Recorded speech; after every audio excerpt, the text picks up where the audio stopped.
Ladies and gentlemen of the old world, I hope you've all been well. Welcome back to the party. And I, Sunny Raider, thank you so much for subscribing. Greatly appreciate it. Great way to kick off the stream. Today we're going to be doing a bit of a different format. So typically we have tournaments and, follow the progress of the tournament. But, I feel like show matches are very fun too. It guarantees that you're going to be getting good quality games. So in this case, we have Czarix, one of the best players in the world, playing on the Lizardman.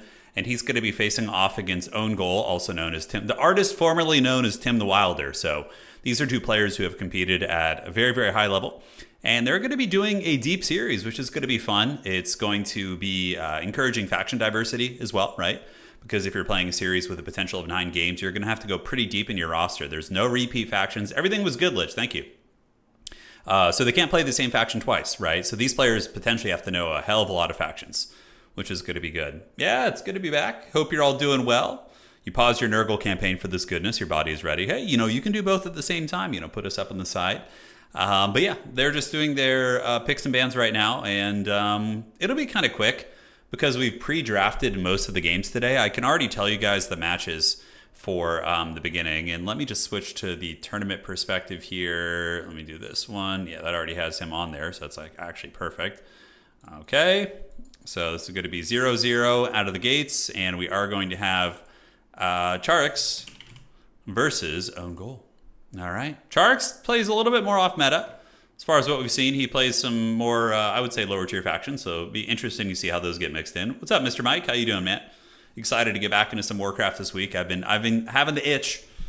Praise be indeed. Welcome, welcome. Yeah, it's going to be good. How's life treating you guys? Is best of the 9? Well, it could go to 9 games, right? It depends, Etherean.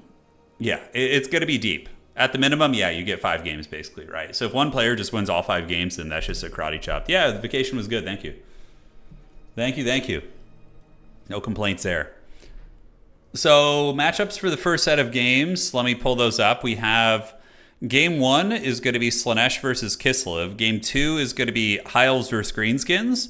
Game 3 is Dark Elves versus Wood Elves. Game 4 is going to be Tomb Kings versus Warriors of Chaos. And they're just now ironing out their 5th matchup, which is potentially going to be Ogre Kingdoms. I see Wood Elves in there, Norska, Bretonia. Chaos Dwarves actually in the mix as well for one of the players too. So will be good.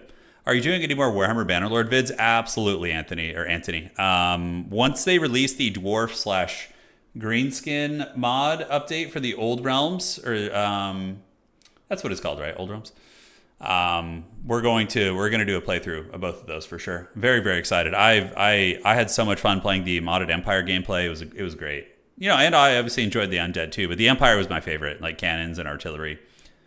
Yeah, well, I mean, in best of 9, you can't, with no repeats, you're going to be forced onto factions that maybe you're not super practiced in. So that's really what I'm here for, is I want to see the high-level players kind of having to adapt and maybe play outside of their comfort zone. What's going on, Epic Peanut? Hope you're doing well, dude. Welcome to the stream. Yeah, it's going to be good. So, best of 9 show match between 2 of the world's best players today. Anticity will probably be joining us for future show matches too. I think I would like to maybe do a show match like once per week where we get two of the best players and just have them duke it out.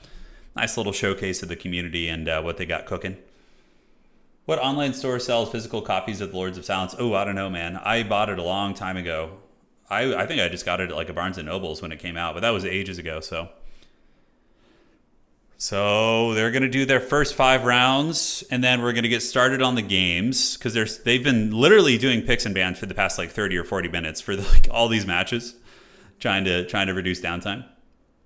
Yeah, put Tim the Wild in parentheses. Yeah, it's just so you guys know who it is. That's right. That is right. What's up? What's up? How you guys doing? What's been going on this week, man? Any fun stuff? I heard there was a pretty cool Warcraft 3 show match. I think Grubby and Starbuck played. Was that what it was? I think those are the whispers I heard. I'll have to go check that out. I'm also, there is a chance that I could potentially do a second stream later tonight. Since I'm not playing, my hands will probably be all right. So I was thinking about, oh, dude, I'll happily get Hitman Hippo in here. 100%. He just needs to hit me up. I think, isn't that you, Hitman Hippo? Aren't you literally rat cleaning trainings? Are you? I could be confused. Question from Epic Peanut. Turn, I'm a new gen Total War Warhammer 3 player. I kind of want to get into lore of Warhammer Fantasy. Which book should I start with? You should start with the Gotrek and Felix novels. So there's an omnibus. It's like a, let me show you. I'll just pull it up on screen. Gotrek and Felix omnibus. Yeah, here you go. So this looks fine to me. Let me just pull this over here and I'll show you guys real quick, and we will do the... Yeah, so it's the Gotrek and Felix first omnibus right here. It's $25 on Amazon. It has 3 books in there. The first book's a little bit weird because it's like episodic rather than like a novel, but after that it becomes like normal novels. You know, they're really fun, and it kind of covers all the different aspects of the universe. Like, different factions, undead, elves, tomb kings, whatever the hell you're into. So, yeah, that's what I always recommend for people getting into fantasy. It's really fun. And then, when you figure out what you like, after having read the Gotrek and Felix books, you can hone in, right? There's a book series for most factions. There's a really cool series, I forget what it's called, that follows a witch hunter in the Empire, which is really fun. Yeah. They obviously have a book series on like the whole Elven saga, whatever you're into. Fantasy lore seems more interesting than 40k lore. They're both interesting. It depends on the scope that you're interested in, right? Like 40k, the scope of 40k lore is pretty massive. Like, huge galactic, consequences, and also has a little bit of a kind of eldritch, not eldritch, but like Lovecraftian elements, right? Because there's a lot of like deep space horrors that are like imperceivable, sort of like, what lies beyond this great, eye of terror, like what lies beyond the edges of space, Tyranids and this and that. So that type of stuff is really interesting as well. It's all preference. It's all preference. To be honest, though, I have enjoyed fantasy books more than 40k books. Although there were some good ones, but I have enjoyed the fantasy books a little bit more. Just because for me, I grew up reading R.A. Salvatore and the Dragonlance and Dritstoward and Homeland, Sojourn, Exile. So those kind of like classic D&D-esque adventuring, because Gotrek and Felix very much has like D&D elements too, a little bit, right? You have like, the human, you have the dwarf, you have, eventually they get a mage, they get, a spellcaster, right? So it has some D&D elements as well. Darfall is fun. That's what I was thinking about. Streaming later tonight, actually, is playing like Darfall on a harder difficulty. Yeah. Oh my dude, I do have a treat for you. Can I, yeah, you might as well. You should probably, if you want to post links, Wayne, you should probably just send me directly in Discord. So if you join my Discord, you could just send me a direct link, and that's the best way for me to check something out. Yeah, it's going to be fun. Players are just getting ready, and we'll be starting very, very soon. Okay. Sounds good. Let's do it. Okay, cool. So Tim is just getting a coffee real quick before we start, and then they have the first 5 rounds. So it's just going to be back-to-back games, basically. There won't be like this long wait time. And in the future, this was very short notice, but in the future, I'll make sure that we have like everything done beforehand. So it'll just be faster. Yeah, best of 9 today. Best of 9. Sounds good, Wayne. I'll probably know. I mean, I know most 40k lore channels. Yeah, I've followed it for a while. Yeah. Yeah. Oh, Wayne, I was telling you, don't try and post links. The bot's gonna karate chop you, man. Now it's gonna time you out for a couple minutes. Oh no. You might see some off-meta matchups. I mean, I have the first 5. I know we got some new people joining since we started, so let me just go through the matchups real quick. All right, so rounds, we have Slaanesh versus Kislev, which is incredibly meta. We have High Elves versus Greenskins. We have Dark Elves versus Wood Elves. We have Tomb Kings versus Warriors of Chaos. We have Norska versus Wood Elves, I believe. Yeah, okay. Because, yeah, like the same player can't play the same faction twice, but that doesn't mean your opponent can't play them, right?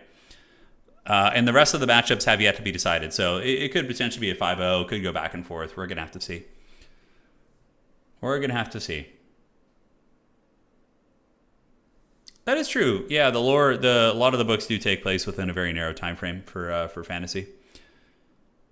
But it's fun times, man. It's fun times. Coffee, illegal supplements, I know. Well, when I used to do that. Yeah, we're back from the lands of Europe. Yeah, life is good. I used to drink like a shit ton of coffee before I gamed and before I did my YouTube videos. Like if you listen to my very early YouTube videos, I also was dealing with like horrible allergies when I first started doing YouTube. Like I used to have like a lot of respiratory issues, and it wasn't until years after I realized that I'm pretty allergic to the laundry detergent I had been using. So it was making me like have asthma symptoms. So my early videos, like I used to just like binge drink coffee, like just super balls deep coffee, and just be like barely able to breathe while I was like rapid firing. But it made me play worse. When I would get fired up on caffeine, I found I was a little bit like I over microed. I was like doing unnecessary micro, and I was really frenetic. Whereas when I switched to just not doing coffee and not doing caffeine, I found that I played better. Like nothing will beat like a good night's rest. Like a good solid 8 hours of sleep, 7 or 8 hours. You know, that's the way. Sikander, everything was good. Thank you, man. Thank you. Hey, Pierogi Koma, those are always the best. Coffee plus clean clothes equals Nurgle's blessing. What? Yeah. It's easy to forget that caffeine is a toxin. It just happens to be a metabolic toxin a lot of people love. Yeah. Yeah, I suppose so.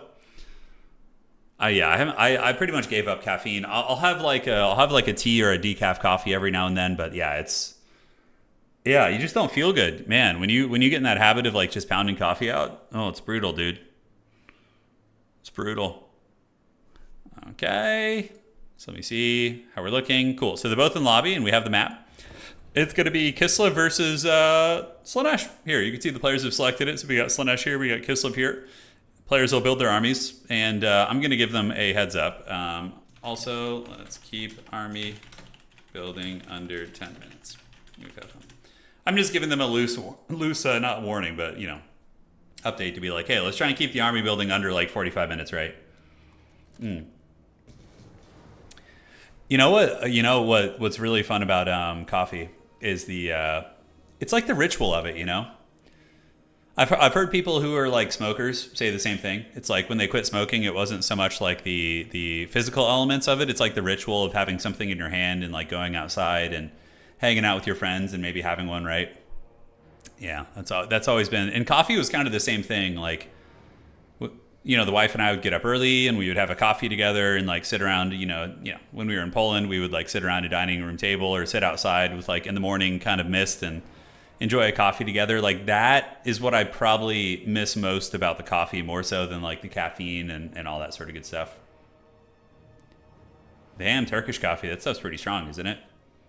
I went to some sort of a Mediterranean, I don't know, it might have been Mediterranean. No, I think it was like a Middle Eastern restaurant in Los Angeles. And I remember they had like this coffee that was like the most heavy duty, like caffeine punch coffee I've ever had. It was intense.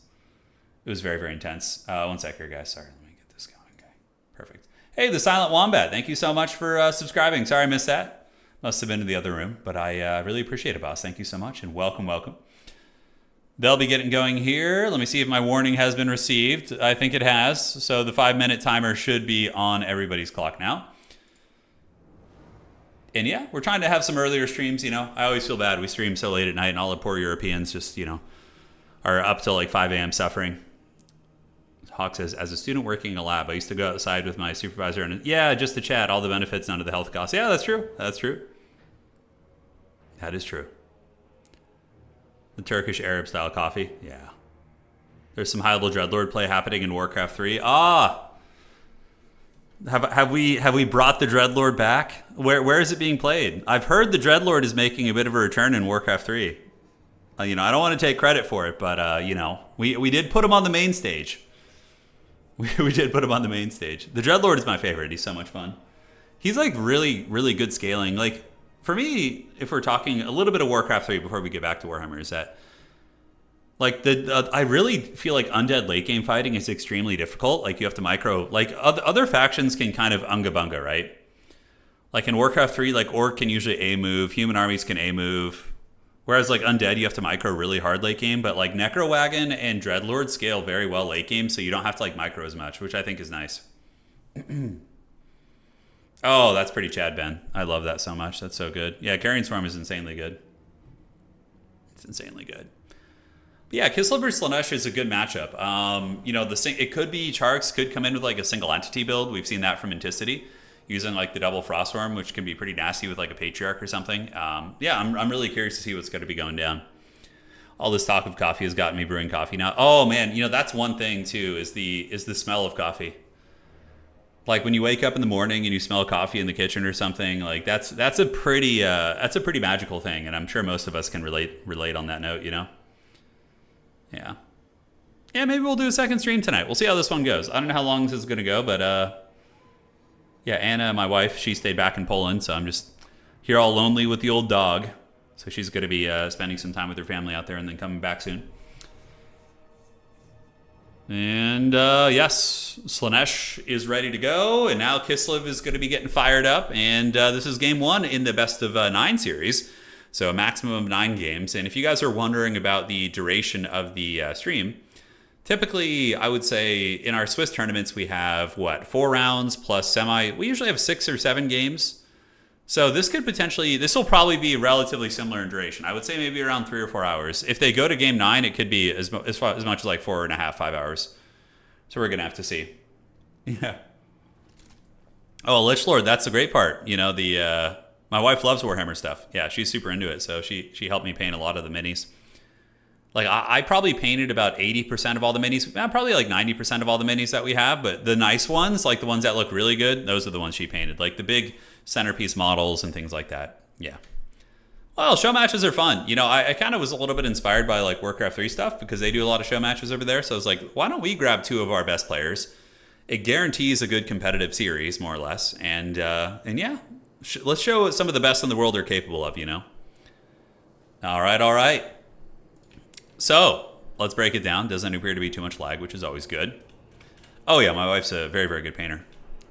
Bowie, nice format. Hope to see some high. There is a high elf game. It's game 3, Bowie. It's high elf versus Greenskins, yeah. So ladies and gentlemen, taking a look at the build of Kislev, the Power Fantasy Slavs here. They're going to be using a front line of Kossars. So Kossars are an archer unit, but they do have some melee prowess. With 30 melee defense, they can kind of hold their own. But really, you don't want them to be like, battling frontliners. They're going to have a bad time. So what you probably do is use the Kossars and fan them out and create like a big archer concave and use your single entities to run disruption. Wow, Czarix also bringing out double Ice Guard. These are extremely off meta. Now, against Slaanesh, they do have some decent tools. They do magic damage in melee and at range. So the Ice Guard can definitely put some pounding on some of the big demons and whatnot, right? So that's very, very badass. On top of that, we do have the Incarnate Elemental of Beasts. This thing is sweet. Very good against mass amounts of Slaaneshi infantry. Will struggle against the Greater Demon of Slaanesh, which is anti-large. But the idea is you use the Frostworm as well as the archers to fend off the Greater Demon, and then use the Incarnate Elemental to beat down the infantry, which is pretty cool. So that's going to be it for Czarix, just a mass archer line, so it kind of feels like a bit of a campaign army. Now, looking at Tim the Wilder here, OwnGoal, he's going to be using the Hellstriders of Slaanesh. These things are pretty sweet. They have anti-large and are very, very fast and very furious. They'll wreck most of the Kislev light cavalry, but will struggle maybe against like Griffin Legion or above. But he's going to be using those to grab the objectives right out of the gates. Spells for Kislev are going to be the Glacial Blast, which is a bound ability, but the actual spells are Hailstorm for damage and Swift Wing to give charge and speed, maybe to allow some of the cav to do a little bit more work. So that's pretty good. On the other side for Tim, or OwnGoal as he goes by now, we'll get the hang of it eventually. He is going to be using an entire battle line of Forsaken. Forsaken are nasty. If these Forsaken get on top of those archers, they're going to kill them extremely quickly. So he's got a whole battle line of Forsaken, really capitalizing on the speed of the Slaaneshi army. Some spearmen, they're just going to move to the back objective to try and grab this very conservative, safe play. Just leave them back there the entire game, basically. And the Forsaken are going to be the shock troops, backed up by some Fiends of Slaanesh as well. So here they come. Fiends are really, really good counter against Kislev cavalry and infantry, but they struggle against spears and archers, right? So there's a little bit of, you know, checkerboard action there. Now, it looks like OwnGoal is going to be moving back into the trees. He's going to be hiding his Hellstriders while the dragon does move over here. Call in for Kislev is going to be dervishes and winged lancers. So some of the light cav coming out for Kislev. And then we do have some of the mighty Polish cavalry as well, which are going to be the winged lancers. Super badass. They will beat a Hellstrider on a charge, but if the Hellstrider gets the charge on them, they can potentially lose that fight or not trade very well in that situation. So yeah, every faction has been pre-selected using a 3x3 system with a band system and global bans and all that good stuff as well. So we have 5 rounds already ready to go. They might need to do a couple more picks and bans a little bit later on. All right, so objective 3 going to be taken by Kislev here, and OwnGoal already up by 132 points. Not a big deal in this game, though. You know, if you can, the faster factions like Slaanesh usually are going to be able to get up a little bit quicker. And Czarix is actually playing his people. Czarix, of course, is a very powerful Polish player, so he's going to be playing the Slav faction here. His cavalry will be represented, which is always fun to see. Tim, of course, lives here in the States, so we do have a Poland versus U.S. duel of fates here. Always fun. And they are in the same clan, though. These guys are homies. They probably train together. They probably know each other's styles pretty well, so this is going to make for an interesting dynamic as we go forward here in this game. But Objective 3 is now owned by Kislev. Objective 2 is going to be owned by Kislev as well. And Slaanesh looks like they're setting up an envelop, more or less, right? Like when you see these big surrounds like this, he's going to let his opponent sit on the objectives for a minute and just try and prepare like a massive surround, which is really good against players who want to have like static, like gunline or bow formations. When you envelop them like this, it becomes way harder for them to get those like archer alpha strikes on the right position, right? The Elemental Incarnate could go over here and fight, but you don't want to fight against the Fiends. They would be able to pin that thing down. And yeah, Kislev just kind of parking on these objectives here, keeping their shot cav out in the distance. And now they're going to start calling in some baseline infantry. So we do have some of these bad boys coming in. These are the Kislevite warriors. So these are just the rank and file spearmen. They can hold their own against, you know, most of the Slaaneshi cav if they need to, but will get wrecked by the Forsaken pretty badly because they simply don't have enough damage output to punish the Forsaken. And again, they rely on bonus versus large. So against infantry-sized models, they're going to have a relatively bad time for sure. So here we do see the winged lancers parking up here. They're going to be parking out on the wings and getting ready to go. And in the woods, the Exalted Keeper of Secrets lurks in the trees. Now, we didn't look at the spells yet at this point for OwnGoal. The Exalted Keeper is going to be using Pavane of Slaanesh, which is a spell that probably needs a nerf, honestly. It's a little bit too strong. But it does basically rampage a unit, so it drags them towards you and also lowers their vigor, which is insanely strong. It is insanely strong. So Slaanesh looks like they're moving on up. We do see on the outside it is going to be the Slaaneshi heretics poking in, but they do eat a couple arrows. So it does look like some of the spearmen back here did take some arrow fire. They didn't lose any models, so they're going to be hanging out. But there will come a time where OwnGoal is going to need to move up and push in and get the job done. So here he comes on the outside. Yeah, Hellstriders. We do see some more spearmen, devoted marauders, and also Forsaken creeping through the trees here. They look so cool. I think Forsaken are one of the coolest looking units. I remember when I first got into this game, way back in the day, in 2016, 2017, when Warhammer 1 came out, Forsaken were like the first unit I really gravitated towards. It's like, dude, these things are so freaking cool. But yeah, this is classic. You know, you got time to build, right? You can yield objectives for value if you want to. And now we do see the armies of Slaanesh are going to be advancing in. The Forsaken going to be clashing with the Kossars. There's a little bit of supporting fire coming in from the Ice Guard, but this is going to be a horrible fight. You can already see a ton of the Kossars in the front line just taking massive shock damage. Losing 3 models immediately, a lot of HP, so that's a pretty rough fight. But the big fight is going down over here. We do see the Pavane of Slaanesh activated here on the Ice Switch, which is going to be rampaging or out of control. Now, normally that would be a catastrophe, but Czarix did have his Winged Lancers nearby, and he actually gives them a charge bonus, which is pretty cool, using the Ice Magic.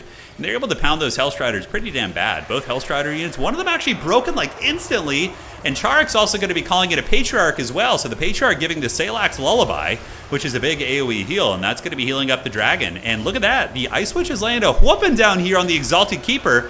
In the meantime, the battle lines of Kislev having some problems here on the other side. We are going to be getting the Ice Guard with Glaives getting charged by some of the Fiends, but honestly a good fight for the Ice Guard. They do have anti-large halberds. So when they get in combat here and stabilize from the initial charge, they should be able to turn around their halberd weapons and potentially win against those fiends. But if some of the infantry pile in of Slaanesh, that could turn out to be a losing fight. So in the backfield, we do see Czarix with a bit of a value lead, but a lot of his value is tied up in the fact that this Exalted Keeper of Secret is getting its butt kicked so freaking bad by that Ice Witch with the Polish cavalry here, the Winged Lancers. And it does look like the Ice Witch is going to continue hunting. And what is the Ice Witch going to be doing? Oh, a Leopard Summon. Okay. So we see the Snow Leopard Summon. That is one of the abilities that the Ice Witch does have. And now the Snow Leopard probably going to be used to go after the Keeper and maybe try and lock that thing down. OwnGoal here, going to be using his Marauder Horseman. So we do see the Slaaneshi player using the Marauder Horseman as a tar pit. So that's something you can do to protect your lords and heroes in this game. Just kind of throw a high mass unit that is kind of sacrificial fodder here with the Marauder Horseman to allow that Keeper of Secrets to try and escape. So that's kind of interesting. But Slaanesh does kind of have battlefield dominance, even though Czarix has done a lot of work. And what spell is this going to be? Oh, look at that Swift Wing! So giving the speed and charge bonus to the dragon. The dragon does miss the Slaanesh Lord there. Maybe connected. It was a little bit hard to tell. Pavane if Slaanesh is activated.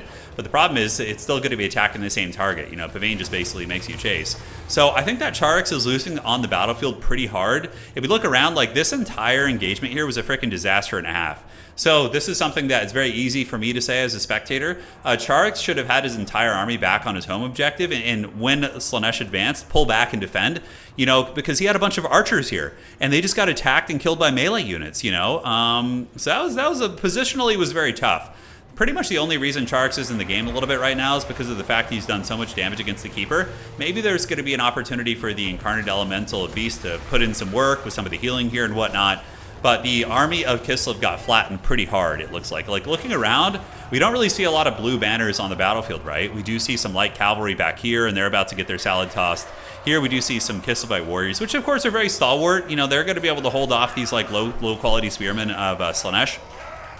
But the Forsaken are going to rip them to shreds. Forsaken do a massive amount of damage against lightly armored units, and these guys only have 30 armor, so it's going to be terrible for them. There are some archers still in line, you know, but the Ice Guard, again, like these ladies are halberd units. They don't want to be fighting elite shock infantry, so Forsaken are just going to cut them to pieces, and it's going to be a freaking massacre for them back there, which is so tough. Griffin Legion moving in. Now, Griffin Legion are an awesome unit. These are elite shock cav of Kislev, step up from the Winged Lancers, but the problem with them is they're going to lose really badly to Fiends and Spears. It's basically a counter. On the backside, what do we have here? So we do see the Incarnate Elemental Beast using the Dazen Song of Winter Sunlight, and also Salix Lullaby, so that's going to be giving a nice little, vigor replenishment there. But, yeah, I don't know, like, Tim is just going to be too far ahead on points. We do get Dervishes back here, so this is a good play by Czarix, realizing he's massively behind on points, because this isn't just a game of killing things, even though that is the biggest thing, but you're going to want to be playing the objectives as well. And he does manage to get the Dervishes on top of the Exalted Keeper, and, I mean, the Dervishes, even though they're a light cav and they're kind of a chaff unit, they do some work. I mean, they can definitely chip a little bit of HP off the Exalted Keeper. They took about 200-300 HP off that thing. Now they're going to be turning about face, and it looks like Pavane is going to be activated. Really nice play by OwnGoal there. Nice.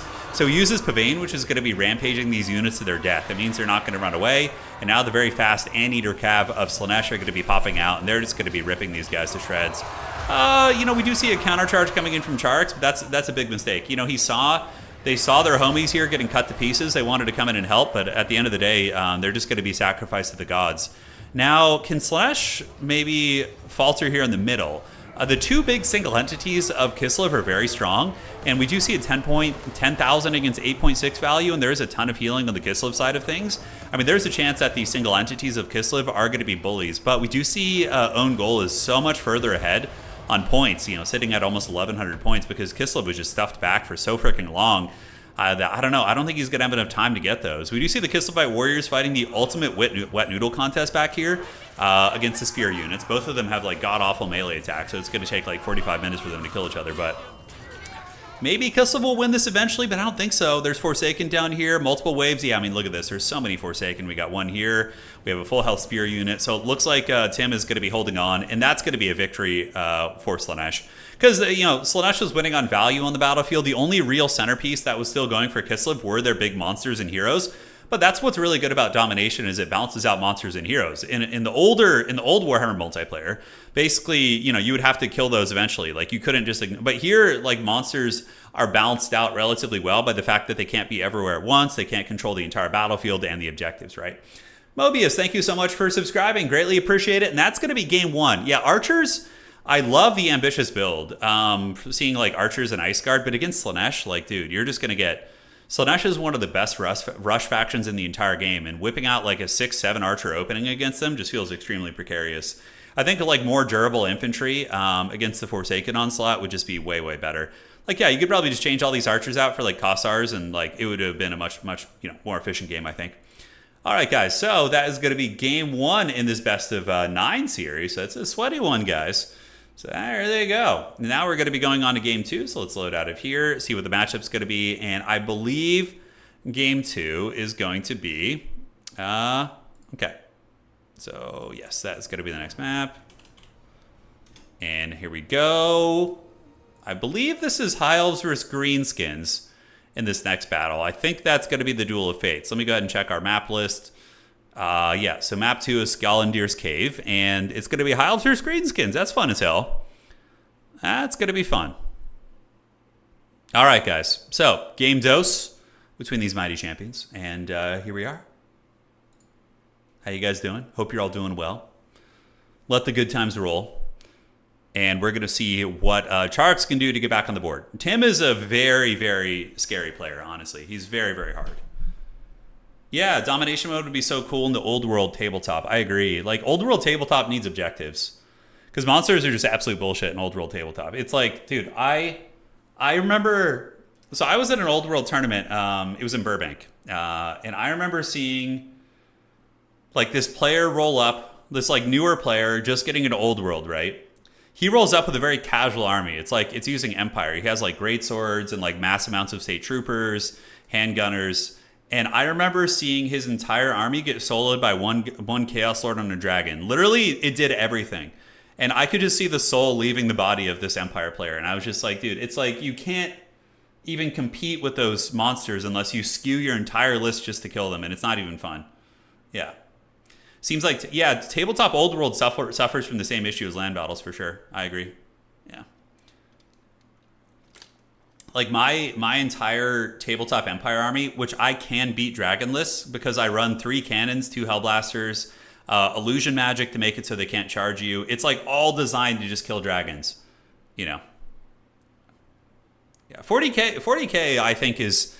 I enjoy the aesthetic of Warhammer Old World a lot, and I love the minis and collecting, but I enjoy playing 40K more right now just because of the rules and everything. Yeah. For 24... Dude, I know. I mean, that's... You got to give a big shout out to the boys at CA for that, because, like, the fact that we have 24 factions in a competitive game and it's reasonably balanced is insane. Like, most RTS game companies struggle to balance, what, like 3 or 4 factions? And like have them be solid and balanced. But here we have 24 playable factions, and the degree of balance is actually very, very good, all things considered. How would you beat Chorfs versus... how do you beat Chaos Dwarves with Vampire counts? Probably Monster Mash fight, yeah. Yeah, probably Monster Mash it. Because you just need to beat the Bellator's character. I'd have to think about that one, Opa. It's been a while since I played it. I'm a Chaos Dwarf player, so I know how to win it from the Chorf perspective, but yeah. Oh, look how fast the games are going, man. Look how fast they're going. That Chaos player from that tournament might be allergic to fun. Hey, Stuart80, thank you for resubscribing. Thanks for all the great content. Happy to support you. Keep it up. Thank you, Stuart. I would say the most neckbeardy players that I've encountered usually play... Yeah, they usually play either Chaos or...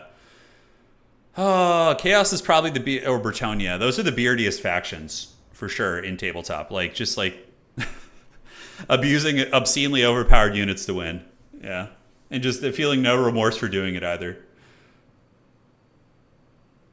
How difficult is it to play an all-goblin army? It's possible. It's definitely a big handicap, but it's you could win. Like, you could win games with mass goblins. Because goblins have a shit ton of good units. Like squigs and squig hoppers and, you know, basic night goblins are pretty good as well. All right, guys. Ladies and gentlemen, welcome to Game 2 between Czarix and OwnGoal. The RTK Civil War is upon us.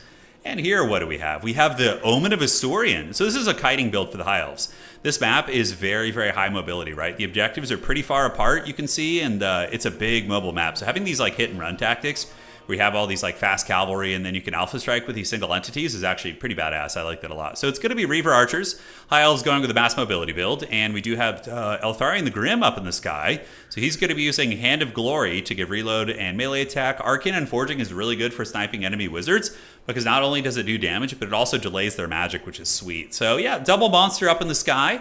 And then we have some chariots on the backfield as well. So this is very fun. I like this. Yeah, use the chariots to hammer the infantry, use the archers to maneuver around and play the objectives, and then alpha strike the weaker positions using our single entities. Over here for OwnGoal, it's a very classic Orc Wa. It's going to be a huge battle line of Orc boys with Savage Orc Arrow boys. Kind of a cool formation too, right? You can see he's like alternating between the archer and the infantry, and then has spears behind the archers. See, this is a formation I haven't really seen used, but I mean, OwnGoal, or Tim, as he was formerly known, one of the best players in the world. So if it's working for him, I'm sure it's going to be working for others. So yeah, he's got a huge battle line of Orc boys and Orc boys with spears, with Savage Orcs, and in the woods we have the sneaky gits, ladies and gentlemen. All right, let's find it. So taking a look here, we do have the Night Goblin War Boss. And he has an ability called Fermented Fungi. So basically he just throws psychedelic mushroom dust in your face, and it makes you rampage and lose control of your character for a period of time. Hey, Magic D, I appreciate that donation. Thank you so much, brother. Yeah. And then we got a Night Goblin Shaman as well. Magic D, thank you, man. I really appreciate that. So Vindictive Glare as well. So Tim is all about efficiency, the way he plays. I'm pretty sure he works in tech in real life. So he's going to be all about the efficiency and the math and the numbers. And yeah, little gremlins are going to be hiding in the bushes. So yeah, all right. So the battle is now on, ladies and gentlemen. And we do have old Eltharion the Grim and the Phoenix trying to screen out the Orc army. And the Reaver is putting a little bit of good harassment to the Savage Orc Arrow boys, while we are going to be seeing one of the Lion chariots moving up the hill and getting some nice impact. So the Orcs definitely not going to like being run over by these chariots and taking a lot of attacks. In response, the Greenskins going to be calling in some of their light cavalry, the Goblin Wolf Riders, to try and chase them away, because they're not infantry, and chariots are pretty bad against things that aren't infantry. Eltharion the Grim is going to be swooping in, the Grim Warden, so Czarix unleashing some furious micro here, as he tries to lure some of the Greenskin units into overextension. But man, oh man, that's going to be a lot of Greenskins to kill. But all three objectives going to the High Elves out of the gates. They have the very mobile army, so they're just using their mobility to try and isolate and hold the objectives. And what's kind of cool about this is, like, a big infantry army like this is going to be incredibly static and take a long time to maneuver. But over here, the High Elf army can hit and run and really, really choose its fights, which is very fun. Hey, Pender the Tyrant, thank you for subscribing. Hell yeah, let's go, dude. Or resubscribing, I dare say.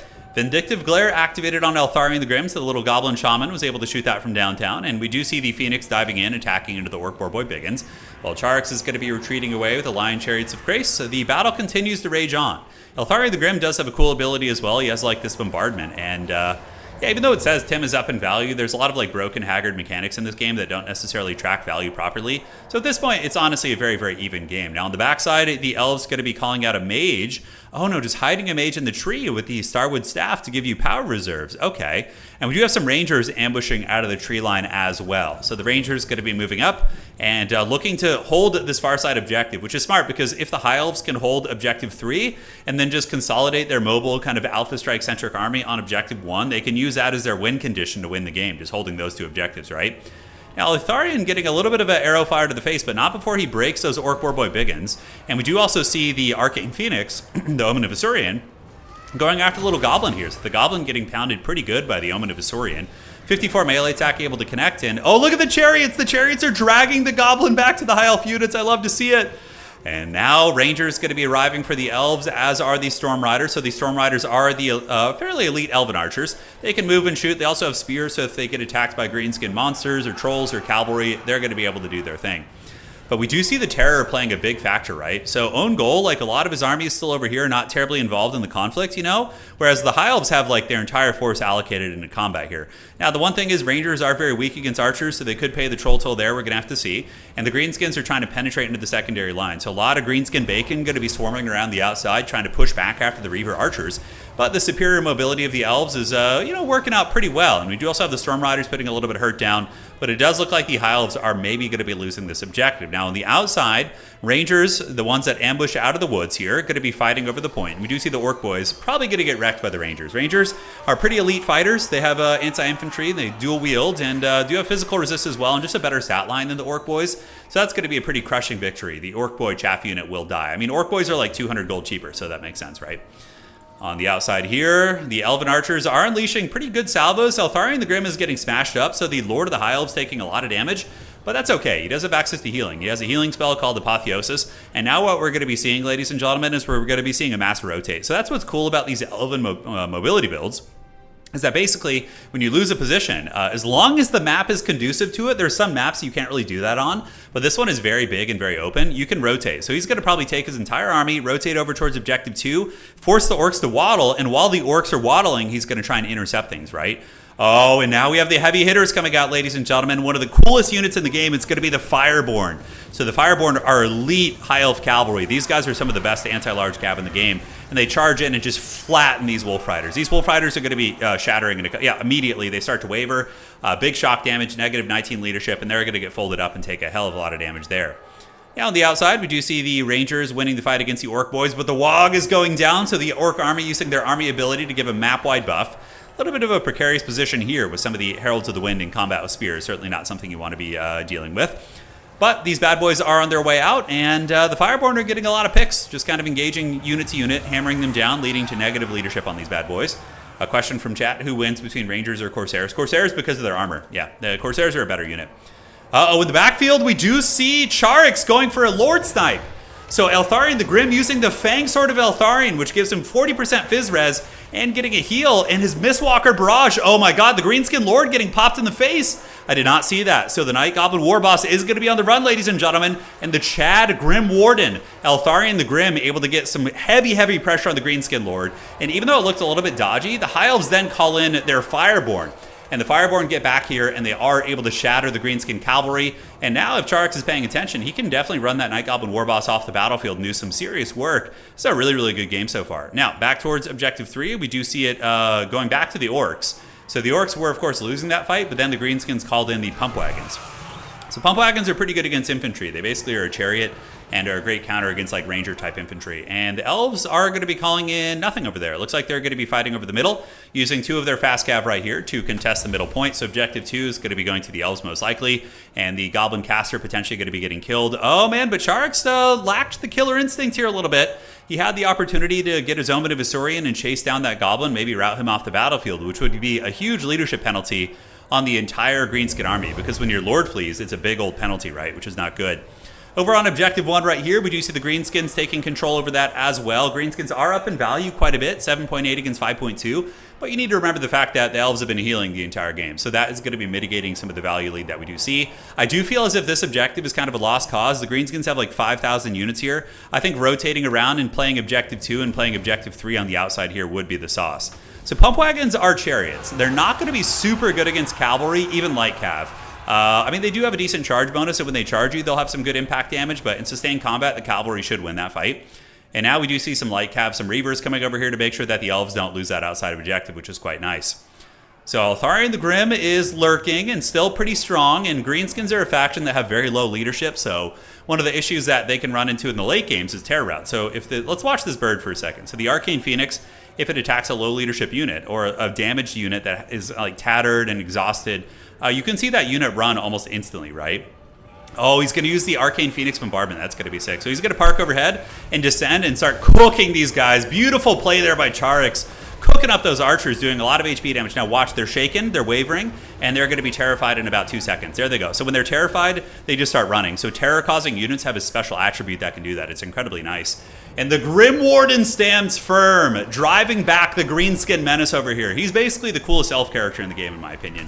And he does get blasted by magic from the Night Goblin Shaman, but now Eltharion the Grim's going to be moving over there, attacking into the little goblin, and we do see the Night Goblin getting pounded and taken to Pound Town there. So the Elves starting to get some momentum back, and here's the thing, guys, the Elves have secured a massive value lead over the course of this game, in terms of points, not in terms of just like damage value. So that gives them a little bit of time to work with.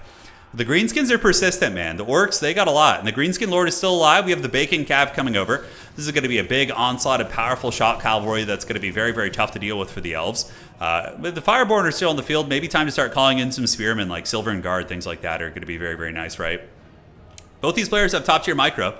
Certainly no joke. We have Spearmen and Rangers clearing out the objective. So objective 1 looks like it's potentially going to be flipped in Czarix. And for Tim, where's Tim's Lord? Is he hiding in the bushes somewhere? He is. So in the back, we have the Night Goblin boss. He's just hiding, which is smart. And now the Greenskin's going to be calling out artillery as well, so I love it. Doomdiver catapults are one of the best like monster sniping artillery pieces in the game. So if you're expecting your opponent to bring in like big monsters, dragons, whatever, Doomdiver catapults are one of the best tools you have. They literally launch these goblins, which you can actually follow them on their entire journey if you want to. So he's going to be sailing across the skies, and what is he targeting right now? It looks like he's trying to target maybe the Illyrian Reavers or the Phoenix. A little bit hard to say. So another Vindictive Glare on Eltharion. He's getting really low. The persistent sniping attempts from the Goblin Shaman over the course of this 9.5-minute game have done quite a bit of work. And now Eltharion the Grim is getting worked on a bit. Yeah, he's probably going to want to retreat, honestly. I would take Eltharion, retreat him back this way, and loop him around and just use him safely to fight over Objective 3 and like guarantee you have that point. I think keeping Eltharion in the mainline fight where all these archers and artillery pieces are cackling probably isn't going to be your best bet. But yeah, hard to say.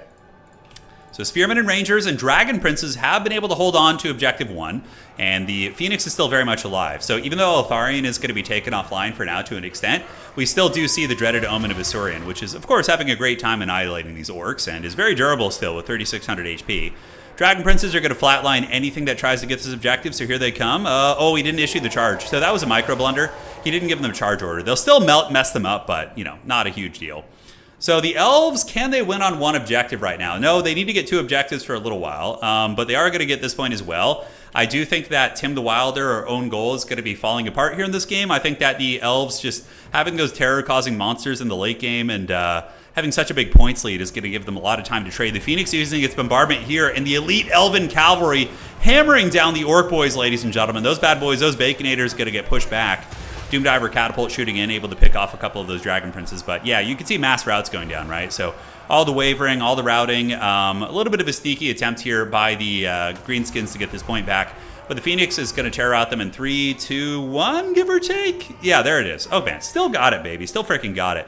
But the terror route does go down, and those Savage Orc Airboys are going to be pushed off the objective. We do have the remnants of the Illyrian Reavers coming in to make sure nothing happens there. Czarix does have the outside objective as well, so the Elves were able to get Objective 3, and they probably will be securing Objective 1 here as well. The Grim Warden is still alive. You know, he's holding on. High Elf Batman is here. If you guys haven't seen the trailer for the Eltharion the Grim, it's literally a ripoff of, or a tribute, I should say, to 2 things, to Batman and to Mad Max. It's so freaking good. Creative Assembly are like god tier cinematic trailer makers. Like, I'll go and watch like trailers for like the same universes, you know, for that, like even like Games Workshop themselves put out, and like Creative Assembly honestly just puts them to shame. It's insane. They make some of the best trailers out there. Yeah, it's a tribute of sorts. it's close. So the Omen of Isurian chasing down the Night Goblin Shaman. -11 leadership on that bad boy. Objective 1 is now very firmly under the control of the Elves with a healthy spear unit. And yeah, this game is over at this point. The Orcs are looking very folded up on the battlefield. And we got one here. We have the Lord here. But the Goblin he's not been having a good time. On the outside, Goblin Wolf Riders on the way in. Orc Boy Biggins might be able to wrestle this objective, but they actually will get hard countered by this piece here. So we do see the Storm Riders moving in. So even though these are archers, they're a special kind of hybrid archer. You can see they pick off a couple of the boys. How cool is that? Seeing like the Elves charge out of the woods and mow down a bunch of these guys as they try and run. But they're also spearmen. They're very high quality spearmen with 53 melee defense. So they can defeat heavy cavalry that the Greenskins will present. So that objective is going to be stabilized there. We do see the Fungi Rampage activated here on Czarix's Heralds of the Wind. So that is going to be tying them down for a period of 7 or 8 seconds. And of course, you know, they'll have some problems against the Orc War Boys. But really, this game is over. Yeah, it's not looking great for old OwnGoal here. This is a generational battle, by the way, guys.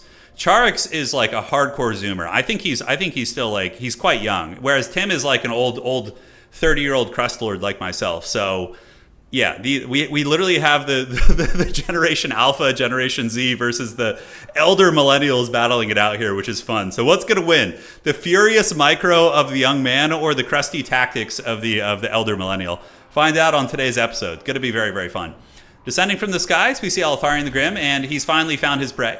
This little goblin is an okay fighter, but yeah, he's going to run immediately from the big bird. So the big bird is going to get it, and oh, the goblin gets steel chaired by the Grim Warden, baby. Epic finish right there. And ladies and gentlemen, that is going to be it. GG, well played. We see victory for Ivres, and Czarix is now back on the board, ladies and gentlemen. All right. Back in Tim's day, you had to go uphill to both objectives. Yeah, I love it. Czarix's bones don't hurt when he moves funny. That's so true. Oh man, I was just thinking about that. Like I started to like try and be more self-aware of like when I sit down and stand up and the noises I make. I'm like, oh yeah, it's happening, dude. I'm 36 myself, so. All right, so let's pump the jams here. So that's going to be a 1-1 series, and let's get that. And perfect. Outstanding. Oh, that's not necessarily true, ZQ. Damage is extremely important. I wouldn't say the objectives are... That game wasn't even decided by objectives. It was just decided by straight-up damage. And a lot of high-level games aren't decided by objectives. It's more a catalyst to make people fight. So I would strongly disagree with your statement. Did they fix range units? I don't know. They seem okay. Yeah, they seem... Powder units are the ones that are very problematic. Like, powder units have huge line-of-sight issues. Archers usually are a little bit better. I started making groans of pain when sitting down, getting up in your early 20s when you're... Yeah, it depends on your background too. If you have like a background in like playing like football or contact sports, it definitely creeps up on you a little bit earlier. All right, so where are we at now? So game 3 between these mighty factions. No, so basically we're using the same. There's no restrictions except like bugged or broken units. We're using the exact same tournament pick and ban format we do, except it's just a best of 9 between these two players. So Itza is going to be the next map. It's me. Itza. I think we have dwarves, or is it wood elves, dark elves here? Will Heartseekers ever be fixed? I hope so. I hope CA gets around to it. That would be nice. Yeah, because their hitboxes are just disgusting. They just like insta kill things. Range units are much better since 6.1. Yeah, I think so too. All right, so we got dark elves versus wood elves. I think. Yeah, so we have an elvish duel here. So Czarix is. By the way, if you guys are like elf fans, I know elves get a little bit neglected on my channel since they're some of my least favorites. But Czarix is one of the best elf players in the world. One bear, as a first-time viewer, this is incredibly interesting and equally overwhelming. Yeah, it's a lot, but you know, even if you're newer, just sit back and enjoy the cinematics and the action, and you know, you can see the stuff fighting more or less. But yeah, if you want to get more info about the game, you can join our Discord, and we can give you guys a lot of feedback to newer players and answer your questions. Yeah, interestingly enough, like I've heard whispers that dark elves are like good in this matchup, but I personally have never seen that. It seems like the wood elves win like almost every time. Some of the youngins are starting to refer to the late 90s as the 1900s. Oh, that just ain't right. I know. Yeah. There was a really like haggard movie that I enjoyed that came out recently. So it's so Fred Durst, he's the singer of Limp Bizkit, in case you guys don't know that. Will the creator Showmatch happen? Yeah, I don't know who's going to be involved in it quite yet. I just got back from a vacation time. But I'm going to be reaching out to some folks and trying to organize a Warhammer 3 Showmatch between people who are from other communities, like other streamers, yeah. So that's I'm going to be working on that now. I literally just landed at the airport last night, so I'm like still jet lagged. So, but we will start organizing all that goodness soon. What was I going to say? I don't know. I'm old. I can't remember. Oh, so it was, yeah. So the Fred Durst, the singer of Limp Bizkit, he did a movie called Y2K. And I actually thought it was going to be terrible, but it was really fun. So the premise is like, it follows two teenagers on Y2K, 1999 going into 2000. And there was like conspiracy theories in the year 2000 that like technology was going to fail and all sorts of stuff like that, right? But basically what ends up happening in the movie is that like technology turns into like evil monsters. So like technology like turns against like the cell phones and like the Tamagotchi pets, not cell phones, and like the old Macintosh computers start like turning into monsters and attacking everybody. It's really haggard, but it's actually yeah, not really a conspiracy, millennial bug, right? But it was a fun movie. It's like very funny, and if you grew up in the 90s, there's tons of Easter eggs and like references to like that time period, which are really really fun. And Fred Durst is in it, and like he's really like has a ton of fun poking fun at himself and Limp Bizkit. I enjoyed the hell out of it. I thought it was really good. It's called Y2K, yeah. It was more like tech hysteria. There you go. Dude, the 90s were great, man. It was such a great time to grow up because we had like a lot of the perks of technology. Like we had online gaming but it wasn't like so immersed in your life that it controlled every aspect. Like you didn't see people attached to their phones and yeah, kind of disconnected from everyday life. And it was fun. That's just my boomer rant for the day. I'm going to go grab some more water. We should be starting our next match here in just a minute.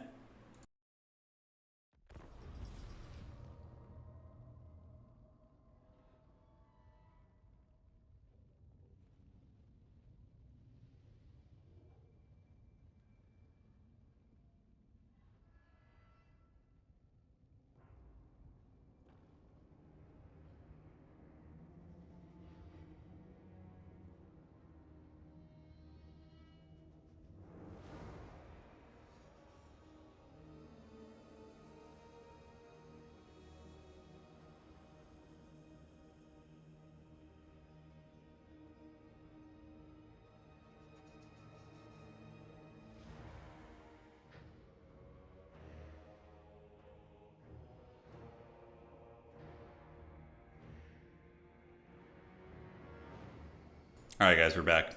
Do you guys think Turin gets lost in his house? I mean, it's not too far off, honestly. We're getting to that point. Dude, you know what one of the GOAT of all MMOs is? Okay, how many Chads do we have in chat who played this MMO? This was, I think, like World of Warcraft Classic was like one of my favorite MMOs of all time, like number 2. But man, oh man, this game brings back so many memories for me. The nostalgia is just off the chain. Let me show you guys real quick. Okay, hold on. Like, I have such vivid memories of this game. Ultima Online. Oh, God, it was so good. Oh, and this was like just seeing all the homies hanging out in the town square. I played a thief, so I love just like hanging out and trying to rob people and stuff. Dude, it was so fun. Because like in this game, you could actually steal from other players. Yeah. It was so fun. Ultima Online is the GOAT of MMOs. I know it might be a little bit too old for some people here, but it was the GOAT. My friends were addicted to this game. They were always killing and stealing. Dude, I played a thief, yeah. So I played a rogue thief character. I was terrible because I was like a 9-year-old, but yeah. Oh, it was so fun, dude. All right. Good times. Yeah, so like what was cool about MMOs, it didn't have instance housing. You know, like there was just a universe, a planet that you were on, and yeah, RuneScape was great too, Armin. Oh yeah, hell yeah, dude. Because of you, two friends went to jail IRL. Holy shit, that's a story to tell over dinner, huh? But yeah, so you had to like just like place a house down like in open space, and there came to a point where there wasn't really open space on the servers. So how it worked is in Ultima, if you like were offline for too long and didn't refresh your house, it would just like decay and disappear. So people would be like on the watch for like decaying houses and things like that. Oh, it was so fun. Dune Awakening, I actually do have a intention to play that. Yeah, it looks. I mean, the idea seems cool because I played Rust back before I started doing YouTube, like in 2013, 2014. I was playing Rust a lot with my friends, so I would be interested. Has anybody played the Dune game, the Dune Awakening? But the Rust I played was very different than the Rust you have now. It was like the first early version of it because I went from playing the DayZ mod. I played DayZ, the original one, like the mod that was part of Arma, and then I played the standalone game a little bit, and then went over to Rust as well. Yeah. Yeah, Rust had zombies back then. Yep, exactly. Yeah. Dune Awakening looks to be PvP endgame. Okay. Now we're talking. Oh, dude, the WoW addiction is bad. If I ever... Someday I wanted to start a little, like, stupid podcast with some of the homies, you know. I could tell you guys some stories about my WoW addiction that would just make you cringe so bad. Holy shit. Oh, my God, it's so bad. Italian Spartacus. We had some good times playing World of Warcraft together back in the day. We would literally play World of Warcraft till like 5 a.m. This was when I was in college, and then I would go to class at like 7 and just be like dead, you know? It's like just brutal, dude. All right, guys, so taking a look at the armies of OwnGoal. This is going to be an Elvish civil war in Game 3 of today's show match. It's going to be a front line of bleak swords, which makes sense. You know, they can hold their own against Elvish infantry, and they have silver shields, which mean that they block 55% of incoming missiles, which is quite nice. We got Corsairs in the secondary row, so these are more elite infantry with 80 armor. They're going to be able to take on Dryads, whereas the Bleak Swords and Dread Spears will not. Dark Shards, a couple light cav up in the high ground up here, the shielded variant, and the Lord of the Dark Elves is going to be a Supreme Sorceress of Beasts. So, yeah, just Flock of Doom. So basically going to be casting an AoE damage spell, which is very simplistic. Now, looking at the armies here of Czarix, the pride of Poland here, he is going to be having a front line of Dryads. And Dryads are really good in this matchup. They trade into all the Dark Elf infantry pretty effectively, with the exception of like Harganeth, which you never see. So yeah, Dryads are a really nice choice. They get in there, they have Vanguard deployment, they're incredibly fast, they can grab the objectives quickly and feast. Elven Archers, 2-1 first strike, the classic. It's going to be the Glade Guard with the Hagbane tip, so these are magic damage and also poison. And yeah, looks like it's just going to be that variant across the board, basically, with a couple Starfire Shafts. So we have a Life Caster, and then the Lord of the Wood Elves is going to be a dragon. So it's going to be a Glade Lord on a dragon, using the Arrows of Kurnus, so immediately a sniping ability going down here, and the Elven Lord is able to pick off a whole bunch of these Dark Shards. So very, very nice shot right there, guys. I dig that one quite a bit. All right, so all the objectives go to the Wood Elves initially because they're faster and they get to the points. So you can see they get a little bit of a points lead, but it's not going to be terribly significant. The Dark Elves do have a wider army, 18 models against 13. So they're going to use their superior numbers to push up and just wrestle the objectives away here pretty quickly. Now, it looks like some Glade Riders going to be trying to get into the secondary, wanting to dive into the Archer line, but they do get caught up in the Dryads. And Czarix is prepared for this. He has his Glade Riders hiding in the woods, so his light cavalry should be able to fend off the Dark Riders and keep them at bay. So we do see the Dark Riders moving into the Archer line, so some of these Archers back here are going to be partially compromised, but immediately the Elven Cav answer the call to defend. So they're going to be popping out, going after the Dark Riders, and that is going to be forcing OwnGoal's Cav away. So that was a bit of a blunderous dive back there, that's for sure. But the Dark Elves do get Objective 2. They will be getting Objective 3, and the high ground objective is going to be remaining in the clutches of the Wood Elves. So nice breath attack by the Dragon. In case you guys missed that, the Dragon got a really nice breath attack, which was able to roast some of the Bleak Swords. And now the Dryads are going to be moving in with Dragon support as well. It's going to get very nasty. And yeah, Tim with some blunderous micro this game. Very uncharacteristic for him. Moving the Dark Shards into melee and diving back there when his opponent had all his defenses ready was very dodgy. And look at this. This is a huge disaster here. I mean, the Dark Shards are just getting Shadow Realmed right now, guys. They moved into melee, then the Dragon was able to butter their bread, and the Dark Elf Archers hit way harder against armor, but they only have 125 range against the 170 range of the Elven Archers. It's just going to be a terrible time for them, right? So out of the gates, we do see Czarix with a pretty big advantage. On this side, it does look like more of the Dark Shards are caught up in melee combat. These Dryads are basically just going to move in and shut down these Archers. There's just so many disasters on the battlefield for the Dark Elves right now. But, of course, Czarix is an Elf main. He plays Elves like hardcore, whereas I don't know if OwnGoal or Tim plays Elves that often, honestly. It's not a faction I remember seeing him play quite a bit. But there is a response from the Dark Elves. They are going to be getting a flank. They get some chariots around the side. So the Scourge Runner chariot's going to be moving in, trying to run over some of the archers here. But they're a little bit tied down by some of the light cavalry. So they're not able to get that big penetration. And it does look as if some spearmen were able to move into the secondary. And a really, really nice cast right there by Tim the Wilder, or OwnGoal. So he does drop a Flock of Doom and nails both of these Glade Guard with the Starfire Shafts. So number 1 and number 2 going to get nailed right there.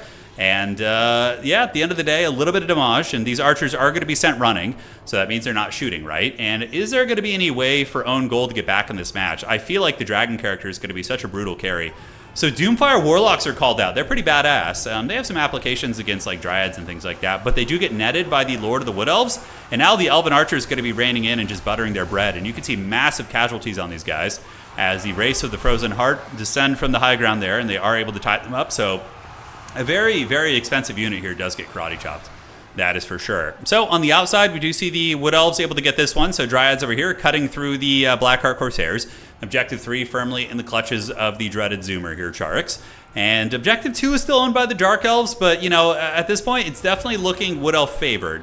The Wood Elves have their integrity of their archer line, 1, 2, 3, and 4. Whereas like the Dark Elf archer line is just raggedy as hell over here and very, very tattered, Another Doomfire Warlock is called in. Dryads trying to chase him down. A couple archers trying to put some pressure on them on top of that. And now we do have the elite High Elf Cavalry, or Wood Elf Cavalry called out, which is going to be the Wild Riders. Rigo cast on them to heal them as well, so they did take some damage, but the healing there is going to be quite good. So the Christmas Cavalry do pretty good. Rudolph is coming balls deep here, guys. He's going for it.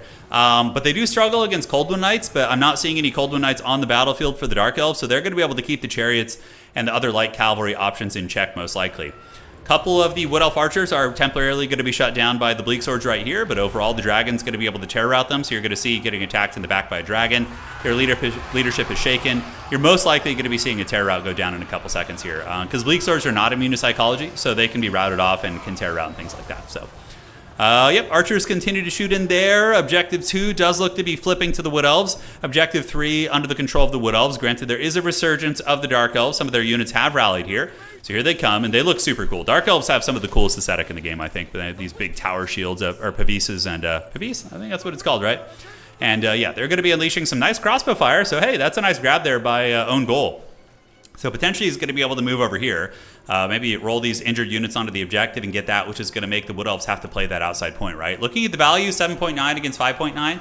But the Wood Elves do have a lot of healing, whereas the Dark Elves are a faction that basically have no healing outside of the Soul Stealer ability. So yeah, it's a little bit tricky for them to play from behind, whereas like factions that have a lot of healing can certainly compensate for that, right? The Dragon chasing down 2 archers, so a little bit of a mistake by OwnGoal there, not to split up his archers. You usually don't want your archers standing next to each other unless it's like a really tight formation. with like adequate defenses. But in a situation like this, you would want to split up your archers so your opponent can't shut them both down with one unit, right? Because we just saw the dragon come in and just rout both those bad boys off, and yeah, do it. Don't dwarves? No, dwarves are good duality, but they're not like crazy strong. Dwarves are considered to be a mid-tier faction. They're not S tier or I mean, dwarves are probably an A tier faction, like A minus, but yeah, no, they're not OP, in my opinion. We will see dwarves today, I think.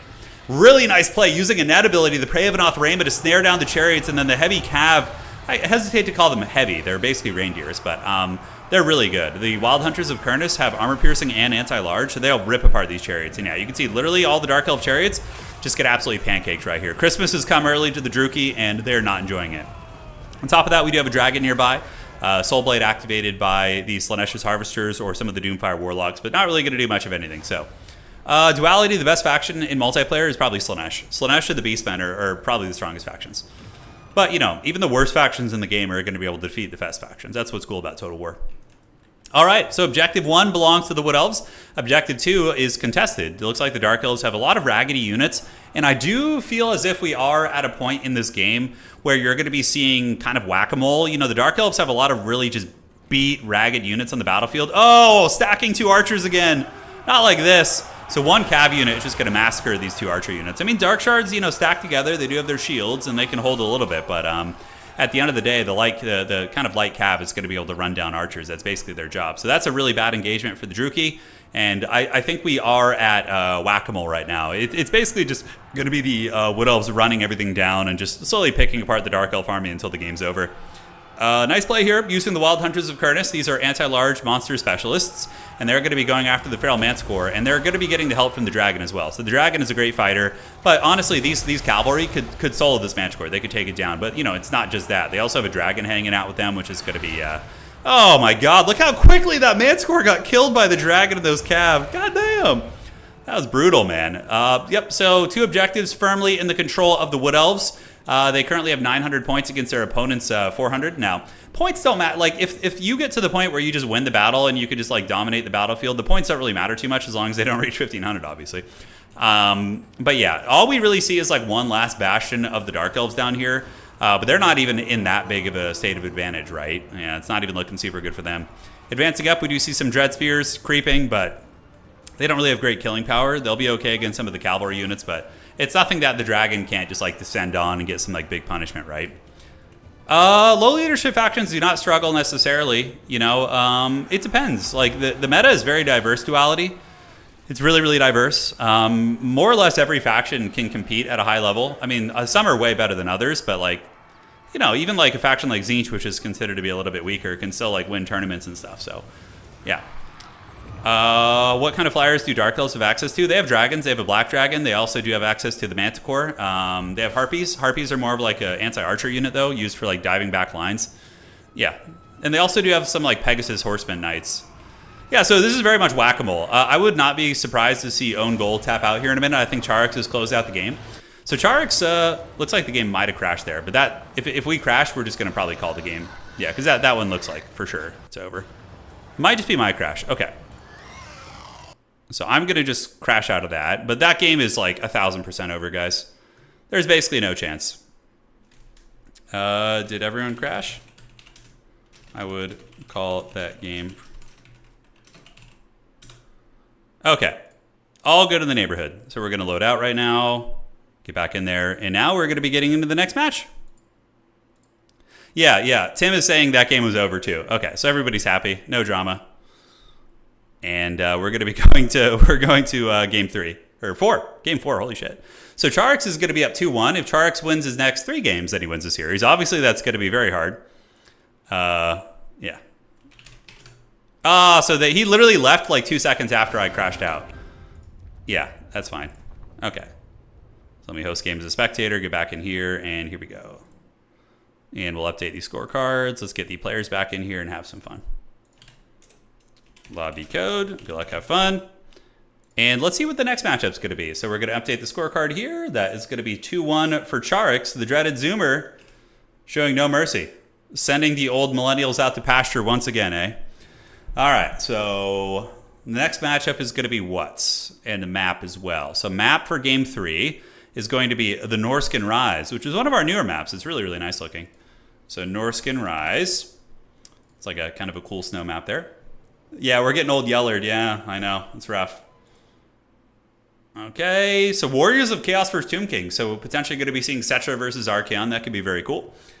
So yeah, nice change of pace. We've had a couple elf games. Now we're going to be going into some undead and chaos, which is lovely to see. Yeah, you could unleash the fishmen. Yes, that's right. Fear the fishmen. Fear them.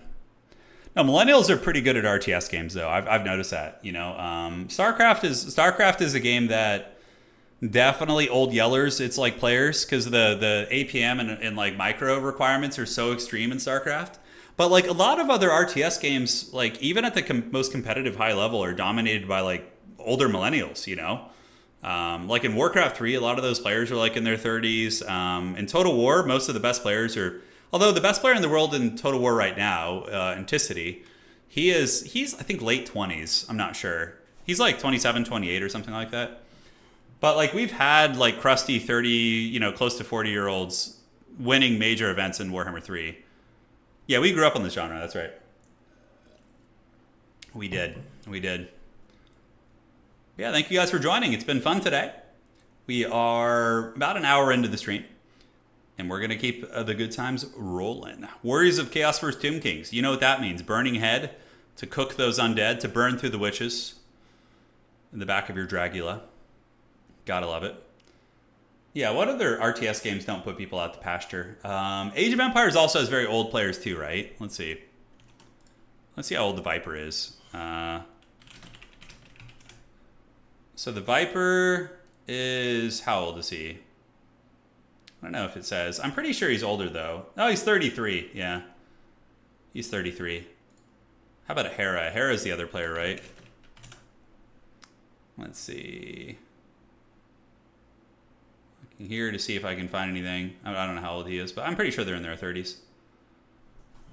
Is the Chaos Undivided faction better than the Mono Gods? So I would say that the Warriors of Chaos are probably better than the Warriors of Chaos Undivided faction is probably better than Nurgle and Tzeentch, but is like weaker than Slaanesh and maybe like slightly better than Khorne, but not by too much. Hex says we've had a lot of young up-and-comers lately. That's awesome to hear. It's awesome. Yeah, but like Nurgle can even beat the Warriors of Chaos. Warriors of Chaos are just really strong because they have really, really diverse options. And it's mainly because they have Hellstriders.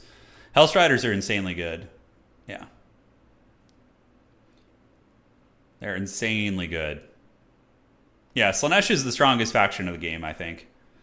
A lot of it is because of how busted Pavane is, but honestly, Slaanesh's like fast cavalry are just super good. We can look real quick. We have a little bit of time before this next match starts here. So we can go here, and we can do this. See the stats. Yeah, Slaanesh is the strongest at the moment. Vampire counts have been crushing it lately, too, but I feel like that's also a couple really good players just playing them nonstop. Yeah, this is relatively accurate, honestly. Like, these factions are all very good. Very, very good in high-level play. And you can see Grand Cathay. Yeah, Grand Cathay really just feels weird to play. I really dislike playing Grand Cathay. But, like, you know, here's the thing, right? We have, like, a highly competitive show match today. And we have, you know, and we have freaking the High Elves playing. And they were able to beat the Greenskins, who are a pretty good faction, too. Greenskins have a 51% win rate, right? So, on Total Tavern, you can come and look at all the data for all the matchups and things like that. It's definitely some good resources on there. Cathay is, like, my least favorite faction in the game, I think. I don't know why. I just don't enjoy them. Yeah, they don't tickle my pickle too much. Is Grand Cathay is its own human faction? Yeah, they're their own faction. They have some really cool elements. I just I don't know. I don't like their style. Like I feel like the Empire can do a lot of what they do. Maybe not as tanky of a front line, but you have so many more diverse strategies. Like between your skirmishers and your big tanks, and yeah, just goes to show that player skill counts for a lot. Absolutely, yeah. Like, we've issued challenges in the past to players like Anticity and other players like, hey, we're trying to win a tournament with the worst faction in the game, and they do it, you know? Like they'll absolutely find a way to do it. Yeah. So Warriors of Chaos Tomb Kings, this meta is pretty distinct here. Typically, it's just Archaon with Burning Head and Spirit Leech with the Nurgle caster in reserve. It's very, very good, because Archaon can bully, like, any of their big monsters and heroes, and Burning Head just, like, roasts all their infantry, so... Yeah, the Cathay Flying Rush Aethelwolf was very, very fun. It was some good times. I love the aesthetic of Cathay, but they're just so boring to play. But yeah, I feel the same way. I don't get excited like by any moments in Cathay games. I don't know. It doesn't do it for me, man. It doesn't do it for me. But, you know, I know a couple people who really enjoy them. Cathay is probably one of the least popular factions in the game. Let me see who's the least popular in tournaments. Hold on. I'm going to check this real quick. Better check yourself before we wreck ourselves here. So the least popular faction in tournaments. We do have that data, which is nice. Least popular faction. Maybe we can get some cool moments in Old World. Yeah, I'm actually going to record a video this week of all my tabletop armies, show you guys what's cooking there. So the least amount of games played is... It's hard to tell. I don't have like the math right in front of me. Tzeentch is really unpopular, it looks like. I think it's just because Tzeentch is very difficult to play. No, Chaos Demons, yeah. Chaos Demons are pretty unpopular. Norska is not super popular these days. The Norska literally hasn't been updated in like ages, but they're still very good. Yeah, they're very, very good. Cathay is reasonably popular. They have a fair amount of games. So Cathay has like 120 or 228 games.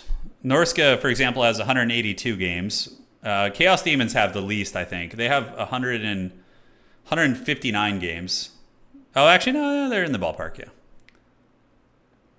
Yeah, it'll be fun. What's the first RTS game I ever played? It was Warcraft 2, Tides of Darkness. Yeah, Warcraft 2. It would have been like 1996 or 95. And that and the original Age of Empires game would have been the first one I played. Yeah. Hey, Duality, thanks for subscribing, man. Hope you're doing well. And if you got any questions about the game, always don't be shy. I played Warcraft 2 as a kid. Yeah, I'm like when the orcs had the Death Knight on their faction and the ogres with the bloodlust and stuff. Yeah. Oh, I played the hell out of Command and Conquer. It just wasn't my first game I ever played. I played Command and Conquer Red Alert 2 like addictive. I was addicted to that game. But my favorite RTS game probably from my childhood is honestly just Warcraft 3. So like I loved Warcraft 3 as a kid, but I was stupid. I just like massed units and just unga bunga'd around. I wasn't good or anything. Yeah, Mr. Finn, and I haven't managed to get an actual with just wondering if you could share your experiences. Shoot me an email or hit me up in Discord, Mr. Finn. Yeah, I can answer your questions there. Yeah, hit me up in Discord preferably. That would be best. And just remind me that what you're messaging about and we'll be good. Yo, Frost, what's cooking, man? Hope you got some good rest over there. Players should be ready now as we get ready for Game 3. So for anybody who's like new to this game competitively, there's no like base building period, right? So these guys are clanmates.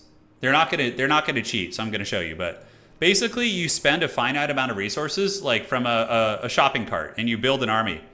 So you build two armies. You build your starting army, and then your reinforcements that you call in over the course of the battle. So this is like the equivalent of building units out of a barracks or out of your production buildings. But there's no base building in this game. Like a lot of the game is like building your army before the battle, based on what your opponent is doing, right? And then you load in and you fight. So it's more of like a battle simulator. It's like a hybrid RTS of sorts.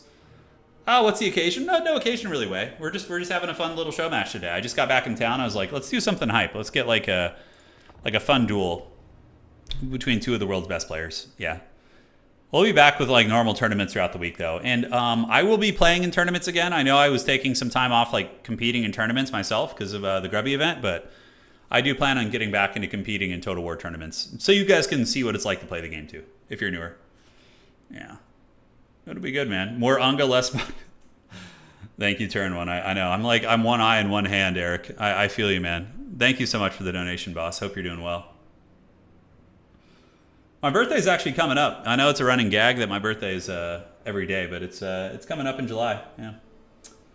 Coming up in old July. I literally am Turin one eye. I like, one of my eyes had been blurry for years, and I just thought it was allergies, but one of my eyes apparently is like not, it's just... Yeah, I mean, it's all right. It's like farsighted and has like astigmatism or whatever. But it works fine. All jokes aside. Yeah. All right. Hell yeah, dude. We're back. We're back in business, Rod. That's what's up, dude. That's right. Let the good times roll. Let the good times roll. All right. So Warriors of Chaos versus the Kings of the Tomb. Czarix still doing his build. So normally, you know, when I'm hosting tournaments and whatnot, right? I don't like go and look at their builds while they're building because there's a potential for stream sniping where they could like go on my stream and see what their opponents are doing beforehand, which allows you to counter their build, right? But these guys are like good friends and clanmates, so we don't have to worry about that shit. I feel like Boris Todbringer a little bit. I do. Yeah. I do indeed. I see the appeal of 40K. Yeah, dude, give me the 40K augments. Give it to me, dude. All right, guys. Warriors of Chaos Tomb Kings. It's going to be Grand Hierophant Katep. He is the ancient priest of the mortuary cult. He's technically not even undead. The mortuary priests are like preserved, like they're not undead, to my knowledge. I mean, even though they are treated as such in the game and lore, they're like still technically kind of alive. It's like a weird thing. Yeah. But yeah, it should be fun. Archeon definitely will annihilate him in a fight, but you know, Katep just runs around in the back and casts spells and avoids, you know, enemy lords, basically what he's going to be doing. Yeah, best of nine's pretty deep. We're testing the waters today to see how the players feel. We're already 3 games in, you know, but a lot more matches to come. Not undead. That's exactly what an undead would play. You know what? Yeah. So what we're going to do is we're going to finish this best of 9. Then I'm going to go. I'm going to go head downtown. My wife has a piece of art that's being displayed at one of my friends' bars. So we're going to go check that out. And then I will come back later tonight, and maybe we'll have like a very, very chill Darfall stream, which is a fun game. I actually enjoy it a lot, so we could do that. Yeah, Tomb Kings still have their souls and sentience. That's correct. So if you guys are newer to Warhammer Fantasy, the Tomb Kings are like basically they're undead Egyptians, but they I play them in tabletop. They still have their sentience. Like the average undead skeleton here, they have like some of their former sentience and like combat prowess and whatnot. Whereas the vampire counts are mindless thralls. They're like automatons that are controlled by a necromancer. So bit of a different lore. All right, ladies and gentlemen, here's the army of the dark gods. Archeon the Ever-Chosen atop his mighty steed Dorgar is here. And yeah, he's got Burning Head and Spirit Leech. So Burning Head roasts the undead, and Spirit Leech is going to be cooking single entities. On top of that, we do have the Aspiring Champions. So these are very, very elite, kind of tanky infantry, just to park on an objective and let them feast. Armored Chaos Trolls are there and designed to deal with big armor because they have armor piercing, so they can fight against some of the Ushapti. We got Forsaken, Aspiring Champions, and pretty much the same thing. So Tim really, really focusing in on the elite infantry with a couple of shock infantry mixed in as well. And that is going to be it for his army. Now, looking at the Tomb Kings on the high ground, we do have some Skeleton Horsemen Archers. Yeah, they're not like amazing, but they're fast. And on a map like this, especially Tim is a player who likes to sit back, build up an army, and like he assesses what you're doing. And then from there, he like builds up a game plan of what units to call out, and then he advances. He's usually not an aggressive player on objectives, whereas like Czarix, on the other hand, is just going to be moving up and grabbing all the points. It's a very scary way he plays, in my opinion. But we do have this Sphinx here. So this is a Necro Sphinx. This thing is designed to kill big targets. So it's going to be really good against the Trolls and against Archeon. We have the Ushapti ROR. So these are the Chosen of the Gods Ushapti. These guys are long-range snipers. Yeah, pretty good against most targets. Mostly infantry, though, because they have a spray fire mode. But we're going to see what they can do. The Hell Cannon being called in by OwnGoal in the back. So he does get a Hell Cannon, which is going to be able to start putting some firepower down. This is the dreaded dildo cannon. It literally has like 2 balls and a shaft, which I love. But it's going to be putting pot shots down to those long-range archers, whereas Archeon's going to be moving up with Spirit Leech to drain Grand Hierophant Katep, and also the Chosen of the Gods are going to be forced back there. So pretty fun stuff. So the Necrosphinx is being attacked by Trolls. I don't know if I like this engagement by OwnGoal here, because Trolls are weak to fire damage and anti-large, so the Sphinx does fire damage and is anti-large. Immediately you see the Trolls getting their salad toss, but Archeon's going to be coming in to help. He's an insanely good fighter. He has huge armor piercing, huge stat line, and maybe the Sphinx is going to be in some trouble, although the Sphinx is buffed by some magic. Narrow's Incantation of Protection, Jaff's Incantation of Cursed Blades. So overall, yeah, very, very good fight for the Sphinx here. It's going to be feasting. But now the Warriors of Chaos are advancing. They were able to get the outside objective, and it looks like the Tomb Kings are going to be posturing up with their army on Objective 2, and that's where the fate of the Old World is going to be decided. Oh, look at that. We do get the Druid Sandstorm going down. So Katep summoning the sands, which are, I guess, beneath the snow and the dirt, perhaps. But he is able to drain down the HP of these Forsaken relatively well. And now the Tomb King's battle lines are preparing to engage. We do have Tomb Guard Halberds, and the Ushapti have engaged as well. So Ushapti are a great counter against infantry. They're basically like Trolls for the Tomb Kings, but they don't really do good against bigger targets because they're designed to kill infantry, and that's like their specialty, right? On the backside, we do see the Wavering Forsaken, so they're getting smashed up, and the Necrosphinx holding its own against these Cav relatively well. Tomb King's now going to be advancing in their infantry while the dildo cannon continues to shoot at the Chosen to the Gods, which is a good target. Oh, but nice ambushing unit on the backside. Czarix calls out the Eyes of the Desert, ladies and gentlemen. So these things are awesome. They're invisible until they get close, and they have laser beams and halberds. They're freaking cool. Burning Head activated, really nice cast. Going to be going down the Tomb Guard halberds here, but you do see the trolls getting wrecked pretty badly by the Sepulchral Stalkers. So these guys have a ranged shooting attack that does a ton of damage, but they also have anti-large halberds. So if you get close to them, they can actually fight you pretty well if you're a big target. They're really terrible against infantry, but against big targets, they do well. So Duel of Fates activated, Jaff's Cursed Blades, and Restore here on the Sphinx, a healing ability that the Necrotech has access to, as it does try and fight Archaon. So Archaon going to be dueling the Sphinx. But Archaon is a pretty comfortable winner in this duel. I mean, he'll take some damage in the process, but overall, yeah, Archaon is going to be fine. We do see an Exalted Hero of Tzeentch being called out. This is a very clever tech here. So the Exalted Hero of Tzeentch is obviously a Tzeentch marked Exalted Hero, and he's an anti-large specialist. So combining Archaon as well as the Exalted Hero of Tzeentch to take on the big Sphinx is a very, very good choice.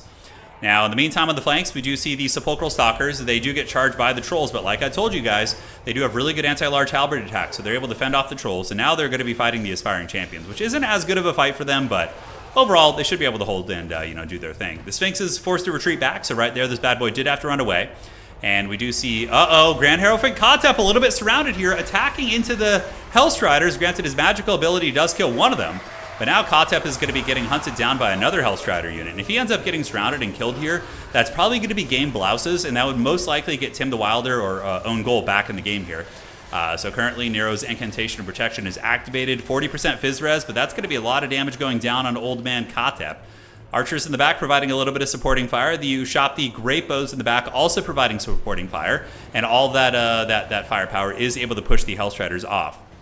Now, in the meantime, Archaon looks like he's making his way into the backfield. Looks like he's going for a Lord kill. Hell Cannon actually targeting Kotep and Spirit Leech as well. So target switch there from Tim the Wilder. Able to get some great focus fire here on Grand Hierophant Kotep. Certainly very, very low. Sitting at 900 HP. That man is in the Shadow Realm right now. Sepulchral Stalkers still doing huge work, blasting down whatever they can with their freaking laser beams on their heads in the backfield. And here we do see a Duel of Fates. It is going to be the Exalted Hero of Tzeentch as well as Archaon the Ever-Chosen dueling it out with the Sphinx. Sphinx here currently taking some big damage, but sitting at 3,000 HP. Archaon's getting a little bit worked up now as well. He's at 1,900 HP. That Sphinx is trying to put its game on its back here, and maybe it will. We're going to have to see. Sepulchral Stalkers with their frickin' laser beams are just doing so much work, and the Ushopti Collins from Czarix able to clean up a lot of the Aspiring Champions that are overextending, and suddenly it kind of looks like this game is flipping on its head a little bit as the Sphinx is going balls deep in the backfield trying to hunt down Archaon, but Archaon's a little bit faster. He's got 80 speed against 58 on the Sphinx. The Sphinx is going to be turning around, going after the Exalted Hero of Tzeentch. The Exalted Hero of Tzeentch, though, will be able to fight back and potentially get the Sphinx very low. And then Archaon's going to come in for the backstab. Hellstrider's also called in by the Warriors of Chaos. Excellent, excellent anti-large fighters. And now it looks like the Warriors of Chaos have gotten the final laugh as the big monster does overextend, trying to chase Archaon, and is going to be dragged down to the pits of hell. So the Necrosphinx is going to fall and collapse on its foes. Very, very cool animation as it does fall down there. And the Ushopti summon was used by the Tomb King, so they have an army ability that allows them to summon a unit of Ushopti. But alas, it's not really going to do a whole lot, because he was able to get his prize of killing the big Sphinx and pull out there. So, Objective 2 belongs to Warriors of Chaos. Objective 1 held by the Tomb Kings. Tomb Kings do have a points lead. Looking at the value on the battlefield, Czarix is pretty well ahead in value. So despite all the drama and climax of that Necrosphinx being killed, the Tomb King's army has been doing a lot more damage to the Warriors of Chaos army. Like, most of the Chaos infantry are not in great shape. We have some new Forsaken back here, but these trolls get completely shattered. Oh man, the dildo cannon is offline as well. So the Hell Cannon crew is running away. So that's a huge win for the Tomb Kings as well, taking those bad boys off the battlefield there. And now we look over here at Objective 2. It is owned by the Warriors of Chaos for now, but the Tomb King's army is just very, very dominant here. Like the Ushopti, the Archers all doing great work. Spirit Leech activated from Archaon from downtown. Is he going to get the kill on Kotep? Oh man, critical binding, -3 leadership. So when undead go below negative leadership, they start to crumble to dust. And I think he's going to be crumbling. Good night, sweet prince. That is a huge pick, and I think Kotep is going to be gone. Yep, he has crumbled to dust. The Dark Gods have basically drained his soul with Spirit Leech there, so he has paid the iron price. So now, even though the army of the Warriors of Chaos appears to be down in value, you have to remember something very, very important here, guys. And that is the fact that undead units crumble, and when they crumble, they take damage. And that damage is not reflected in the damage value meter. That'd be a really nice mechanic if we could get that. If anybody from CA is listening, if we could get that, that'd be very, very nice. But Yeah, so the value could be closer than appears, right? Granted, the Tomb Kings do have a lot of healing because their Lord Magic basically heals their entire army. As it currently stands, though, we do see the Tomb Kings with a triple cap, so the high ground is being fought over. It's going to be some Skeleton Horsemen versus Hellstriders, but the Hellstriders looks like they didn't get the charge and were very damaged, so the Skeleton Horsemen will win this. So this is going to be a victory for the Tomb Kings here. On the middle, Tomb Kings do have a fair amount of units. They have the Nehekar Horsemen and the Necrotect, and the Sepulchral Stalkers are still very much alive. They're actually going after Archaon, so these guys are rolling. Yeah, showing the current value on the field. Yeah, we could probably honestly come up with a mod. We could come up with a mod that would address all these problems, and we could attach it to the Total Tavern map pack, so when people are playing, they just get access to that. That'd be pretty nice. But retreating back are the Eyes of the Desert being harried by Forsaken. Like I said, these guys are anti-large specialists. They don't want to be fighting against these type of units, and now we get another Tomb King call-in. So that one of their summons is going to be a Screaming Skull Catapult. These things are pretty sweet. When they hit you, they have an ability that makes you take -8 leadership, which is really cool. So basically it lowers the leadership of units. It's really good against low leadership factions, and honestly good in most matchups. But the Ushabti here will hard counter the Forsaken. Tomb Kings are able to hold on to this point. Currently, Czarix is massively ahead on points. He's at about 1,000 points, which means as it currently stands, the Tomb Kings could win the entire battle by just sitting on one objective for the entire game. So yeah, I mean, he can really play very, very conservatively if he wants to and not overextend and try and play all 3 objectives. But yeah, we'll have to see. So up on the high ground, it does look like the Tomb Kings were able to win this fight. They have a little bit of a horseman fight, but the 2 skeleton horsemen were able to overwhelm the Hellstriders. Only have 26 melee defense here. And Archaon able to get the middle objective. I mean, he's still alive. Homie's sitting at, 782 HP, but if he gets close to the Sepulchral Stalkers for even a second, he's going to die because these guys have the laser beams, the Austin Powers laser beams. Oh, look at that. Badass. Melting a lot of these guys down. And when they get into combat, of course, the halberds are going to be very good. And yeah, enough shock damage to just straight up rout those Hellstriders, so they're going to be running for the hills. These Stalkers sitting at 1,500 value this game. I think OwnGoal is probably dead in the water. With the Tomb Kings having access to and control over 2 objectives, and even still controlling the middle objective here potentially, we do see the Tombguard Halberds finishing off the Aspiring Champions. It's going to be a tough one, man. So Ushabti and Sepulchral Stalkers fighting the Exalted Hero of Tzeentch and the Forsaken here. On the high ground, we do see the Tomb Kings probably winning this fight. The Skeleton Horsemen should be able to edge this one out considering they're at 29 models, and the Horsemen are going to be sitting at 50. And I mean, it's in a one-on-one fight, Hellstriders dominate Skeleton Horsemen, but it was a 2-on-fight one earlier, right? So there is that. So a lot more Tomb Kings Horsemen coming out. So we do have the Skeleton Horsemen and another Skeleton Horseman coming out as well. A couple Tombguard Halberds holding here. It does look like the Exalted Hero of Tzeentch was bullied, so he's going to be sent back to the Shadow Realm. While in the middle, the Aspiring Champions are pretty good against Tombguard Halberds, but the Tombguard Halberds are very stalwart, and they've solid armor-piercing values as well. So they'll probably be able to win that fight in the long grind. We're going to have to see. But the middle objective flipping to the Tomb Kings. And ladies and gentlemen, it does look like Czarix is going to be going up to a 3-1 lead here in this series. So, the dreaded Zoomer Fury is on. A couple Skeleton Horsemen called out just to provide a little bit of flanking support to this skirmish, which is fighting over Objective 3. And over here down towards Objective 2, it does look like the Warriors of Chaos are in the potential position to lose this. He does pull some Forsaken onto the point to scrap it out, but can he do this? Can OwnGoal pull this back? I mean, I do see a lot of Forsaken on the field. A couple of these guys getting a little bit creepy, sneaky over here. But I don't know, man. Archaon is so low. Like, one bad sneeze, and he's going to throw his back out, By the way, has anybody in chat ever actually thrown their back out or, pulled a muscle from sneezing? I'd be curious. That's one of the old man feats I haven't achieved yet, but I'm looking forward to it when it first happens. All right. Hey, Sam, member for 24 months. Thank you so much. Thanks for the 2 years of great entertainment. You got it. Oh, Frost, you have? Man, you're not even old, dude. Usually the shoulder. Okay, so it has happened to you. Got it. And that's going to be a victory for the Tomb Kings, ladies and gentlemen. Sneezing, yeah, coughing is, it's happened to me before, but not from sneezing. Yeah. It's worse when the back is out than you're sneezing. Oh, yeah. Ladies and gentlemen of the old world, the Tomb Kings defeating the Warriors of Chaos. And Czarix is up 3-1 in this best of 9 series. So he's getting close to the end of the road here. Old OwnGoal, you better watch out, man. He's got to get back on the board here, guys. So Archaon getting 2,200 value, pretty decent. Aspiring Champions performed as usual. The Trolls were the weakest link. They got shit on. The Trolls got 200 value. These ones got barely anything. I like the Tzeentch hero. I thought that was good. The Hell Cannon was nice. I would have liked to have seen the ROR cannon. I think that one would be a little bit better, but yeah. A Kotep, fine. Sphinx got 3,100 value. Hot damn, dude. Even though the Sphinx went down, he was able to pay for himself almost twice over. That's really good. So 3,100 gold value on the Sphinx. And the Sepulchral Stalkers were, I think, the other carry piece in that game. In tandem with, like, Tomb King's Light Cavalry are insanely good. All right, guys. So now we are going to... we need to channel the Boomer power for OwnGoal. That's right. Yeah, we do. All right, here. Okay. And where are we at? So we are looking at the business here, and let's see what's going on. So this is game 5 in the series, which is going to be Norska versus Wood Elves. So it's going to be Czarix on Norska, I think. I'm not sure. All right, so it's going to be Norska versus Wood Elves, I believe. Oh, no, OwnGoal is going to be on Wood Elves. Yeah, because Czarix can't play Wood Elves again. That's why my brain skipped a beat. I was like, wait a second, he can't do that. All right, Celestial Lake is going to be the map. That's definitely a map that's probably favored for Norska, I would say. It has like a lot of like line of sight blocking for the archers, so something to take into account. Oh no. Oh, Goji, that doesn't sound fun. The Boomer Spirit Bot. Oh my god. Yeah. I've encountered some rowdy boomers in my day.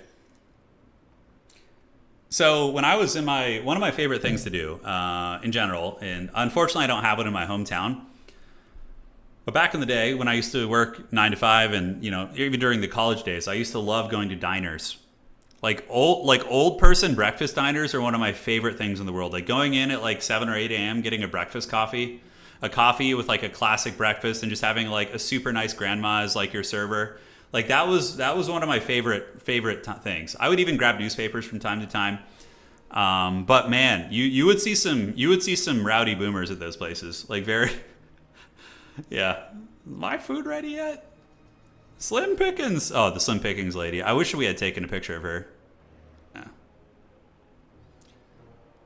Yeah. I don't like buffets though. No, I see somebody in chat talking about buffets are so foul if you think about it.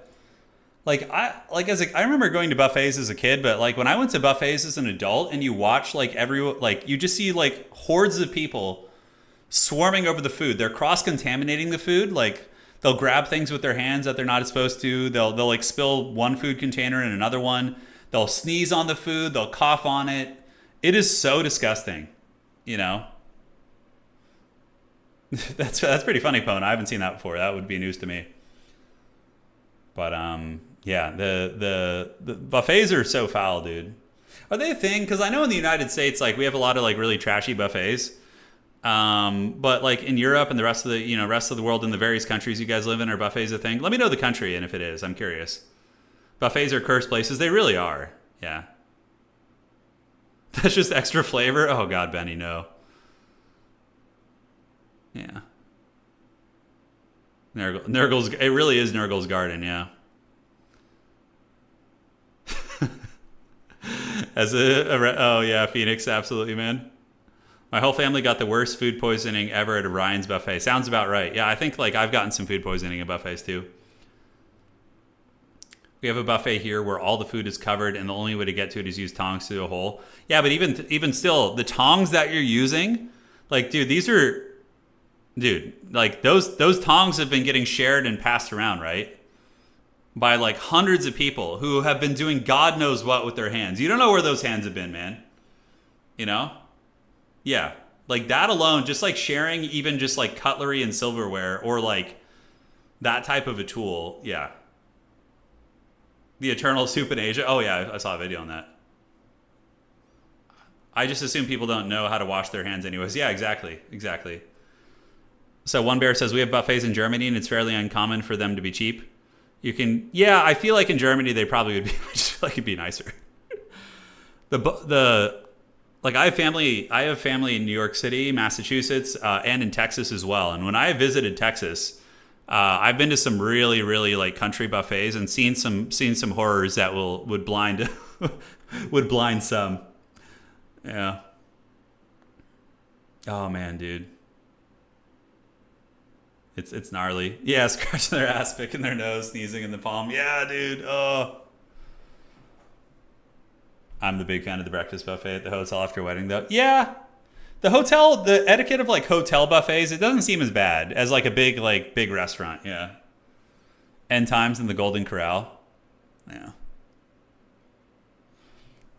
I got food poisoning I think 3 times in my life. One of them was at a buffet. It was at like a steakhouse buffet place. Like it was a seafood buffet, which is like the most forbidden fruit you could possibly think of.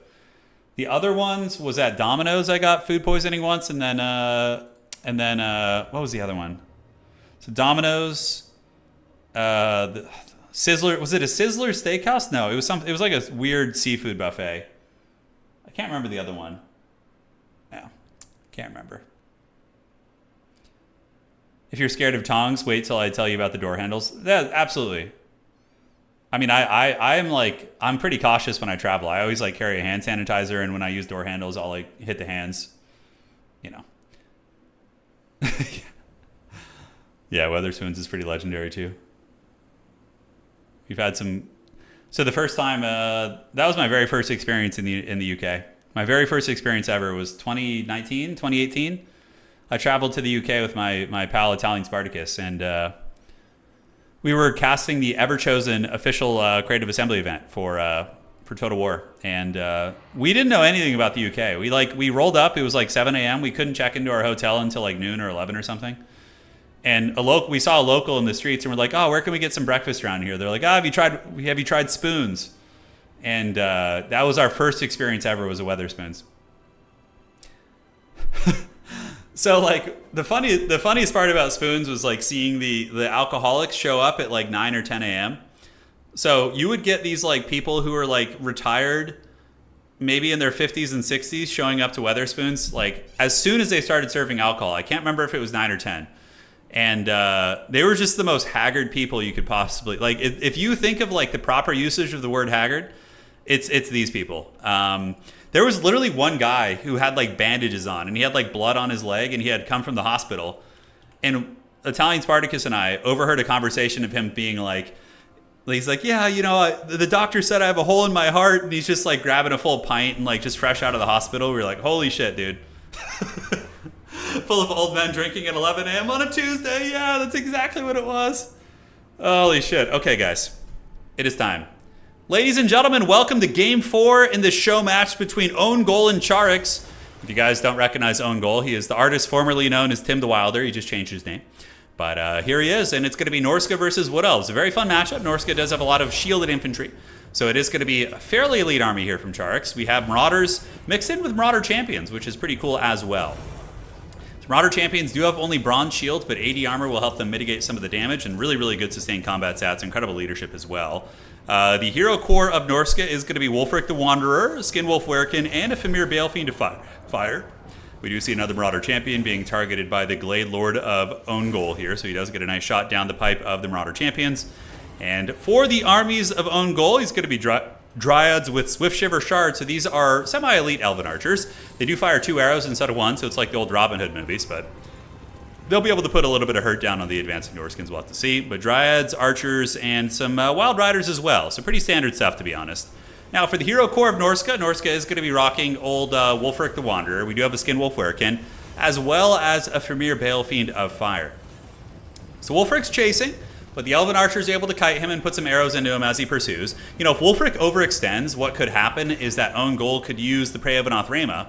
So basically, you use your net ability, you lock the Prophet, and you're able to lock down this Wulfric here, and then you just shoot him with all your archers. But he does have a shield as well as a lot of armor, but this definitely doesn't feel good. That was a very aggressive play by Czarix that potentially could cost him the game. We're going to have to see. So far, so good, though, honestly. He didn't take too much damage during that duration, and that was a really good play as well. He used the Skinwolf Werekin as well as the Balefiend to block some of the arrows, so that's a really, really cool kind of micro play that you really, really don't see. So I love seeing that. So the Skinwolf Werekin as well as the Famir Balefiend going to be retreating back with Wulfric. Now back here towards objective number 2, we do see the objective going to the Norskins, and Norska has taken objective 1. Hunter of Champions activated on the Glade Lord because he thought it was going to be landing on the ground, but Czarix, or OwnGoal, actually moved back up in the sky to avoid that. Norska did call in a Manticore as well, so Manticores are okay fighters. The Dragon will definitely win that pretty decisively, but yeah, we're going to have to see how that unfurls. Big burning head coming down, beautiful cast there by Czarix, able to cook a fair amount of these archers. Not killing a lot of models, but it is able to do a lot of HP damage, which is going to be enough to kind of shock and get them to run. Yeah, get down, Mr. President. Exactly what's going on there. All right, guys, the battle rages on. The Glade Lord and the Deepwood Scouts preparing for their secondary push. And now Norska, they look like they're going full Kawa Unga Bunga, guys. So this is what I like to call a stuffing strategy. So he's advancing into his opponent's home territory.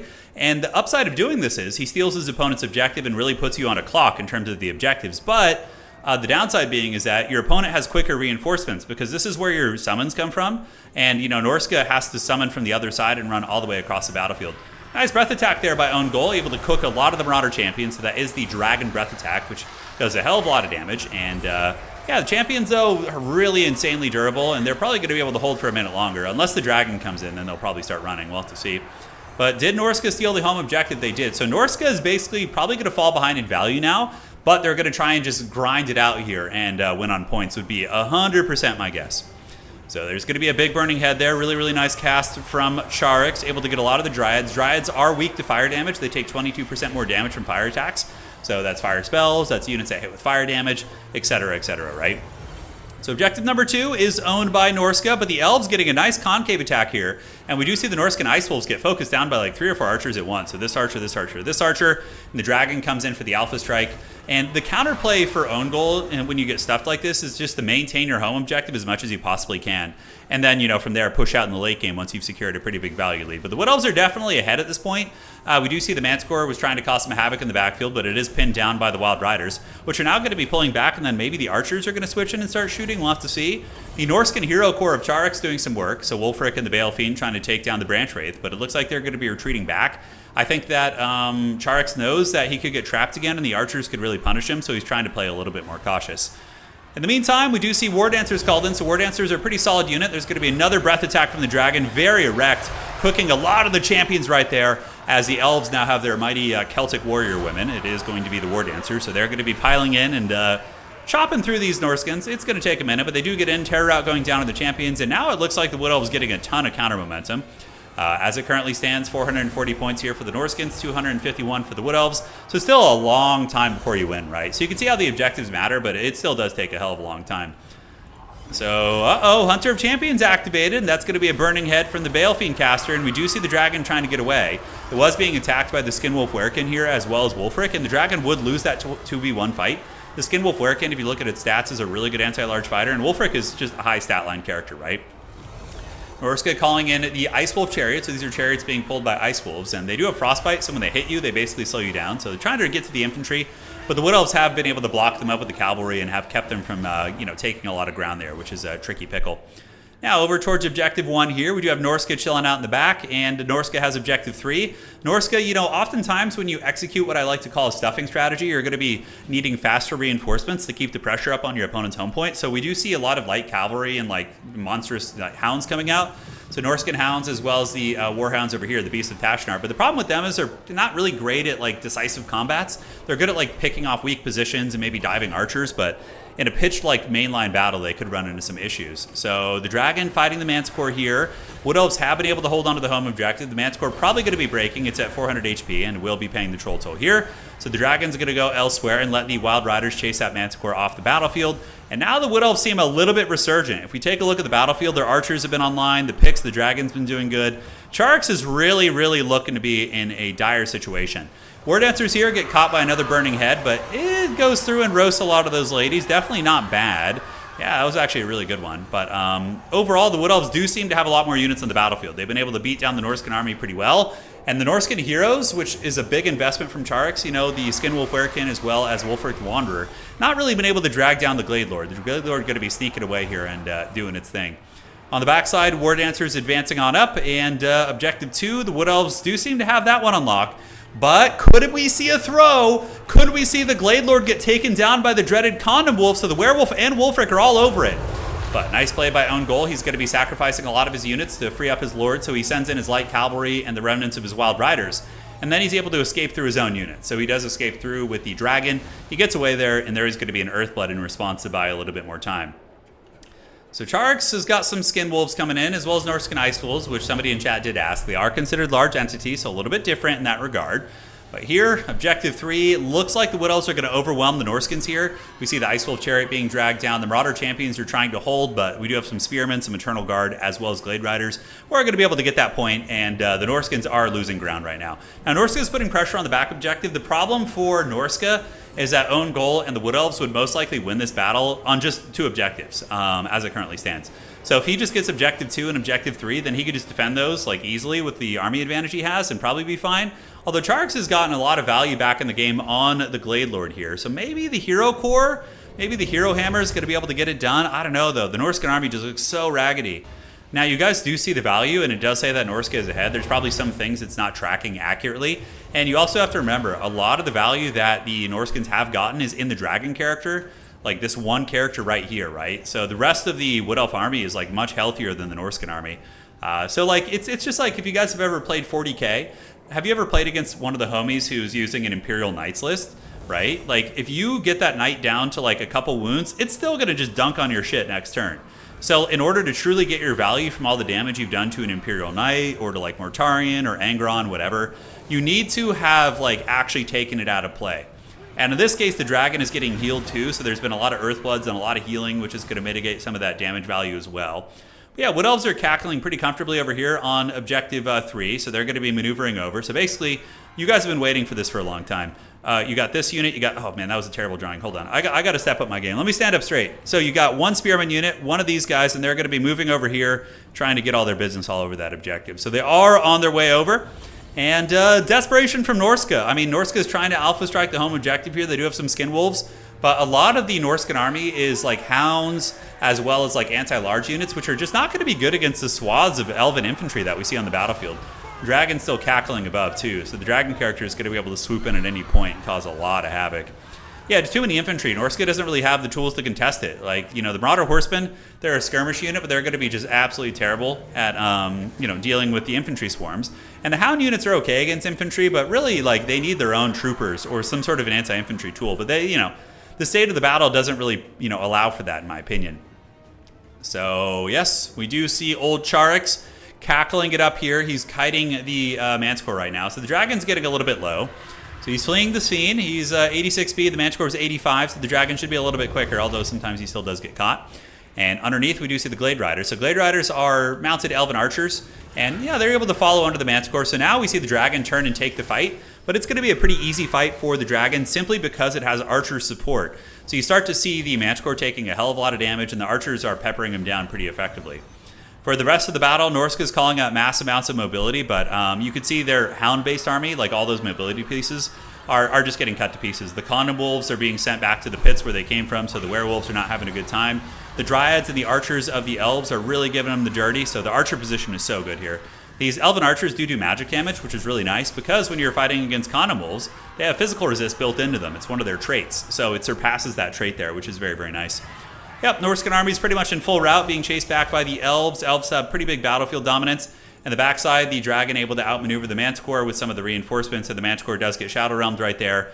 And that does look like it is going to be a victory for OwnGoal. So I think that is getting him back on the board. Currently, it's 3-1 in the series, favoring Czarix, but that is going to get him back on the board, which is quite good. So, yeah, GG, well played, guys. I mean, he's still fighting a little bit longer.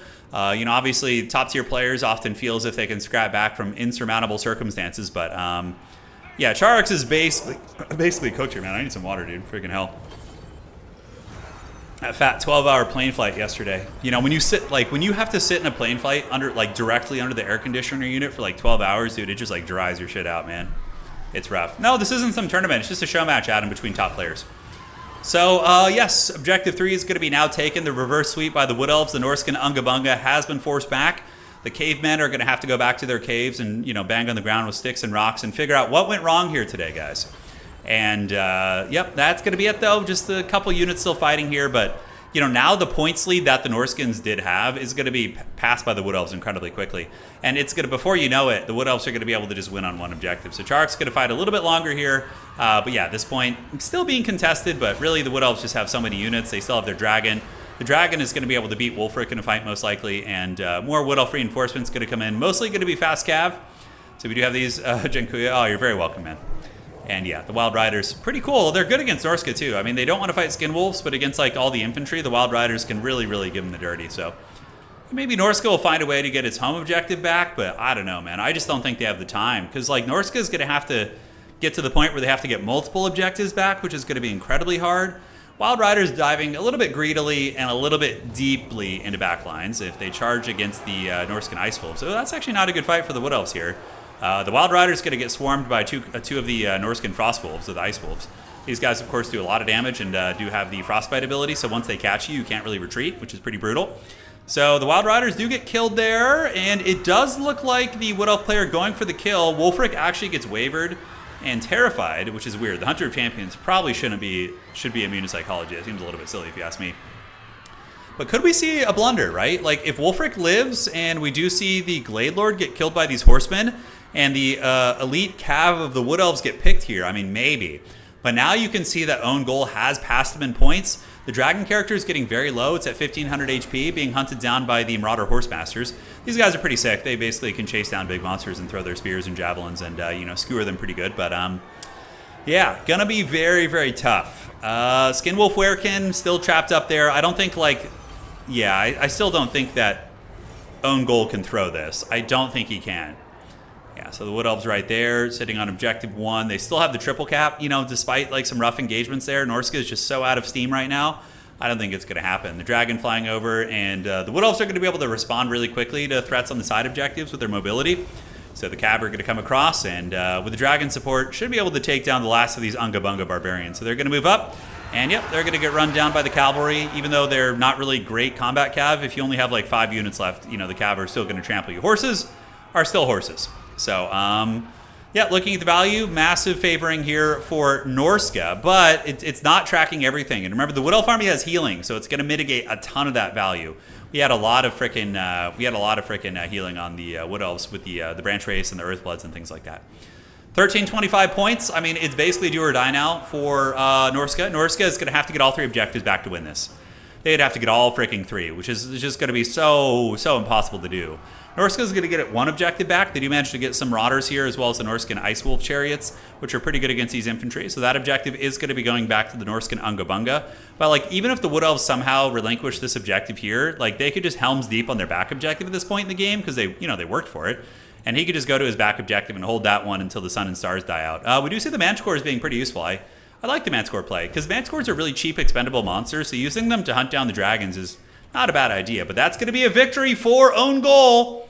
Just when you guys thought the old boomer Tim was out of the series, he's back with a vengeance, ladies and gentlemen, and he is going to be getting it done in that game. So, big carry pieces. Obviously, the Dragon Lord was very good. Archers did fine. 1500 value is pretty damn good. And, yeah, looks like a nice performance. Interesting build here from Czarix. I feel like going for the monster hunting build is risky, because if Wood Elves, they can usually dictate the pacing of Lord fights with Prey of Anathrema. So, I don't know how much I like the hero composition kit. Marauder Champions were cool. They kind of got worked on by the breath attack. So, most people would have lost that game against Norska, against that aggression, but the breath attacks methodically killing each of those champions, I think, is straight up what won the game there. So, let's get the score here, and it seems like we have a pretty nice little series between these two players. So, thank you guys all for joining today. And Norska is a very good faction, Pedro. They're very, very good, actually. Yeah, solid faction. Okay. Good. So there's going to be a little bit more downtime in between these games now. So go ahead and draft the next two. Next. We can draft game. So as to not wait too long. Okay, so now they haven't drafted these matchups yet, guys. So there's going to be slightly more downtime in between games. I gave these guys literally like a 30-minute notice for the stream. I was like, you guys want to do something today? But yeah, so normally in the future for these show matches, we'll have everything prepared ahead of time. But today we're as I like to say, we're raw dogging it a little bit, Does Ulrika give you Dark Ranger Warcraft vibes? Absolutely. Absolutely. So the Dried Floodplain is going to be the map. So let's switch to that. It's a nice map by Wacka Wacka 3000. Oh, dude, the summer weather's coming, guys. I'm sweating so bad over here. Jesus, man, this is rough. Norska is definitely my favorite, just theme-wise. Yeah, they need more stuff. No, it's just pure entertainment for this one. Yeah, it's kind of fun for these players too to get to showcase their skills in a long form format too. You know, show matches are great. I think we need to do more of them, man. It's fun. Oh, dude, summer is coming. I know. Like daytime is rough during the summers, but I love summer nights. Like summer nights are one of the most magical things ever in California. It's like you can literally walk like downtown and just like enjoy the sights and sounds of the city, like or town or wherever you live, with like just a t-shirt and shorts on, and like, oh, it's so good. Yeah, summer nights are nice. Can we watch a Dawn of War 1 opening cinematic? Maybe sometime, Bowie. Yeah, maybe. Yeah. So players are going to work out their factions. I'll let you know as soon as I have some updates here. But currently, as it stands, Czarix is up 3-2. And we're going to see if it goes to Game 9. We are reaching the 2-hour mark here. So if this were like a normal tournament, we would be in the semi. We would have just finished the semifinals, actually. Granted, in the Swiss tournaments, you have to wait for everybody to finish the round. So there's like a shitload of downtime. But, you know, today it shouldn't be so bad. Just read this morning. I think summer's going to be hot. It's not even June yet, guys, and it's already baking here. Is Professor Pone in the Warcraft 3 tournament? Yes, but he's not high enough to qualify for the finals. So basically how it works is the Warcraft 3 tournament we're hosting, and if anybody's like participating, for the record, you need to have at least 20 games played to be eligible for the finals. So I've been getting dumpstered every game, says Pone. All right. So let's take a look at this real quick, okay? Let me show you what's cooking. Cool new undead models for AOS. I'm gonna go look. Pone says I haven't won a match all week. Oh no. Warcraft 3 Champions is really sweaty. Yeah, it's really sweaty. Okay, so we have one sec here. Yeah, so here's the tournament. You need to have at least 20 games played to be eligible for top 4. Okay. So the top 4 players we have right now are, let me check. So these guys haven't played enough games. None of these guys have. Here we go. So Orange Pest is our number 1 player right now. He's 1,204 elo. He's played a lot of games, so he's putting in the effort. Anticity is also here. Anticity has played enough games to qualify. So basically, Orange Pest is like looking like he's going to be in the finals right now. And he's a really good Total War player, but also he's the number 1 Co-3 player in the world. Anticity, of course, is the number 1 Total War Warhammer player in the world. He's currently about 1,200 elo, also an Orc. We have Dream has also played enough games, so they would be in top 4, and Silver would be in top 4 as now as well. Ewak, I believe this is Orange Pest's brother. He's doing pretty good at 1,100. And here's the rest of the players in the event. So there are people who are playing a fair amount of games, but you need to have at least 20 games to be eligible for top 4. There is a chance if I see at least if I see 8 people put in a lot of work, I might switch it to an 8 player tournament. No, Silver. So Silver had a lot of games before entering our tournament, but I made exceptions for people who are lower elo. So if you're a lower elo player, I'm allowing you to sign up. If you're like under 1,100, I let them sign up because, you know, that's fine. It won't be anything problematic. But if you have a lot of games played and you're like higher elo, you've been in like the 13s or 1,400 elo bracket, like no. We decided we had a couple players we did have to unfortunately remove because of that. Feel bad, but you know, we just want to make it fair. Here's Professor Pone, the dreaded 3-17 record. Let's freaking go.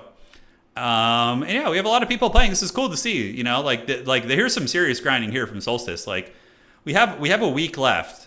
So the 17th is the cutoff date, and yeah, there's a lot of people putting in work down here. But yeah, oh dude, look at the perseverance of this Chad, 1-18. That takes serious willpower to push through a 1-18 play series, man. But yeah, so we're gonna see. But right now, I mean, it's looking to be Orange Pest, Anticity. They're both Orc players. They're both Orc. I don't know what Silver plays. Oh, he's Undead. Okay, that's cool.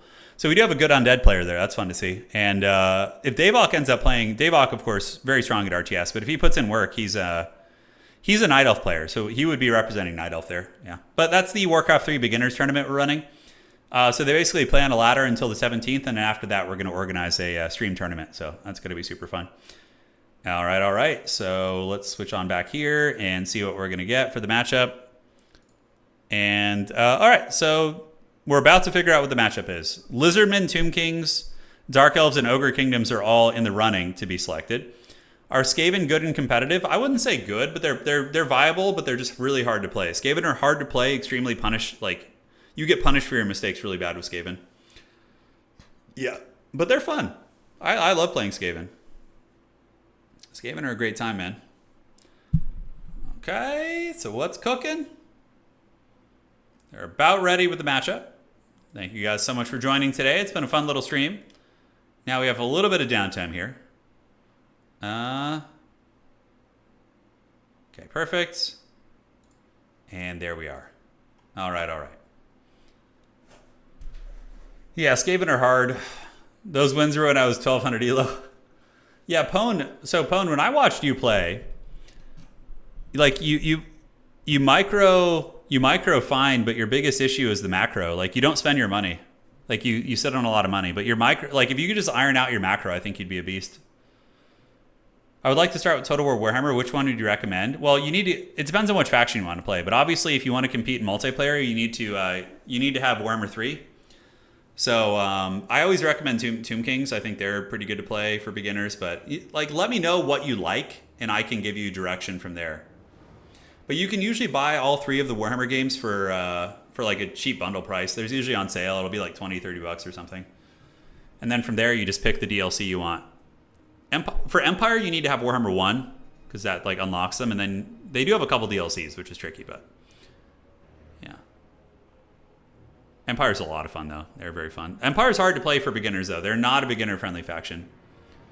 Leprechaun, I'm gonna do a video showcasing all my tabletop armies this week. So sometime in the next few days, I'll do a. I'm gonna set them up on the table in the garage, and I'll film it and show you guys all the armies. Yeah. Norska and Slaanesh. Yeah. They're both good. Norska's really good. Norska's a super good beginner-friendly faction. They have really good quality infantry and, like, you know, good mobility and stuff. Which vampire counts could use Ulrika? Oh, yeah. That wouldn't be that much of a lore break. I mean, she wouldn't really be good with them, but yeah. You just like the lore and stuff. Yeah, yeah. So Warhammer 3 would, you know, obviously be where you probably want to start. The Joe Show says, man, I'm trying to grind, but I don't think I'll hit top 4 in time. I did go up 200 MMR. You have another week. You know, what's your MMR, Joe Show, right now? Yeah. So, Turin, did you have a chance to talk to CA? Yeah, so I talked to, like a month or 2 ago. I'm not sure. Oh, yeah, I could probably arrange that. I haven't talked to them about that, but it's very possible. 800 MMR. You could still make it. It's got to be tight, you know, but it's possible. Yeah, so I might play Darfall tonight.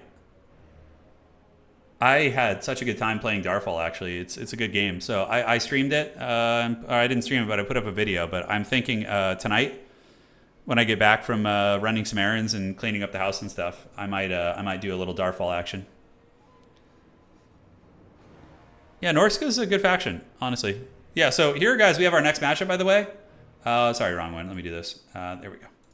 So we have the Lizardmen versus Kislev. So we have OwnGoal and Kislev, and Czarix is a very good Lizardman player. So we do have the matchup now. So they're building their armies, so we can take a look right now and see.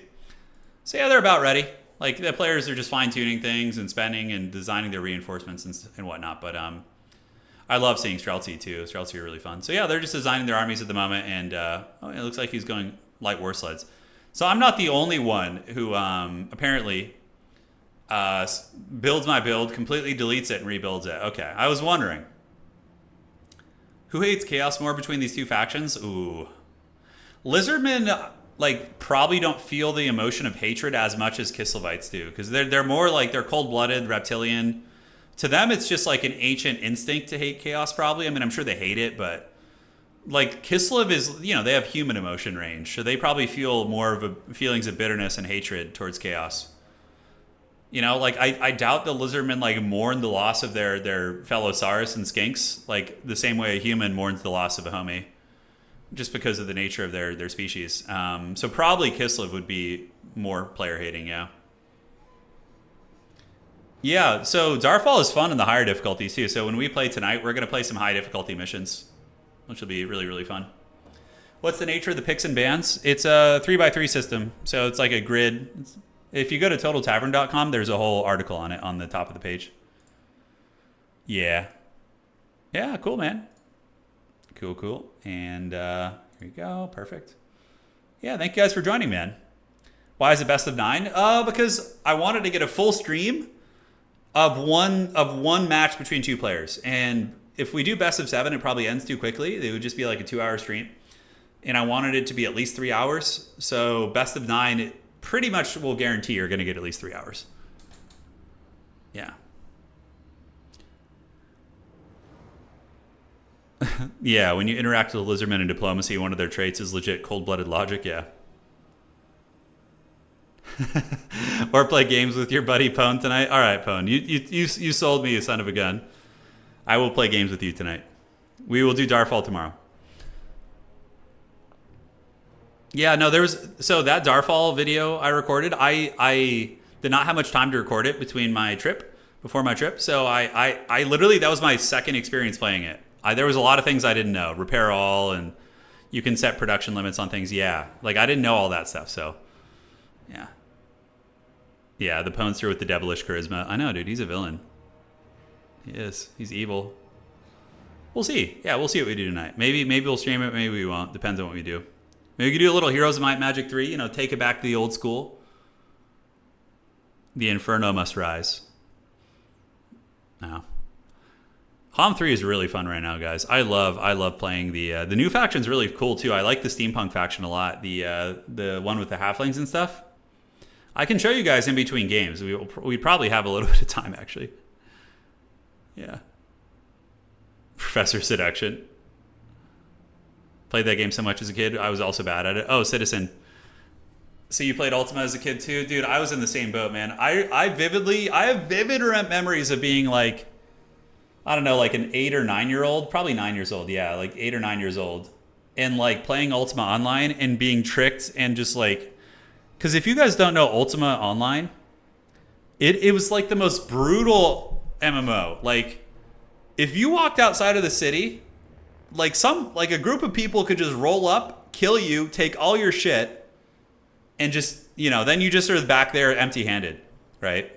Now, of course, there are guards and people who, there were punishments for like those kind of things. If you just took out another player, it marked you as a criminal, which means people could then go after you like in groups with no repercussions. But like, I have vivid memories of like spending like weeks gathering a set of gear to just only go out to the city and then just get absolutely wrecked by a bunch of like, probably like 30, 40-year-old dudes when I was like, you know, a child. Then they just bully you and take all your gear and leave you to the dogs, you know? Like straight up. I have vivid memories of that. Like just the like the feeling of excitement and then just like the crushing agony of losing everything. Yeah. The trauma. It was good though. It built character, you know? Yeah, it built character. I'm sure, like, I bet you there was a point where, because I was really young when I played Ultima. I mean, I played from the ages of like 8 to 12 years old, but like in the beginning, when you're like a 7, 8-year-old, I'm like probably like, they probably made me cry once. Like straight up, if I remember. Yeah.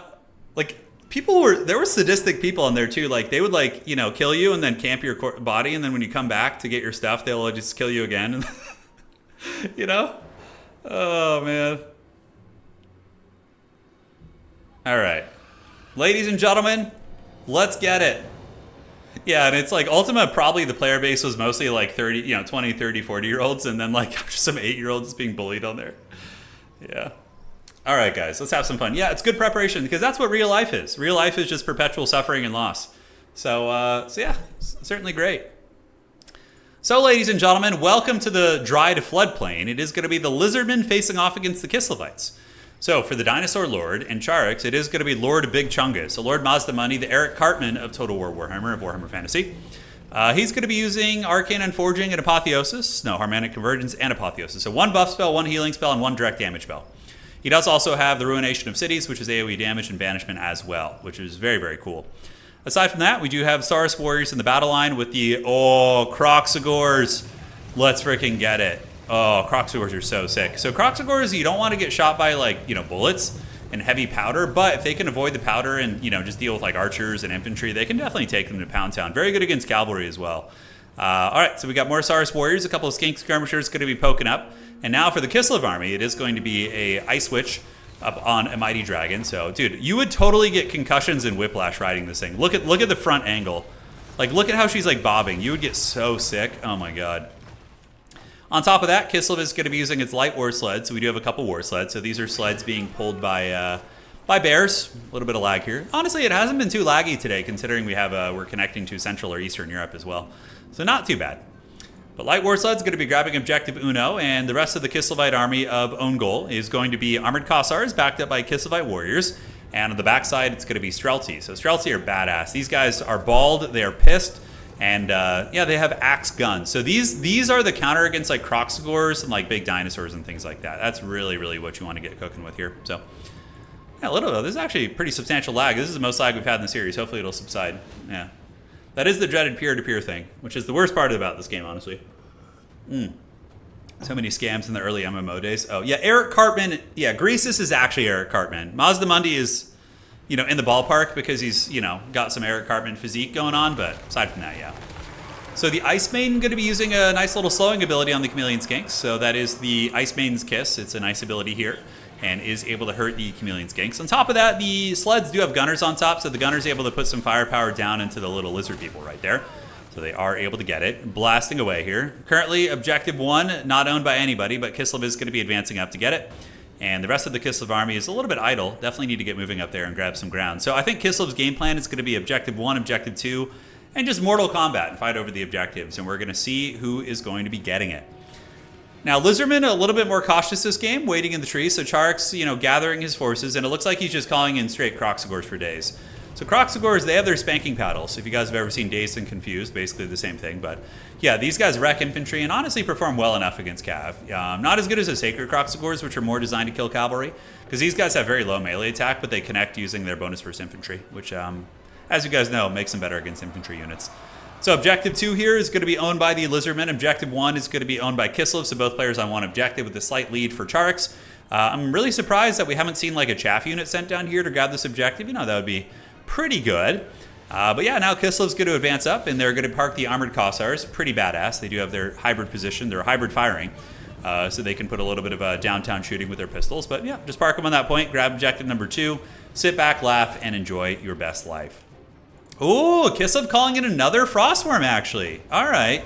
So we have another Frostworm called out. These guys are anti-large, but they're actually quite good against infantry, too, in my anecdotal experience. If you team them up with sleds, it kind of covers all your bases. But yeah, Dino's going to have to do a big alpha strike here on the Kislev army. We do see the Streltsy very deep set. So you see, this is like advanced tactics. Like a lot of new players would basically have a gun unit here and an infantry unit here, which is not necessarily the right idea. You want your guns to be extremely deep set, like back in this kind of area. Like at this range wouldn't be terrible, but if you have them a little bit too close to the infantry, your lines can be overwhelmed very, very quickly, and then your missile units could be compromised. But Kislev setting up a defensive gun line position while the Lizardmen get ready to pop out of the trees. So here they come. They're moving up. A little bit of poke going down. The Chameleon Skinks shooting. These are skirmishers for the dinosaurs. They're literally little lizards with blow darts. But yeah, extremely annoying to deal with. Very fast. They do also have missile resist. I believe it's like 40%. And then 5% phys res. So basically, if they get hit by a ranged attack, it's a 45% mitigation right there, which is very, very good. All right, guys. So advancing up are the dinosaurs. Dude, you guys remember that creepy-ass dinosaur show in the 90s? It was like, I don't think it was like, yeah, they had like animatronic suits, sort of. I think it was just straight up called Dinosaurs. God, that, like, I still like have memories of like being creeped out by that as a kid. Yeah, the dinosaur show. Yeah, not the mama. Yeah, that one, exactly. Yeah. All right, objective 3 for lizards, but here comes the lizard Ungabunga. So I mean, this Lizardman build is about as Ungabunga as it gets. Like, there's not any range units really, except the Chameleon Skinks. It's just all punching and all stopping power. And we do see Mazdamundi dropping the Arcane Unforging on the Lord of Kislev. So that's going to do damage over time. And also it adds cooldowns to all the spells. So it's like a counterspell, basically, which is very, very cool. So objective 2 is now contested. And you guys want to see some giant Kroxigor people battling 8-foot-tall power Slavs? Well, here you go. So Kroxigors get in with their paddles, and they're going to start tanking these guys to bonk down. They'll be very, very good against the Kossars. Because Kossars are wielding, like, swords and battle axes. They're not going to be really good against like huge armored monsters, which are the Kroxigors here. Whereas the Halberds, on the other hand, these guys will. So the Halberds have engaged, and the battle has now begun on the objective. So obviously lizards would win this fight on the mainline objective if it were just the infantry battling it out, but the Streltsy are shooting from downtown. So he does have his guns, and they are able to unleash some firepower, though it looks like he's going to obstruct his own guns here, which is painful. But the other Streltsy are putting some really, really nice firepower down, and that's going to do a ton of damage against the Kroxigors. So the gunline positioning from OwnGoal here is very, very good. Now, who's going to be winning on value? Value trading's pretty even, right? We do see the Lizards winning the infantry fights. We see the Armored Kossars wavering, Kislevite Warriors losing the fight. These guys are losing the fight here. But the ranged DPS of Kislev is doing quite well. We do see the monstrous mobility as well between the heavy war sleds and the frostworms, doing considerable damage against the Saurus warriors here. So a little bit of back and forth on both sides is always fun. So more Kislevite warriors going to be on the way up. Streltsy still generating big value. And if OwnGoal is able to keep his guns online and not let them get shut down, you know, that's going to be big. But Czarix is coming for that booty. He's moving through. He broke the front line of the Kislevites. And now the spanking paddles are going to be here, and it's not going to be good. So they're going to get just absolutely blasted here. We do see casualties starting to bounce up very, very quickly on the Streltsy lines. The other Streltsy are going to be harried as well. So the aggression of the Lizardmen really, really starting to pay dues here. And we do see Eric Cartman rolling back here on his mobility scooter straight out of Walmart. But he's moving up and applying healing effects and also damage effects on the Ice Witch with Arcane Unforging once again. But the Kroxigor is getting into the backfield. No, they're fast. Kroxigors are really quick. They have their baseline speed, I think, is like 40-something. So defensively, Kislev is going to be calling out its Griffin Legion. The Griffin Legion, of course, very, very nice, but they don't really have good AP, so they won't kill Kroxigor super effectively. You typically want them to go after like infantry and lightly armored targets if they can, so it looks like they're going to be detaching from the Kroxigors here. But the Kroxigors are weak against the Frostworms. Frostworms are anti-large, and also the Kislevite Warriors, so these guys with the halberds, they'll be able to beat a Kroxigor unit. So like, for example, these guys cost like 500 gold, and they could beat a 1,000 gold Kroxigor unit. So that's like kind of the counterbalancing system of this game, right? So they're getting in there and chasing back the Kroxigor. So it does look like OwnGoal has kind of stabilized his own backfield. Up in the sky, we do see Czarix calling in some Pterodon riders. So they have like throwing javelins, but more importantly, they can drop rocks. And if you need to shut down a missile unit, you can also use them in melee to get in there and dive the range units, which is quite cool. It's a very messy fight here. Red-Crested Skinks on the way out. These guys are armor-piercing specialists, and will be very good at diving into the backfield of those bad boys. But some of the gun units have stabilized a little bit. We do see the Streltsy. Oh, the blessed 69 models. Well, they're going to be ripping shots up into those flyers here. And oh, you know, we actually got kind of a cool lag moment there. You get that like cool cinematic shot. It's almost like a screenshot. Super cool. But the lag should subside here in a moment. And we do see the Powhawks' Sentinels getting blasted, losing a lot of their HP. And in the backfield, it looks like OwnGoal with his Frostworms able to route the Kroxigors here. These Kroxigors going to get routed as well. And the Patriarchs is going to be providing AoE healing. So if you look right here, and let's go ahead and zoom in there, find this. We do have the Salak's Lullaby and the Song of Sunlight, which is, of course, gives you the vigor. So yeah, nice backfield defense here. And Kislev has been able to hold on to Objective 1. Looking at the value in this game, it's extremely close. On the point, we do see the Kislevites kind of losing the fight. The Cohort of Fwaddle, these guys are basically Space Marine Kroxigors. They have huge power fists. Oh, dude, they have such cool animations. You guys just watch. If you're new to the game, just watch their animations for a second once they get into a fight. So they're roaming over here. They're going to detach. Look how they run, too. It's so freaking cool. But they are a good counter against Cav because they have heavy armor piercing and are very durable as well. So yeah, they punch in. You can see dragging down some of the Cav units. But one of their animations, they literally like punch the ground and then like a stone comes up and then they like slam you with the stone, which is very, very cool. But yeah, middle fight, very dominant victory for the Lizardmen. But, you know, the Kislevites are maintaining their backfield. Their Lord is a little bit low, but remember, they do have access to healing. The Cohort of Fwaddle actually diving into the backfield, so the Crocodiles are on their way. And whenever I see these guys, it reminds me of that. There was like a song that was kind of a meme song in the early 2000s. It was by a guy called like Chip DeRippa. It was like, the lyrics were like interior crocodile alligator. You remember that one? I like that song just like sticks in my head when I think of the Kroxigors. I don't know why. Anyways, guys. Objective 2 is owned by the Lizards. Objective 1 as well. Kislev lost all the objectives, as a matter of fact. I drive a Chevrolet movie theater. Yeah, that's it. Oh, it's so good. Anyways, guys. Objective 1 here, owned by the Lizardmen. The Popcorn Cohort to the how do you say this one? Hopok Cohort is now out. And it does seem like the Kislevites are kind of losing a lot of ground on the battlefield. Now, they do have a really scary Death Star. Looking at the points as it currently stands, though, Czarix has been very dominant on the objectives for most of the game. So the impetus is going to be on the Kislevites to get up and get the objectives. One unit's going to get shut down back here. Yeah, that Kislev Death Star has won so many games. It's won so many freaking games. And there are 2 Frostworms. I mean, Lord Toilet Seat could be in serious trouble, so I can totally see a world where OwnGoal is going to be coming back here in this series. So Mazdamundi trying to get away, being attacked by the Frostworms, going to be calling in his Velociraptor cavalry to try and trap down the Kislev Frostworm, which is nice, but there are halberds mixed in, so the halberds are going to dominate those guys in combat. And I mean, as it currently stands, it does look like Kislev is starting to take over the momentum in the battle. You know, a moment ago, it looked like the Lizards had the width and the numbers, but then the battle was decided here, and it looked like the Lizards did break and lost a lot of units. And Lord Toilet Seat is trying his best here, ladies and gentlemen. He's trying his best. A lot of skinks are on their way out, so these guys are not going to win any fights, but they are going to provide capture weight, which if Czarix wants to try and win on objectives and just like tar pitting, that's going to be his best friend, right? So Battletoad is here, 1700 HP, being chased by Halberds, but the Kroxigors and Saurus Warriors are going to come in to protect him. In the meantime, in the back, we do see the Streltsy ripping some shots, so not a lot of these guys left, but nonetheless, they are going to be able to put some work down. And the Battletoad's at 466 HP. He's being hunted by a Patriarch, 150 HP, and it looks like Eric Cartman is going to go back to his basement, and there he goes. So he is taken out. The Battletoad finished off by the Patriarch, ladies and gentlemen.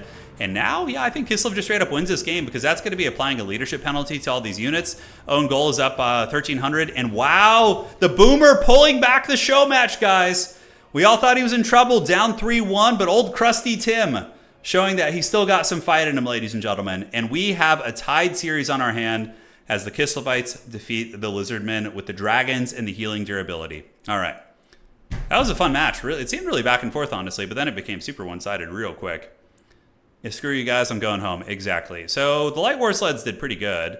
The Dragon character, 1,800, and the other Dragon, 1,600. Streltsy sitting at 700 and 600 here. Not bad. Yeah, the Lizard Army didn't have any big performers, I guess. The Saurus seemed to do good. The Sacred Cohort didn't do bad. Baseline Kroxigors seemed to pay for themselves for the most part. But, yeah, when Cartman went down, it was basically game over. So now we're going to be going into the next match here. Yes. Yeah, Tim or OwnGoal in Discord, he's like, he's got a series on our hands. All right, so next up we have the Arachnarok Lair is going to be the map. So this is a map that's very designed for like quick, brawly, melee-centric factions, I think. William, yeah. Yeah, William, that is crusty when it comes to like professional, high-level gaming. You know, especially in the RTS world, because even though like what you guys are watching, it might not look fast paced, when you're watching the micro of these players, they're controlling like 20 different units and abilities. So Total War is actually like very, very micro intensive. And I think that's one of the reasons why when I went to play in Grubby's tournament, like I didn't feel like overwhelmed managing heroes and units because of Total War. Because in Total War, you manage heroes and lords, which are basically your second and third hero.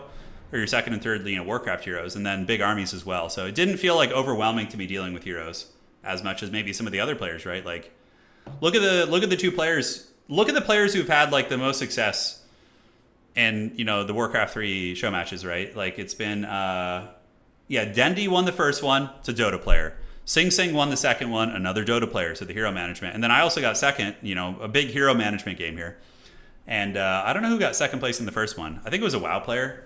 Not sure, but yeah, it was interesting to see that. Whereas like the Age of Empires and StarCraft guys haven't had the most success comparatively in the Warcraft tournaments. Yeah. Does the winner of this face the dreaded Professor Pone? I think so. I think Pone needs to rise from the ashes and just do glorious battle. Pone's the final boss you fight, dude. I'm the gatekeeper. I'm the second boss. You know how like in every game there's like a second boss? He's usually like a big stupid Hulk, and then the final boss is like a cunning, crafty schemer. I'm the big stupid Hulk who guards you at the gates of the high level play. What would be the least micro-intensive faction? Ooh, let's see. So who is the best? The least micro-intensive faction is probably... Oh, I mean, dwarves are pretty low micro because they're so slow. You just kind of plop them down to the right spot and let them do their thing. Yeah. Khorne is also really low. No, but Khorne at a high level has a shit ton of micro. Yeah, it might be dwarves.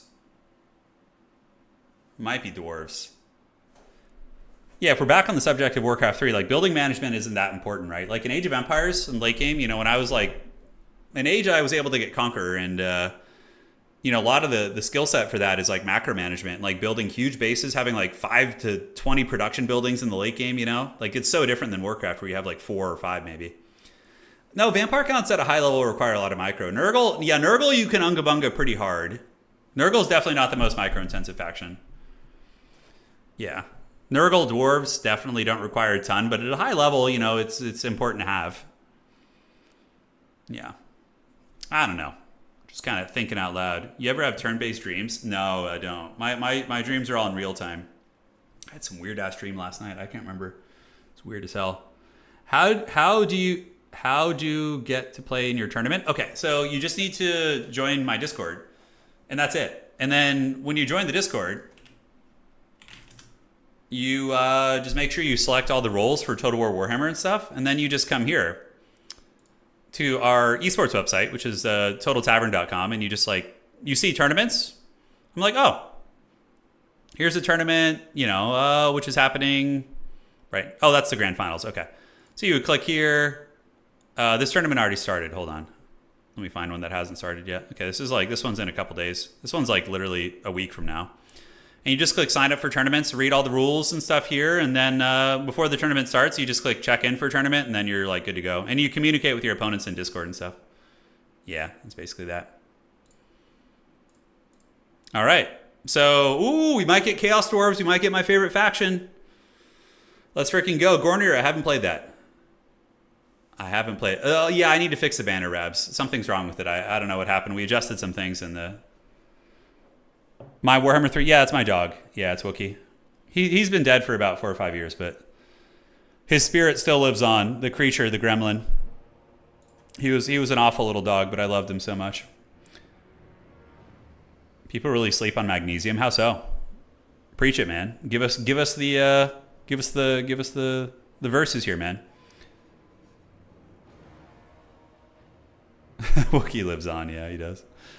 He was quite the gremlin, man. He was an interesting little creature. So I rescued Wookie in 2011.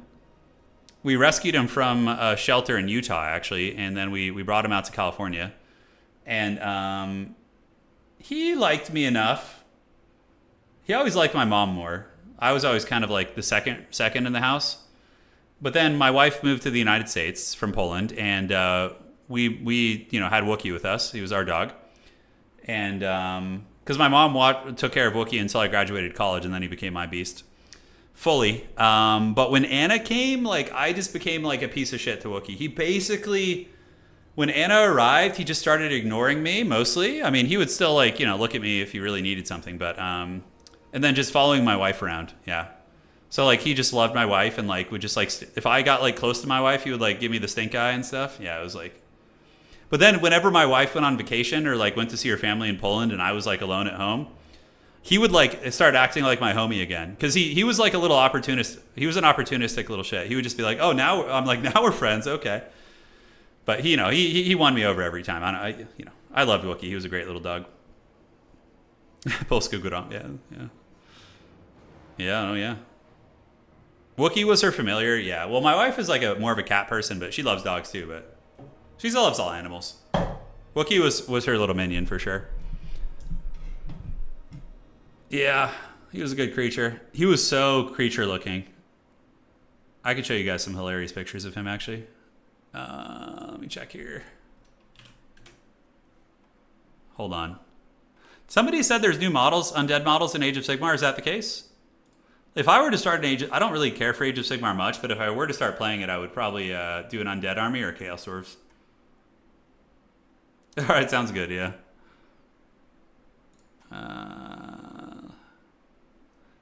I have an album on...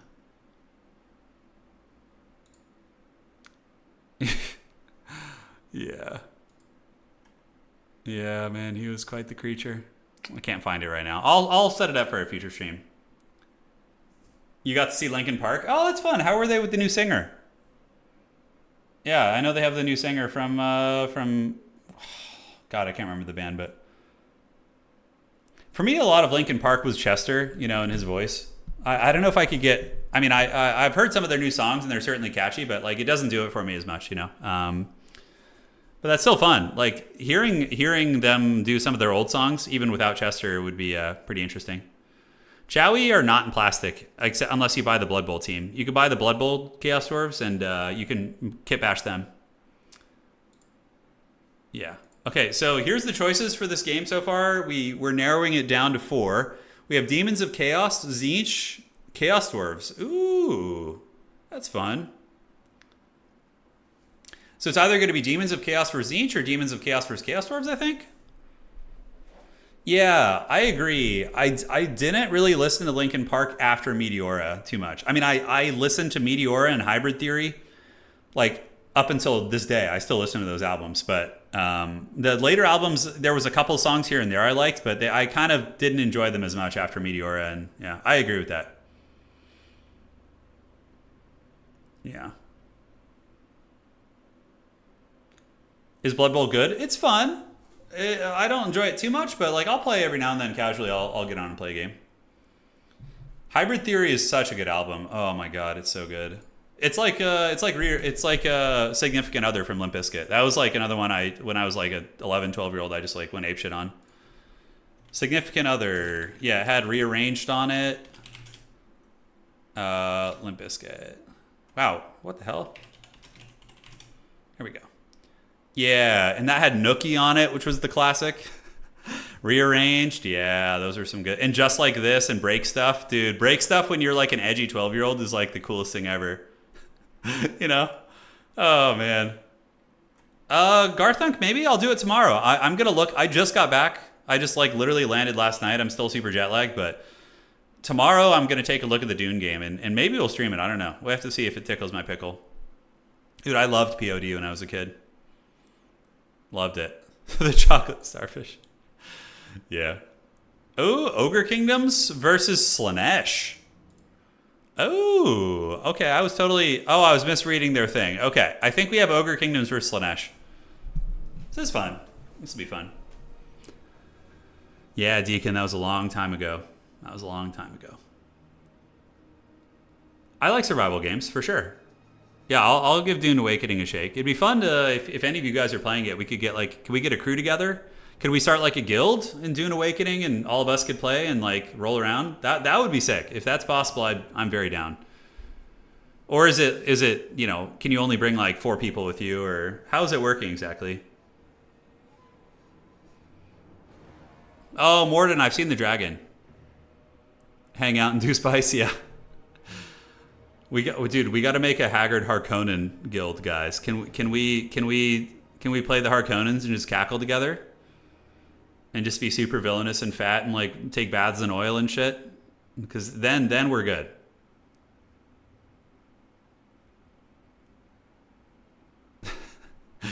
Turin is making Harkonnen, of course. The comically, like one of my favorite archetypes in gaming is like comically evil villains. You know, like necromancers just like laughing as they're raising, like that kind of shit. Just I love. So funny. Yeah, I mean, I heard good things about Conan Exile. So back when it came out, I remember I had a couple friends that liked it. You only played in a 4-man group in the playtest, but your guild can have like 20 to 40 people. Oh, that's good. Like Palpatine is like he's so evil that it's like funny. You know, like he's just so corny evil. You know, that's the stuff. Damn, Frost, that's a lot of hours. You're never not oiled up? I should stream the Dunes. I should stream the Dune Awakening from my...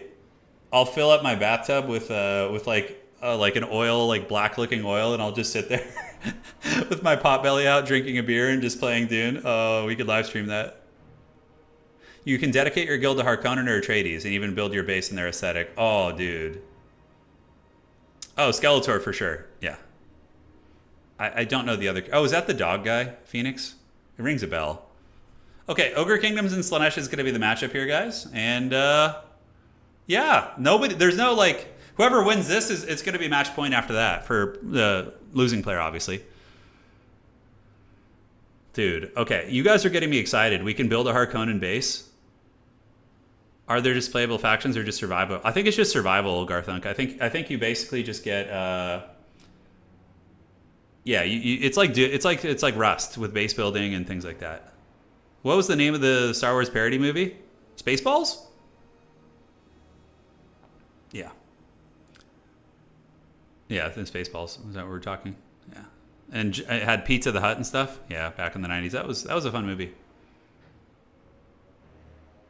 I just joined Twitch and I'm looking to do a hot tub stream already. Dude, I know, guys, it's happening.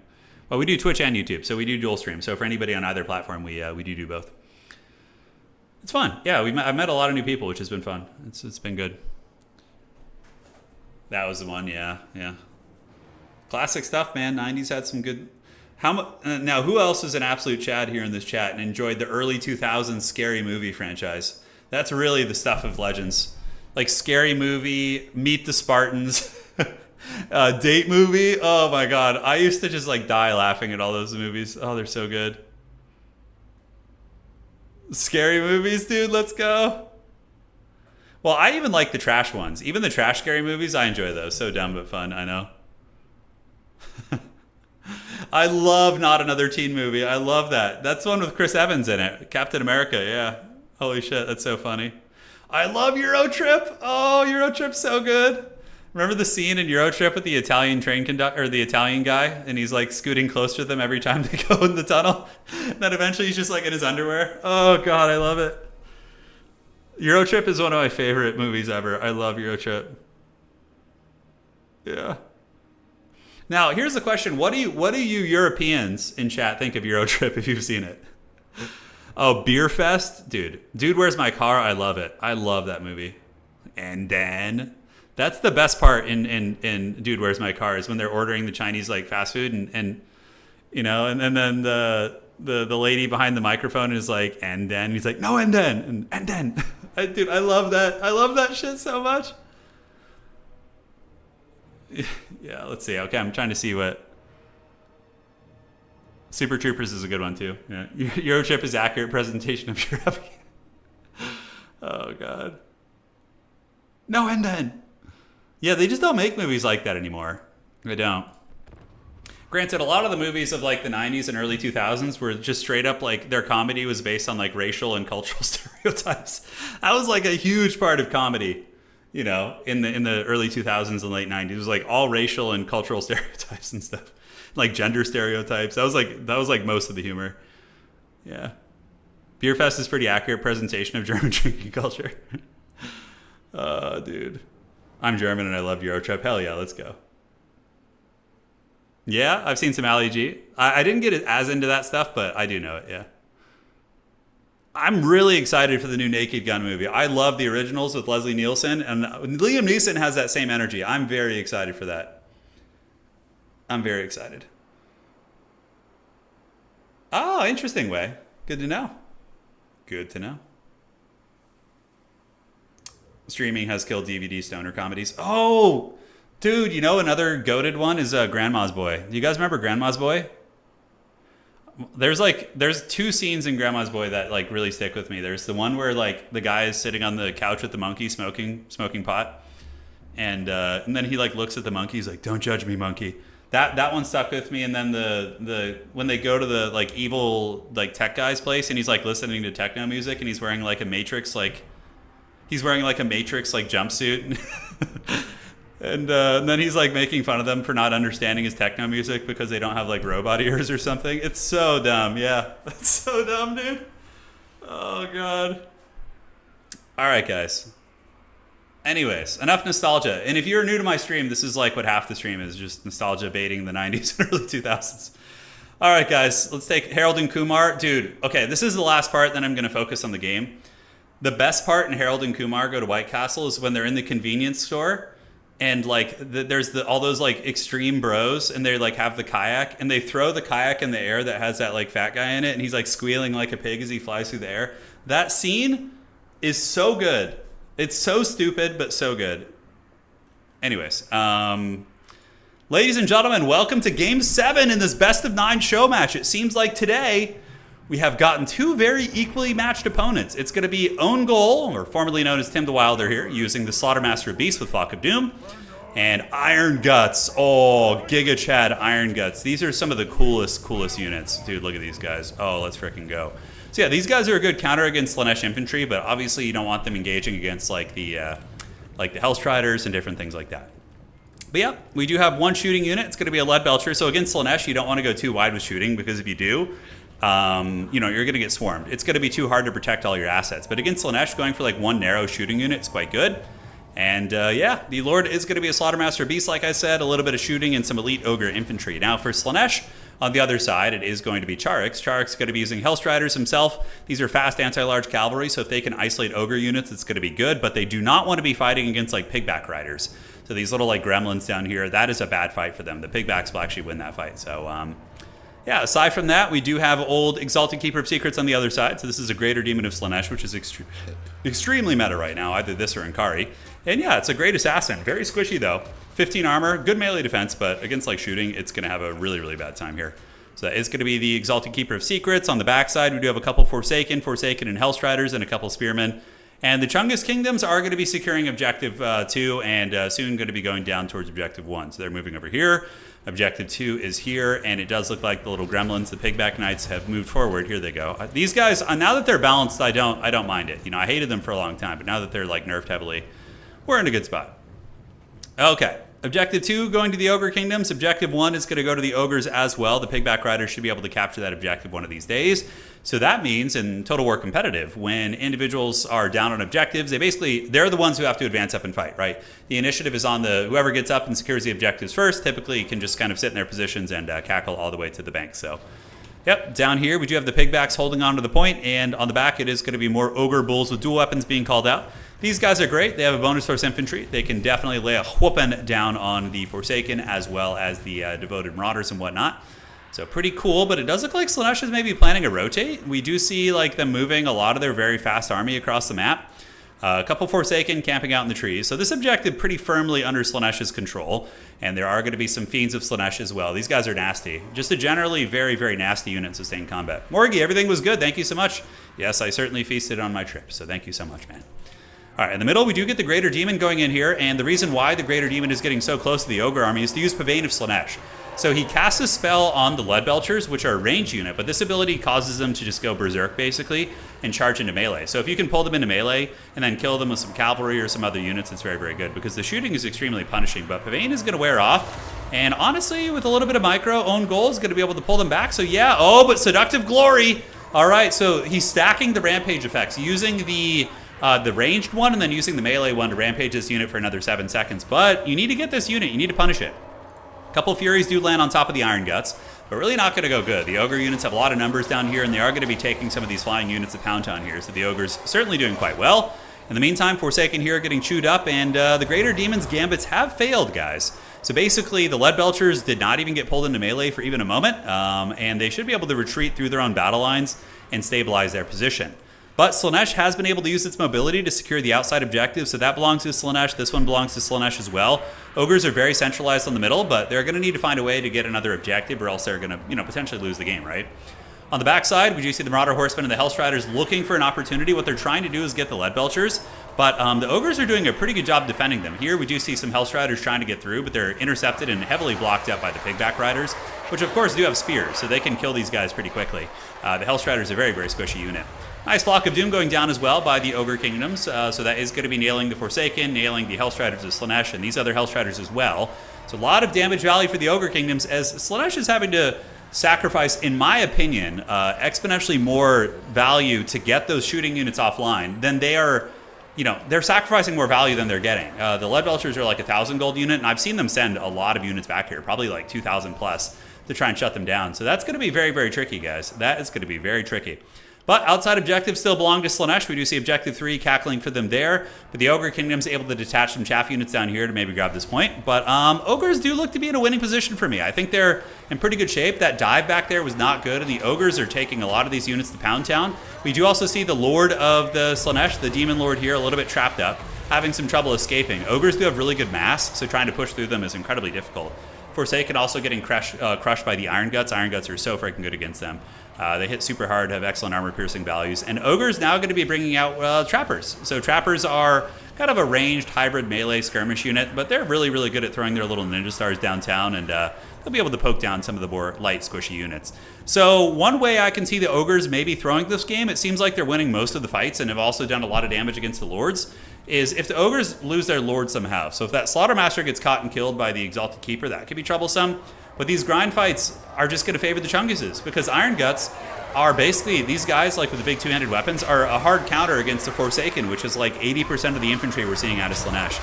So the Iron Guts are also stacking with Noblars, and these little gremlins, see these like little goblins at their feet? That gives them a lot of buffering, so the goblins take a lot of the damage, allowing the Iron Guts to do work. And look at this, a huge AoE spell right there, just beautiful stuff, right? So it seems overall that OwnGoal or Tim is getting better engagements across the board. Granted, once the lag subsides, we'll take a look at the objectives. We do see objective 2 belonging to the Ogres. Slaanesh is up on points, but not by that much. And down here, the Boglars of the Mad Marsh should definitely go and contest that point if they can. But doesn't look like it's going to be the case. Ogres now calling in Blood Vultures. So Blood Vultures are pretty cool. Flying harass unit, but they do get stronger when units die near them because they're vultures and they feast on carrion. But we're going to see what they do. A lot of mobility units coming out for Czarix. So Czarix has been transitioning his tech into the mobility core. So rather than committing more infantry to the fight, he has a lot of his own mobile units here. And that's usually something you do when you're behind because you're trying to grab value and get back in the game. But Ogres just seem like they've won most of the fights. Like if I've been casting Total War for almost 10 years, maybe like 8-9 years, give or take. In my experience, unless like a big throw happens, like the Slaughtermaster gets caught and killed by the Greater Demon, which I think is what's maybe being set up here by Czarix, so he's trying to. I would say this game's probably over. I mean, I just think that the Ogres have such a value lead. Slaanesh is basically dead in the water. They don't really have a lot on the battlefield, and yeah, we do see the Rampage or Acquiescence going down. That is a Slaaneshi spell, which lowers the combat prowess of a unit nearby. Couple of Furies going to be landing, but like, man, Tim just played such a clean game. No mistakes, really. The only, like, and when the big thing that Slaanesh fell behind, he pulled back his Lead Belchers, and like, Czarix sacrificed 3 or 4 units to try and kill that, and he lost all those units in the process, right? So, yeah, pretty wild shit. So Slaughtermaster with the Meat Feast, the Ogres getting a fat heal, which is pretty much going to take away the chances that Slaanesh does have here. And Lead Belchers are actually back online, so in the back, these guys are hilarious. In the lore, they literally load these cannons with like forks and knives and just scrap metal, and then they just like blast shotguns at you. So they're going to be putting some good steady pressure down on the Slaaneshi Lord, but it looks like right now they're going to be repositioning, trying to get in range. And they are in range, dude. This game looks so good. Like that's... Dude, this is one thing that really separates it from other RTS games, is like when you really look into the battles and the nitty-gritty, it just looks so goddamn awesome. Yep, Ninja Star is coming in. This Slaaneshi Greater Demon is having a terrible time. It's down to 1100 HP. This was the last desperate attempt by Czarix to actually take down the Slaughtermaster, but we do see the Greater Demon being bombarded by literally forks and knives and spoons, and also the throwing weapons from the little gremlins over there. Ogre's rushing forward, and even though the Greater Demon is very good against these type of units, it's going to be too much, and the Slaaneshi Demon falls, and GG is called. Oh, big boys. Ogre Kingdom's getting it done. Taking down Slaanesh. Still got it. And look at that, Tim the Wilder or OwnGoal going down, 3-1 in the series and then sweeping it back to match point here against his clanmate in Czarix. GG, well played. All right, guys, so let's get this. And that's going to be 3-4. If OwnGoal wins this, that's going to be game blouses. But if not, we go to game 9. What a great series. This is really fun. Czarix might have the Zoomer bravado, but the OwnGoal has the dreaded old man endurance. Will we see some Warcraft 3 action today? Maybe I'll do a game at the end, Morgie. But I do plan on streaming a lot of Warcraft 3 this week, including a show match and some other fun things, or maybe even an open community tournament would be cool. I haven't done anything like that, so yeah. Don't worry, there will be a lot of Warcraft 3. It's in my regular schedule of games to cover now. I am so addicted to it, and I love it. Like Warhammer 3 and Warcraft 3 are my jams right now. Dude, just clean play. Like defensive, counter-punching. I mean, Tim was very much like the Muhammad Ali there, right? And I don't know who the best example would be of Czarix. Maybe he was more like... I mean, Joe Frazier was able to beat Muhammad Ali, but maybe one of the fights where Ali was defeated Frazier would be an apt example. But yeah. Series is almost Ogre now. Yes. All right, so they're going to do their picks and bans here. Let's see what's cooking. And now we have the Borderlow Landing, which is one of our all-time classic maps. It's probably the most popular tournament map by Bob That Builder. Yeah, Morgan, I'm glad you enjoy them both. Do we have anybody hanging out in either YouTube or Twitch who found the channel through Warcraft 3 and the Grubby event, who now are watching some Warhammer? I'd be curious to see that. I always wonder about the crossover between the various communities we have here. But yeah, fun times, man. Yeah, we got a couple homies there. Right on. Oh, look at you. We got Hektazi, Burger Snake, Spice Weasel. Oh, dude, look at you guys hanging out, man. What do you guys think? You enjoying it? Hex? Simo? Damn, there's actually a lot of you guys. You already own Warhammer. Got it. And just Night Rabbit, Medekku. Let's go. Yeah, you guys enjoying it? Hopefully you are. It's very different. Very different. More of a battle simulator, but, it gets the job done. Hey, I know you, Lospaldier. Hopefully I said your name. It may or not be a grubby mod. Don't tell him I'm here instead of there. Oh, shit. Oh, no, you're hanging here instead of grubby stream. I love that. That's fun. Thanks for hanging out, though. I appreciate it. And thank you for all your help in the event as well. You guys did a great job organizing it. The information was very clear, and you ran it really well. As somebody who runs tournaments for, like, I run tournaments for a living here, and before I ran tournaments in sports, like, you guys did a great job. So, yeah, you got Wolo load over to this chat. Yeah. Yeah. So good times. Good times. Cat's coming out of your paycheck. You introduced me through, oh my God, KBH, you need to calm down here. No, but you guys were all part of it, you know, and I remember popping into the Discord to ask questions, like literally at like 1 a.m. my time, and you guys would pop up and answer them quickly. So thank you guys for running such a tight ship. It was very fun. Garthunk says, I've been watching your Dune videos for over a year and didn't put together your hymn until, yeah, we played Dune with Grubby. It was super fun. It was me and Professor Pone versus him and his brother, but they were really good. I was very impressed because, like, I had probably played maybe 10 times as many hours as Grubby had in Dune. And, like, him and his brother put up an excellent fight. Like, I actually had won a community tournament in Dune. Like, a competitive Dune tournament in the community. I had won. And they put up a great fight. They were beasts. Yeah. You could see the pro gamer shining through, you know? Yeah, Marco. Well, welcome, dude. Yeah, the reverse sweep, it could be true. We're going to see. So they're doing their picks and ban process right now. We're using the slowest pick and ban process because it's the most fair. But, you know, when you have 24 factions, it's a lot. So you got to do it. The evil duo, I know. Pone and I are undefeated in every game we've ever played. Just like in Warcraft 3, where I'm pretty sure we're like literally like 10 wins and like 20 losses or something. How hype would you be for Warcraft 4? So I would probably be erect for several weeks if Warcraft 4 was announced, but I would also be incredibly nervous because it's modern Blizzard. Modern Blizzard definitely isn't great. They have absolutely screwed the pooch on a lot of games. So yeah, you got to take it with a grain of salt. Like, I would be excited and then nervous and stressed. Yeah, they would mess it up for sure. Like, you would go to like level up your Blade Master's Windwalk ability, and when you click it, it would be like, do you want to pay $1.99 for this ability, or do you want to use his generic ability? And that's all you get. Like, dude, Blizzard has sucked for so long. It's so depressing. Because Blizzard was like all of our childhoods, or most of our childhoods, you know? Yeah, Warcraft 4 will never happen, I agree. You don't really, like, Warcraft 3 is just such a god tier game, though. Like, yeah. I wish we could get it. You know, I have to admit, I was rather disappointed with Stormgate. Because I was sitting here, you know, thinking that all the ex-developers from Blizzard that went to Stormgate were going to make another Warcraft quality game. And I was so excited. But man, yeah, that ended up being a bit of a bust for me. I really didn't enjoy it. Granted, I know there's been a big update, so I will go back and give it a try at some point. But yeah, I was very disappointed by that. I was quite sad. But yeah, RTS is not the most popular genre. There are a couple of champions out there. I mean, Creative Assembly has done a great job over the years getting this to where it is, because this game was originally released as like predominantly a single player game, and it still is. That you know, had a little like casual, not competitive at all multiplayer on the side. But then over the years, we built up such a cool kind of custom community that all of us that we were able to get Creative Assembly to put development time into creating a competitive multiplayer game mode and balancing the game regularly and doing like hot fixes. And now we're in a pretty damn good spot. I'm really excited for the future of like future Total War games. I'm hoping in future Total War games we can get like a lot more like Warcraft 3 Champions quality-esque, like a good elo system, you know, resetting seasons, like all that kind of stuff. If we can get that, I'm going to be so excited.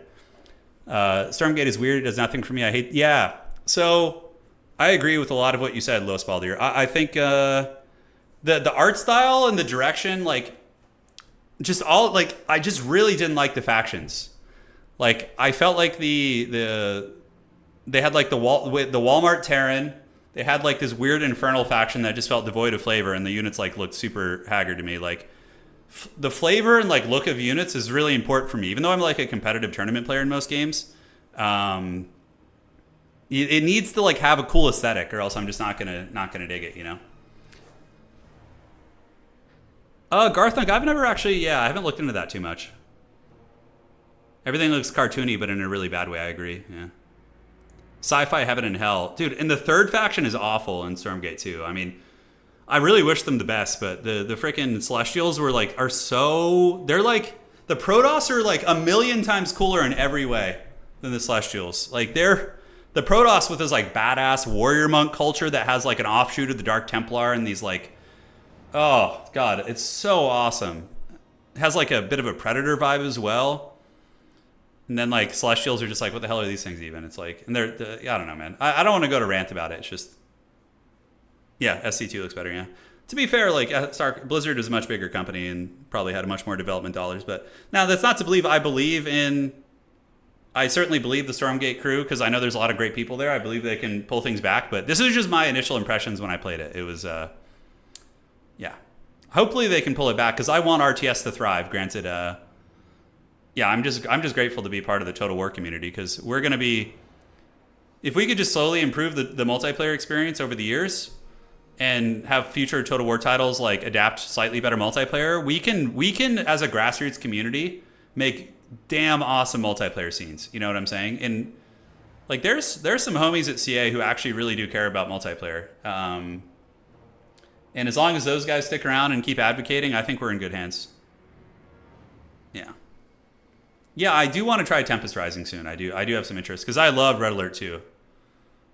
Tzeentch versus Vampire counts? What? Oh, we're getting a freaking Tzeentch game. Let's go. Hell yeah. Tzeentch is like a very, very rare to see faction. That's fun. That's fun. Yeah, like one of the reasons why I loved Warcraft 3 so much when I was a kid is because of the aesthetic. Like I thought like the whole Scourge and Necromancers were super freaking cool. I was like, and at that point the graphics were peak, right? So that wasn't even a criticism you could levy. But I just love the aesthetic and the fact that Warcraft 3's universe has such good lore and like and campaign and like all that. It like really contributed to you getting behind characters, right? Like in this last tournament I was playing in with Grubby, when I was like playing the Dreadlord and had like mass ghouls and shit, I was like, this is awesome. I feel like I'm like the Scourge. I feel like I am the embodiment of the Scourge with like a Dreadlord and ghouls and necromancers and shit. So I really felt like I was getting into it, Yeah, it's there are RTS players who only care about mechanics and they don't care about aesthetics and things like that. But yeah, the WoW lore gets a little bit nuts. Like after the the Wrath of the Lich King, I felt like it kind of went a little bit too bananas for my liking. I lost a lot of interest after that. I played through Wrath of the Lich King. I had a Gladiator Death Knight, which was fun. Death Knights were so cool. Yeah, that's what's really like a lot of game companies. It's hard to get them direct feedback, but like it's something having talked to people in other RTS communities, like with Creative Assembly, for example. If like Anticity and myself and other folks, we can just go and have a direct line of communication and get a response the next day regarding issues and balance and things like that. It's really quite good, actually.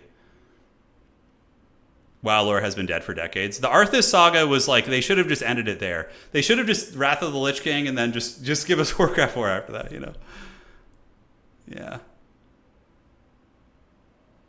Okay. So we got vampire counts versus Warcraft 3 lore is amazing. It is.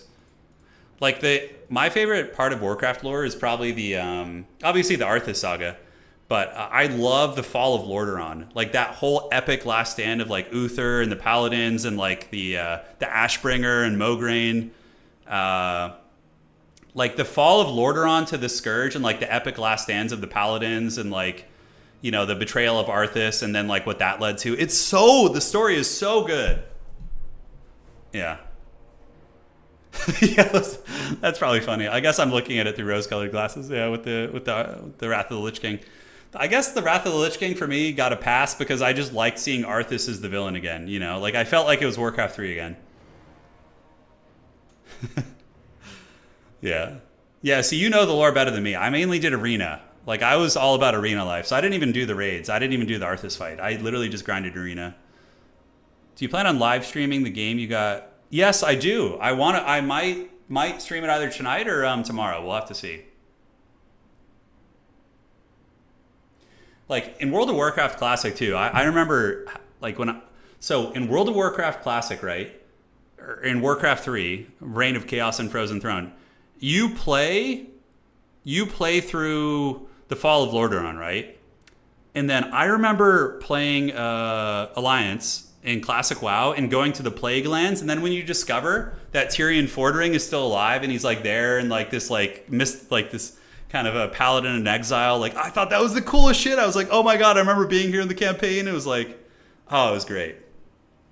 Was I invited to the next season of OnlyFans? So yeah, Grubby mentioned I could. I don't know what the invite process is like, but Grubby did mention to me that I could participate. So I don't know who to talk to, but I will do it because I love WoW. And what's cool about hardcore is like it keeps you in check from addiction, right? Like if you get addicted, it's like you just kind of you lose your character and then you move on, which I think is good. Yeah. Yeah.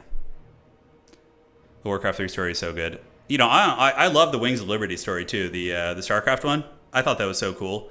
Remember, like you would just be playing Wings of Liberty campaign in StarCraft 2, and there would just be like some badass cutscene like in the middle of it. You're like, what the hell? It's like a cinematic trailer, but it was like they were so good. Oh, you know what? One of the best trailers is from the StarCraft, like not like the main trailers, but the Artanis trailer. Have you guys seen that one where he like walks away from the explosion like a 1980s hero? Dude, it's so good. Hold on. Let me pull that up right now. So Artanis alone. This shit is like the coolest thing ever. Hang on, let me find it.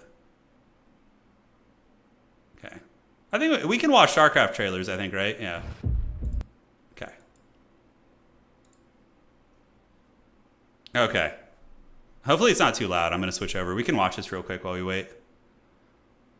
Oh. The movie with John Cena? No.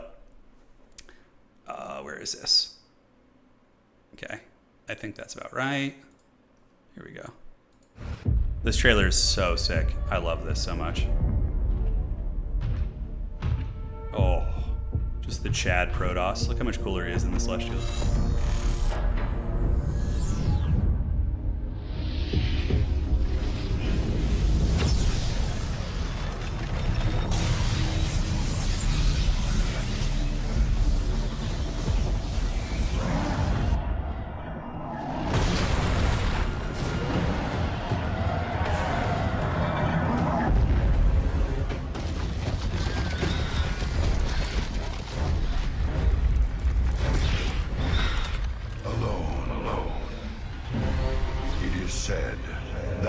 Of our kind suffer, separated from the glory of the Kala.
Oh, here comes the 80s moment. Oh, let's go.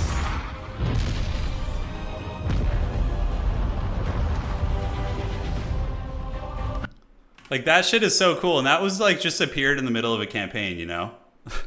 You're just like, oh, what's that? What's this? And it's just, like, some super awesome cinematic trailer, you know?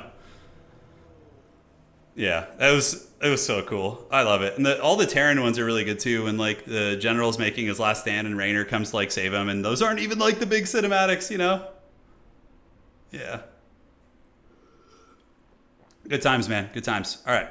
So we're loading into our next match here. And it is time. Oh, Tassadar was cool. Zeratul is the coolest though. How could you not like Zeratul, man? Yeah. Tannis has big Warrior King energy. Certainly does.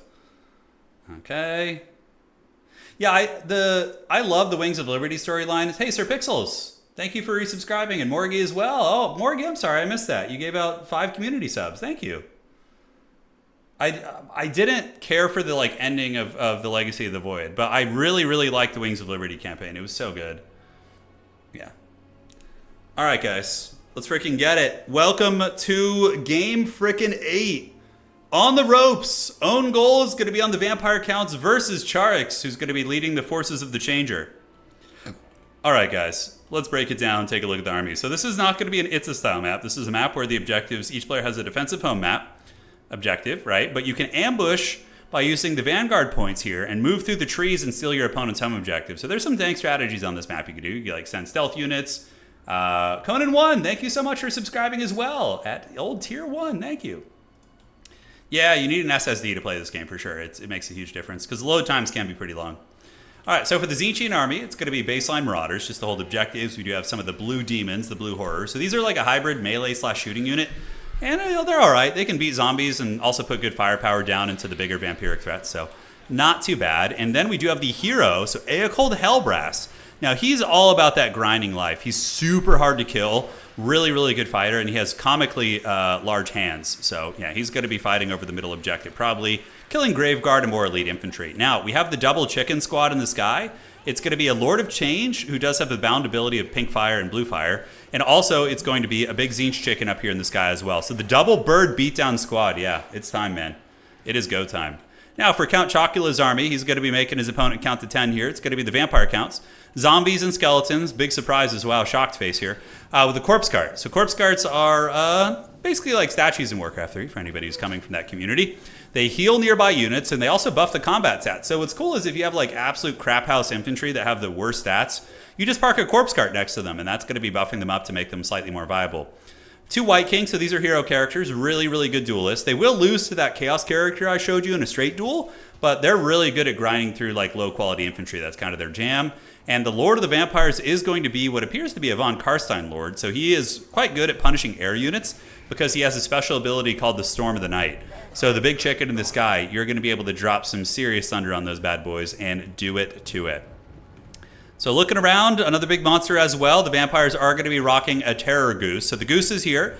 And yeah, this is an anti-large monster. This thing, one-on-one, would defeat one of the chickens in a duel. Oh, Tzeentch also has the Doom Knights. Okay, look at that. So we got the Doom Knights coming out. I love this. And Shriek Attack coming in from the big boy, the Terror guys. Oh no, and a Storm of the Night from the Vampire Lord on the ground. And suddenly this expensive Tzeentch unit being afflicted by the Vampire Storm, and the big Goose is going to be able to take it to Pound Town. So that was a huge blunder by Czarix. He basically just threw an extremely expensive unit into the pits of hell. But that's the thing. No, people always forget about this little vampire, the Von Karstein Lord. He can punish air units with that Storm ability so well. And immediately we see the Knights of Immolation just getting absolutely just blasted, right? They're down. They're almost broken. But now the chicken squad is arriving, and we do get the double, dread chicken. And if they're able to turn the tide of the fight, maybe the Knights of Immolation can still contribute. The Knights immediately sent to do battle with the Fellbats. And we do see Kairos Fate Weaver pulling back right now while one chicken stays the course in that fight. But out of the gates, that's a very, very tough fight for Tzeentch. Looking at the rest of the Tzeentchian army, we do see the Blues and Eocold advancing on the middle right here. So those guys are going to be pushing up. And on the outside, oh, the sneaky Hobbitses. Looks like OwnGoal. He did have some Crypt Ghouls. He moved through the trees and was trying to steal his opponent's back objective, which is absolutely hilarious. In response to that, Czarix going to be calling out one of the most punishing units in the entire game. These guys are the Changebringers. They're a flying flamethrower unit that literally just roasts anything that's underneath it. So that's going to be securing that objective for Tzeentch most likely. Now over here on this side, we do see the Knights of Immolation pretty much defeated. There are a couple of them left, and they managed to kill a Fellbat. But yep, we got the big birds, the Lord of Change versus the flying Terror guys. But Terror guys are actually dedicated anti-large fighters, so they're going to be much better against these big chickens, who are more like utility, hybrid, spellcaster type units, right? But Kairos is an okay fighter. He's not as good as the Exalted Lords of Change, but he does have blue fire, so there could be some spell spam here, maybe a little bit of a sniping attempt on the Goose. We're going to have to see. Now we got our pit fight here, so it is going to be the zombies engaging here. So immediately the undead hero characters move forth, and they start doing battle with the Blues. But this Chaos character, Eocold Hellbrass, he's a legit anti-infantry duelist, and he's going to be able to kill these two White Kings if they stay in sustained combat with him. He's a very, very beastly fighter. But back to the Air Force fight, guys. We do see the 2 chickens lurking about, and where are the Changebringers? Changebringers are in the tree line. Okay, so they found the vampires who were sending a big force through the trees, and a lot of them are just going to get absolutely roasted here. You can see the blue fire coming down from the skies, and the Changebringers, they're able to get some nice work done. So honestly, Tzeentch would be in a good position in this game, you know, aptly defending its back objective, keeping the value close if they didn't just blunder like a 2,000 gold unit, right? So now Tzeentch is going to be using its sniping. We do see the blue fires, so Tzeentch's magic is crazy good. And immediately we see the Terrorgeist get nailed by 2 blue fires, it looks like, and he's taking a hell of a lot of damage. And yeah, Kairos and the other chicken probably just going to encircle him and try and pick him off to the best of their abilities using the range magic. On the middle objective, it is owned by the Vampire Counts. They have a lot more stuff here.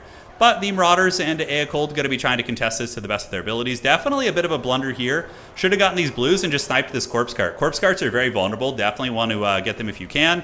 And now in the back, we do see more sniping coming down. So another blue fire activated. Oh, he's trying to hide behind the trees. He gets a partial block on the trees.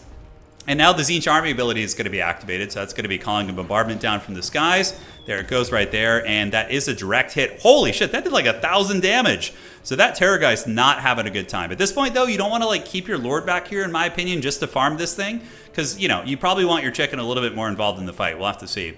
But the back objective, this is pretty bad for Tzeentch. The fact that the back objective is being cackled on by the Vampire Counts. We do see some Forsaken brought in. Forsaken are a hard counter against Chaff Infantry. They hit really hard against light armor, and against some of the skeletons, they're just barely basically unarmored. And yeah, they'll get wrecked pretty bad by these Forsaken. But Tzeentch needs to get this objective back for sure. Changebringer's under a little bit of pressure from Fellbats. We do see the Flamethrower activated, but the Fellbats will actually beat them in melee combat. Changebringers are just absolute trash in melee, so you need to call out some Furies. So exactly what I was about to say, Czarix going to be calling out some Chaos Furies. They're going to rotate over here, and they should be able to defeat the Fellbats, which then allows the Changebringers to continue feasting, right? So that's quite good. But on the objective, still in the air, the back objective is owned by the Vampire Counts, the middle objective owned by the Vampire Counts as well. Kairos is just watching the goose back here, and he does get its leadership to 0. So he is able to blast it, and now it's crumbling. -6 leadership, -11. Here comes the Dread Goose. It's going to be on its way over here, and Kairos is he's going to butter that bread. So here it comes. Dude, look at the big bird. Oh, dude. He's bringing Sesame Street all up in this game as he tramples, and he's going to be using some magic in melee. And is he going to kill it? Yeah, 800 HP here. Dude, we got the boss fight. Oh, he just hit him with his Pimp Cane. Now, Oracle of Eternity activated as well, so that gives him 44% ward save for a short duration. And it looks like the Tzeentch Greater Demon is able to defeat the Terrorgeist. And now he goes back up into the sky and is going to run back to the battle and see if you can turn the tide of this fight. But that's a really nice pick for Tzeentch, because that gives him aerial dominance, right?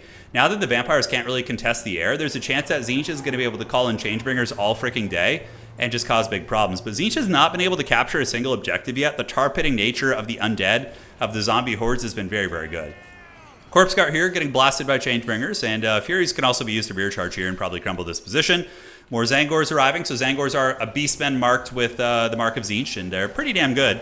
Solid fighting unit. They have Vanguard deployment, which means they can get up on the points very quickly, and you can see pretty much all the undead back here are actually starting to crumble, so that is a tricky pickle indeed. But yeah, the points are heavily favoring the Vampire Counts right now. Changebringers are cooking. Furies chasing down the bats, and how is the middle looking? Let's go ahead and see. So, oh, one Lord of Change actually getting killed. Holy shit. I look over here and the giant goose got trapped. Oh, shit. Okay, so the Lord of Change got killed by the Von Karstein Lord and the Crypt Horrors right here. So that was, I didn't see how that happened or that got set up.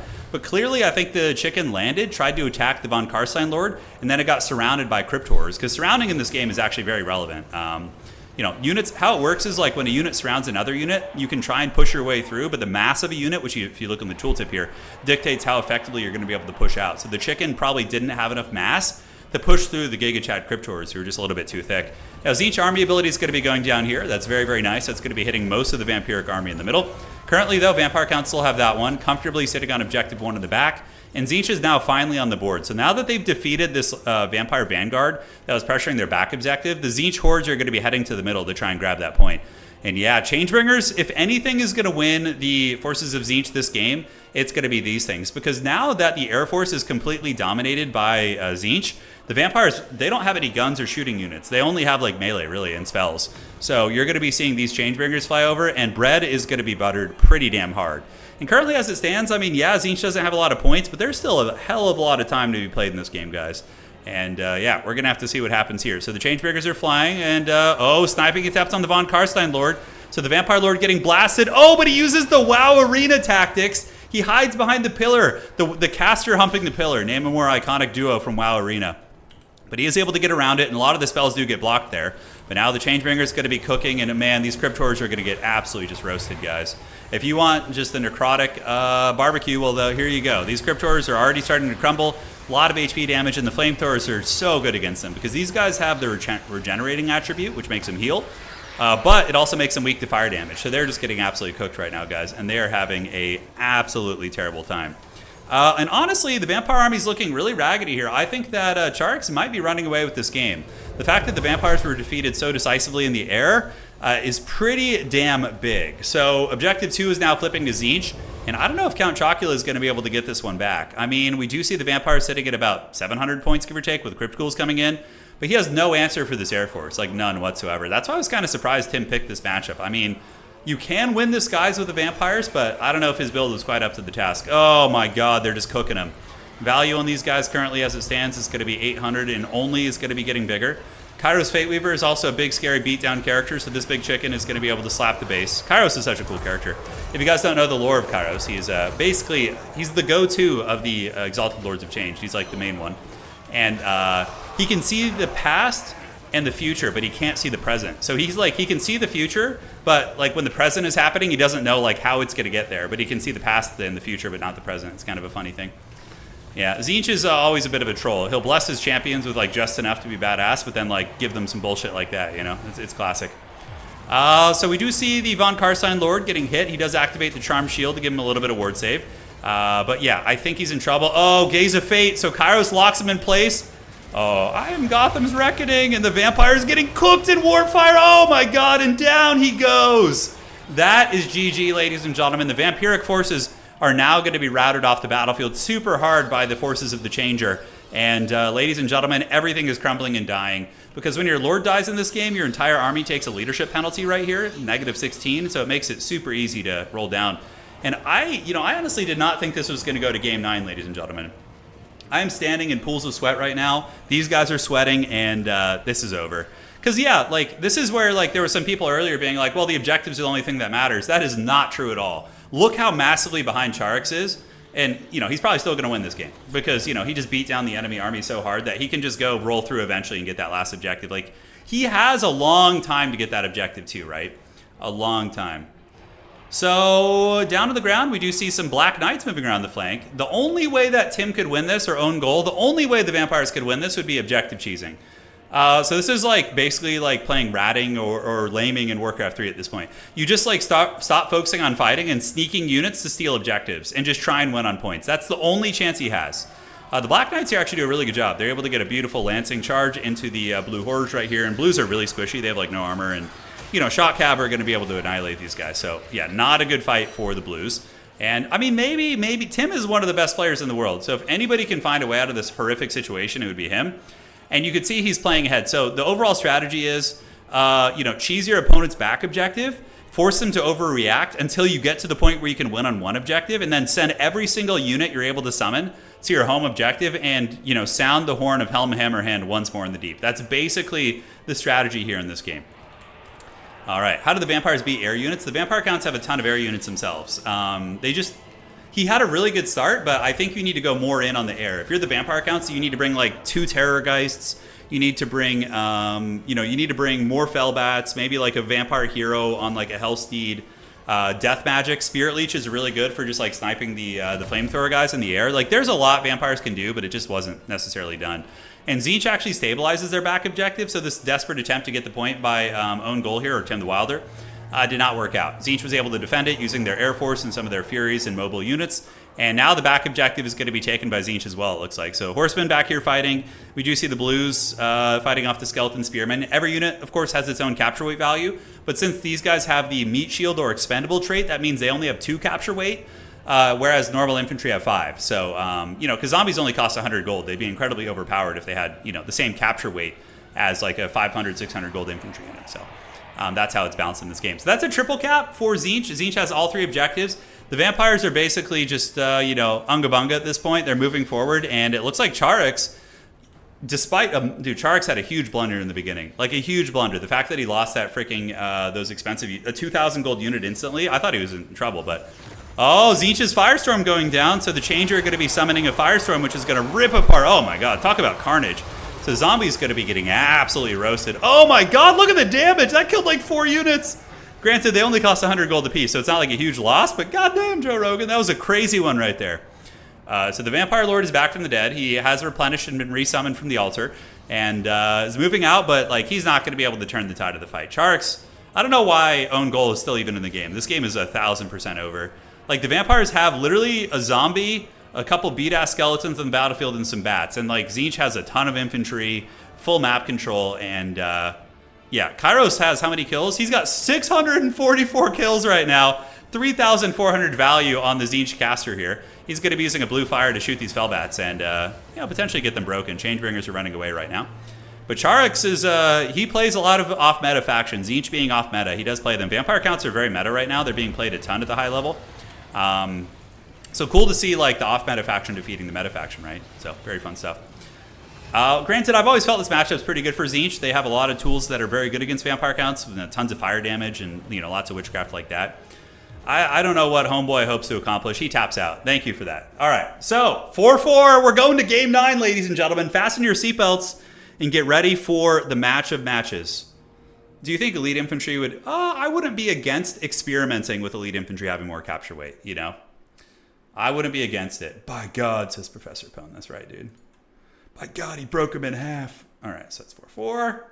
There we go. What's the record amount of kills in Domination? Oh, man. I've seen over 1,000 kills before. It's not so much about the kills as it is the value. So this character killed 3,471 gold worth of units, or did that much damage, basically, which is pretty high. The Von Karstein Lord did good. The Terrorgeist getting blasted was not good. Yeah, I think you just need more. You need to go more into the Air Force, like get a lot more air. All right, guys. So now, dude, I'm sweating like so freaking hard right now. Okay, let's check this. And let's see what's happening here.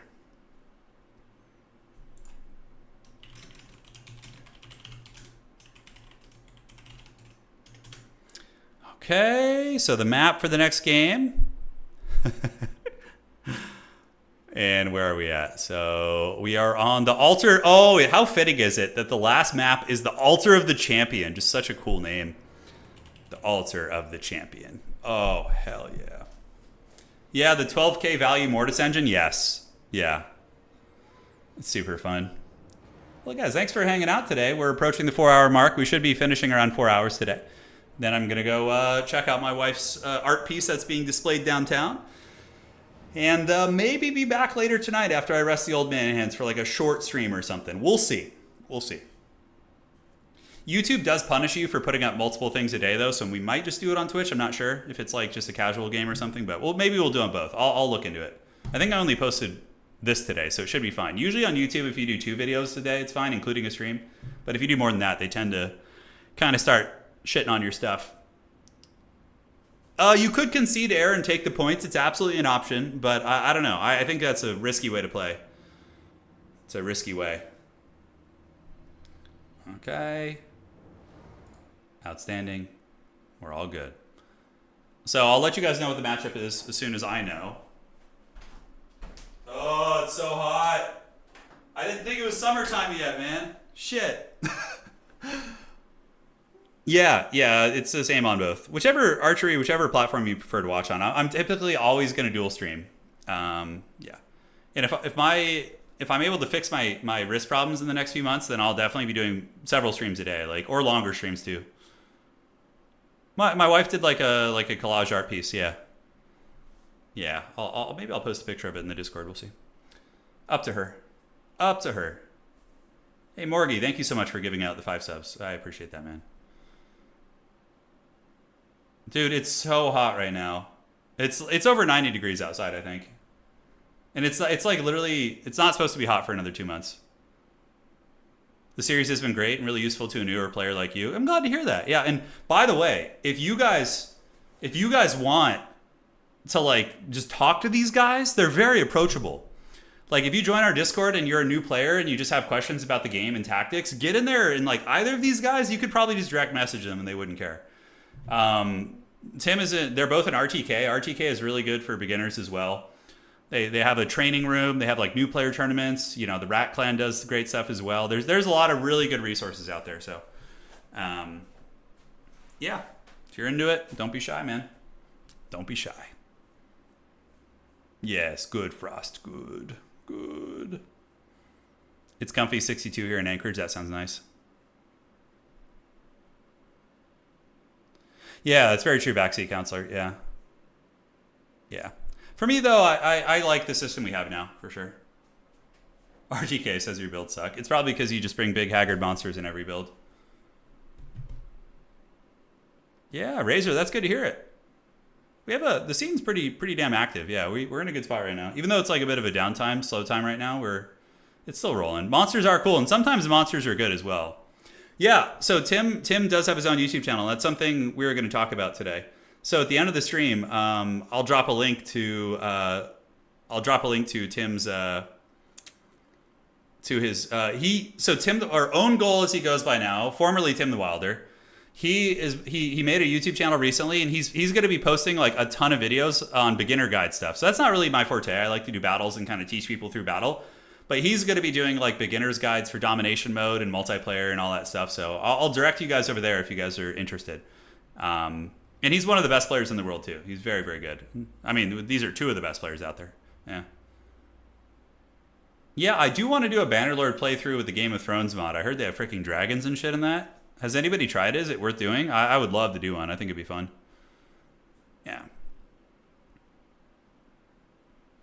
I think that would be a good time. Okay. So it's cooking here. They're typing out the matchup. It's funny. They're getting more serious about it now. They're taking longer. It's like, this is all the marbles, you know. This is just a show match. It's just for a showcase, but yeah, it's very fun. Once you get dragons, it's GG. Okay. There you go. Yeah, so Frost just dropped a link in both YouTube and Twitch to his channel. So check him out. I don't know if he's posted all those videos yet. He's posted a couple, but you're going to see a lot more in the next couple weeks. So, and I don't think Czarix streams or anything. I don't think he streams or does any sort of YouTube stuff. So nowhere to send you guys there, unfortunately. These are dark times we live in. You're Freddy Fettuccine. It's not, yeah, that sounds familiar, that name. Yeah, that sounds familiar, Freddy. I remember you. I remember you, brother. Okay, so Alter the Champion. A lot of factions are viable here on this map. So here's what we have in play right now. We have Norska, Khorne, and Beastmen for Tim. And for Czarix, it's Bretonnia, Greenskins, and Warriors of Chaos. So we haven't seen Khorne today, we haven't seen Beastmen, and we haven't seen Bretonnia.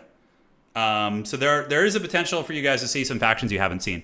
And that's what's really fun about Best of 9. You get into a real deep depth of the player's ability. So, yeah, you'll see some off-meta stuff. So I'll find out in a minute what it's going to be. Oh my god, how many coffees have you had?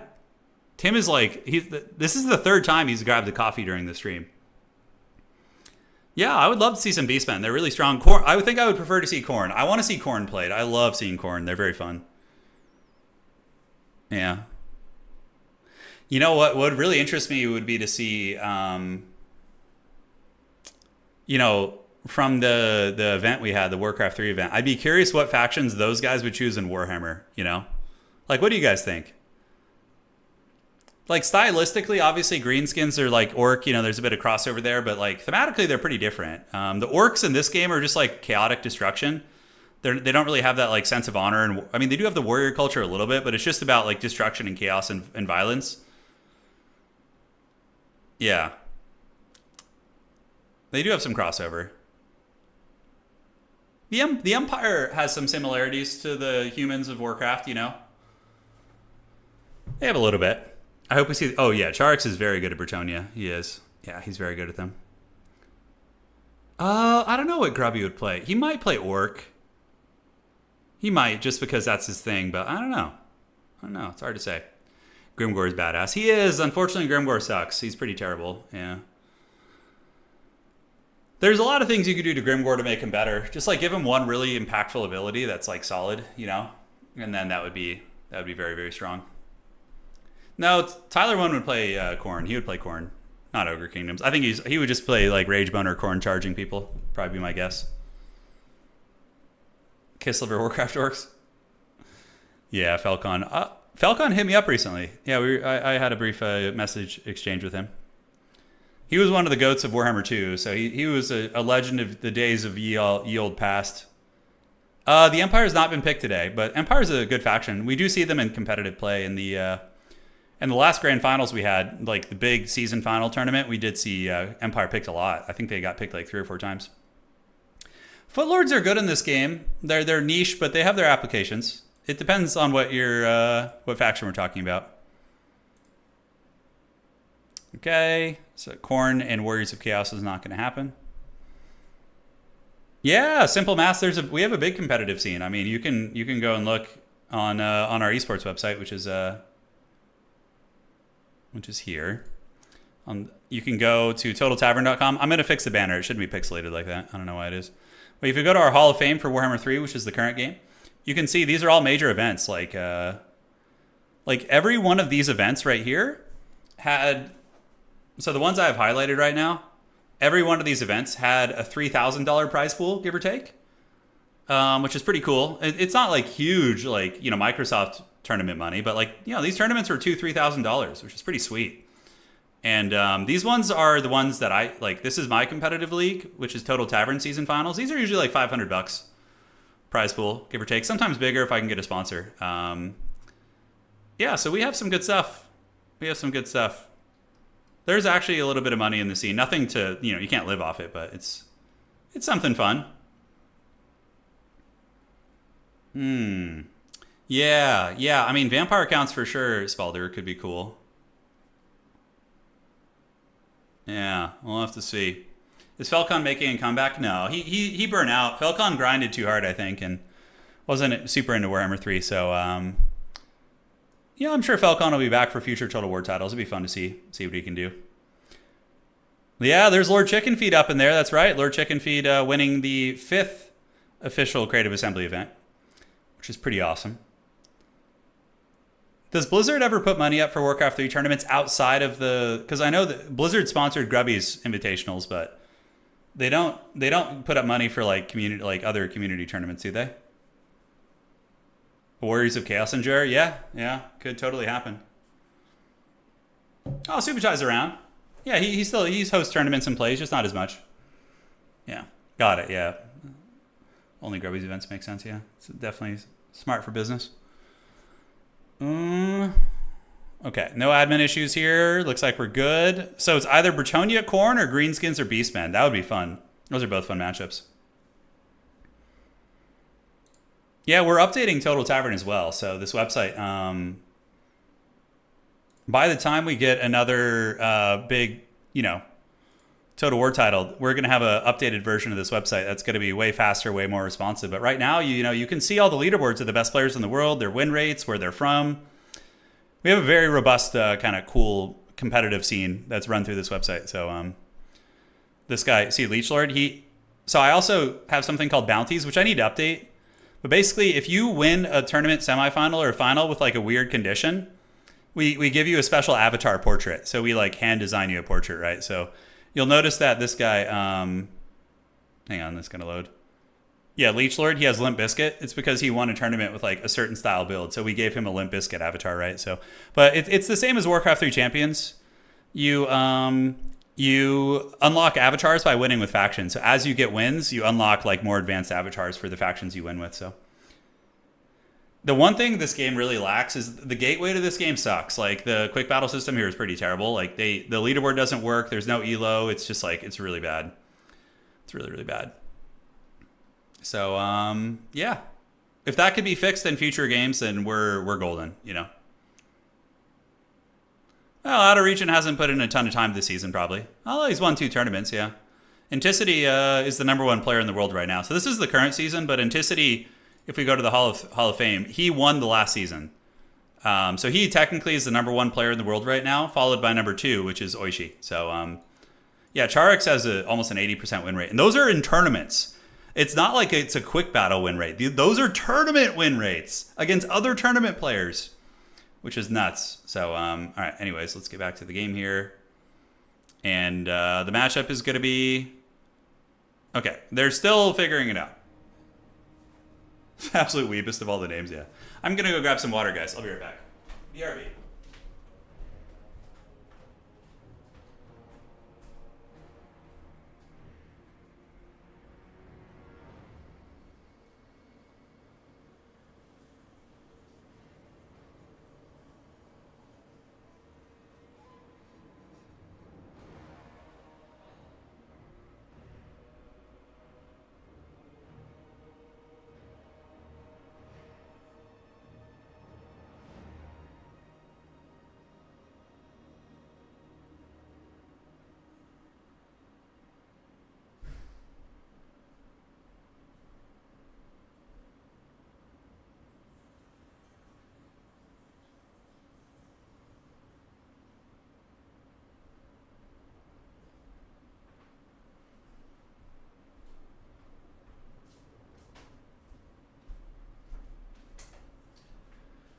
All right, guys, I returned. I had to let the Chihuahua outside, the fearsome beast, and let's get it, man.